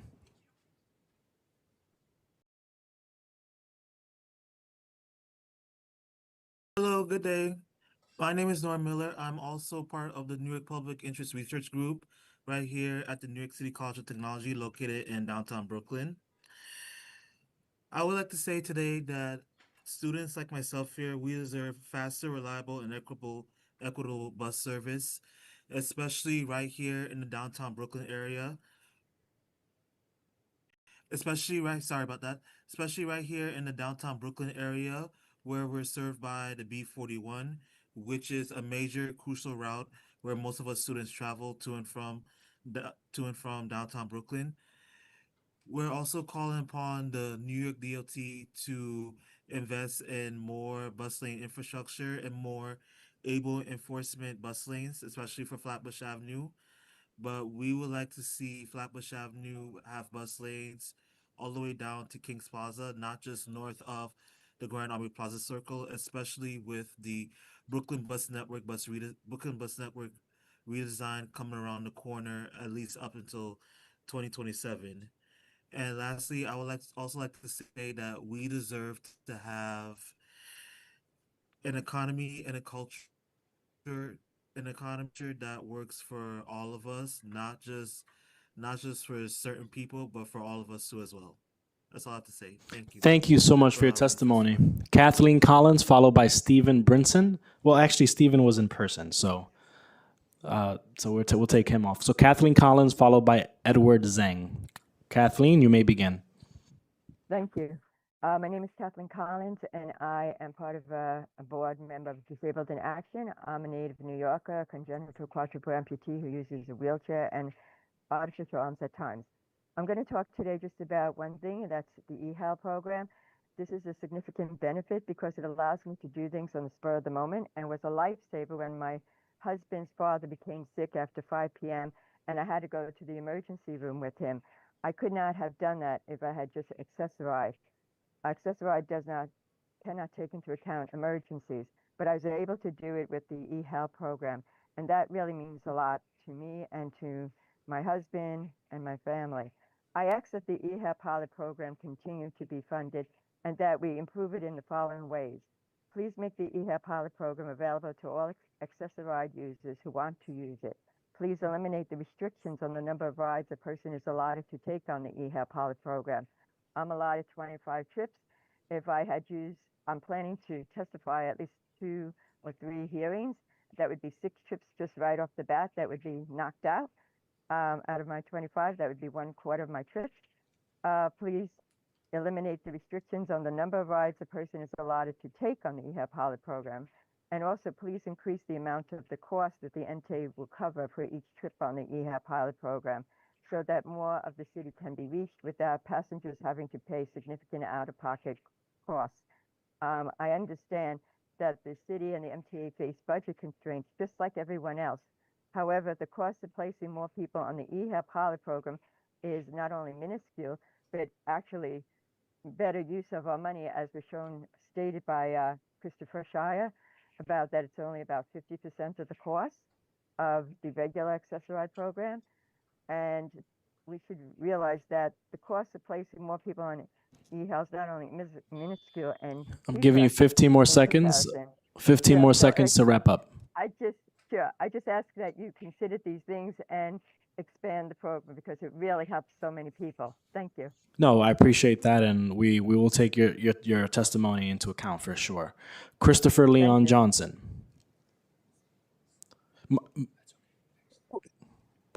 Hello, my name is Christopher Leon Johnson, and thank you, Shauna Bray, for doing this hearing.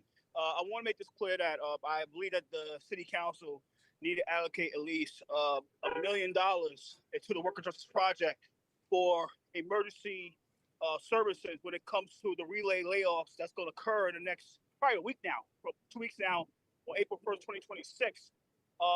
These guys are going to be out of a job. It's thousands of them. If it's like 1,000, you say 10,000 times that by $500. That's like $1 million. That's like $1 million bucks.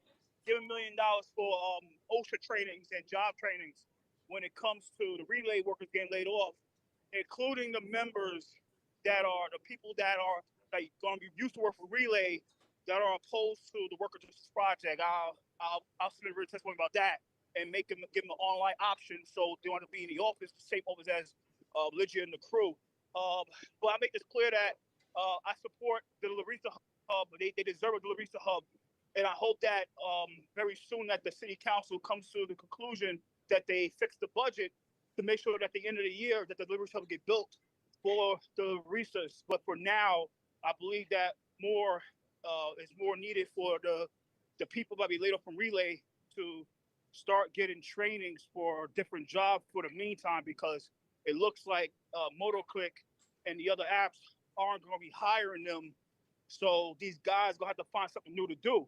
But I hope that you, Mr. Sean Abreu, and many of these nonprofits come to the table, including Mrs. Galapa and many other organizations, and come together and find a way to allocate them, make them prioritized more when it comes to the job trainings. If I was in the university, I'll find a way to allocate $1 million so these guys would relay to start getting the job trainings. So, look, I'm going to submit a testimony about that more, be more in depth about that. 15 seconds to wrap up, Mr. Johnson. Yeah, that's all I want to say. $1 million Worker Justice Project for the relay. We're going to laid off for job trainings. Thank you so much and enjoy your day. Thank you so much. Charlton D'Souza, followed by Jack Nierenberg. Good afternoon, everyone. Good afternoon, Mr. Chairman. My name is Charlton D'Souza. I'm the president of Passengers United. So what's very important with DOT funding is DOT needs to restore all the good bus shelters and bus pads that were removed during the Queens Bus redesign. You have bus shelters sitting idle, which have become garbage dumps. And that is ridiculous. That is the biggest waste of money. And also, my colleague, Jack Nierenberg, conducted a study, an AD accessibility study of every bus stop, which is still ongoing.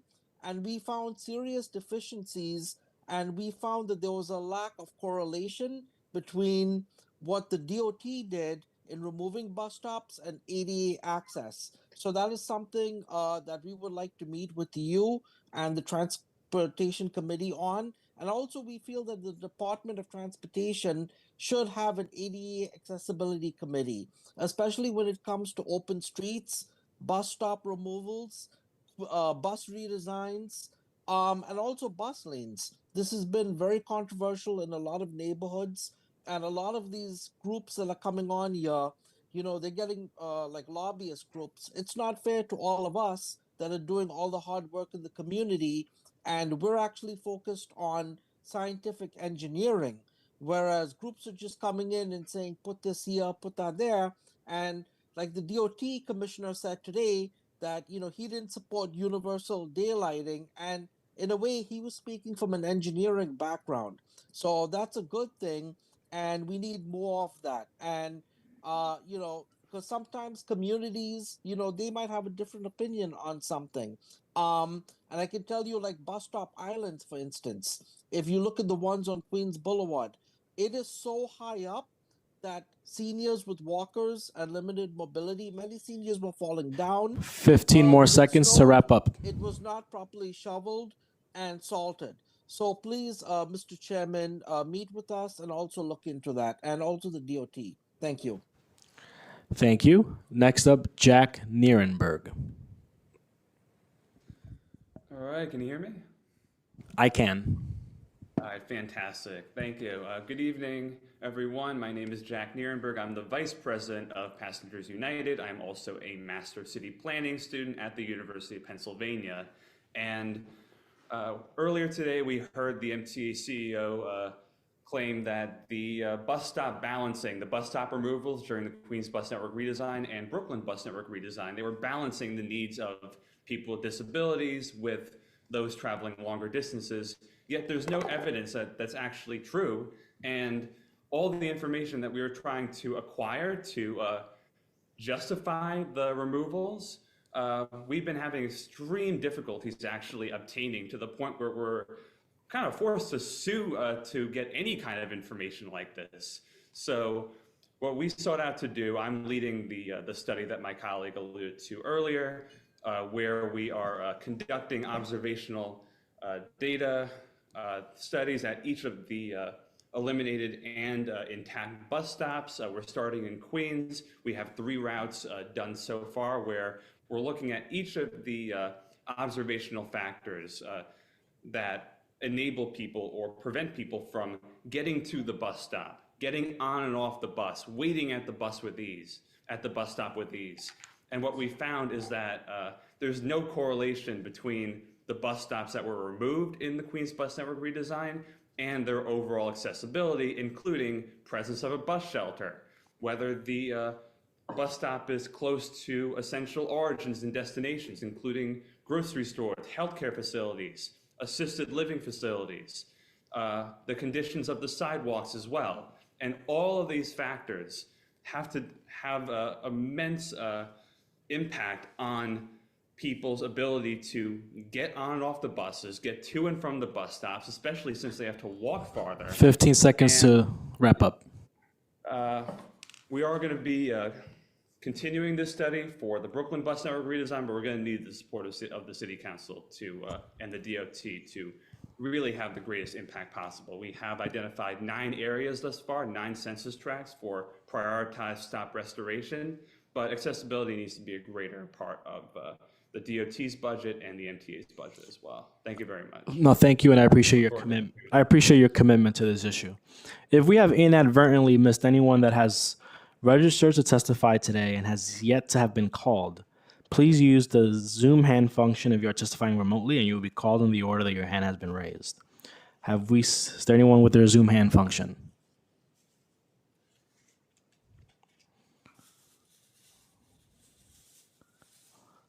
Seeing no one raise their hand on Zoom. If you are testifying in person and haven't testified and would like to testify, can you please come to the dais? Seeing none, this hearing is hereby adjourned. Thank you all.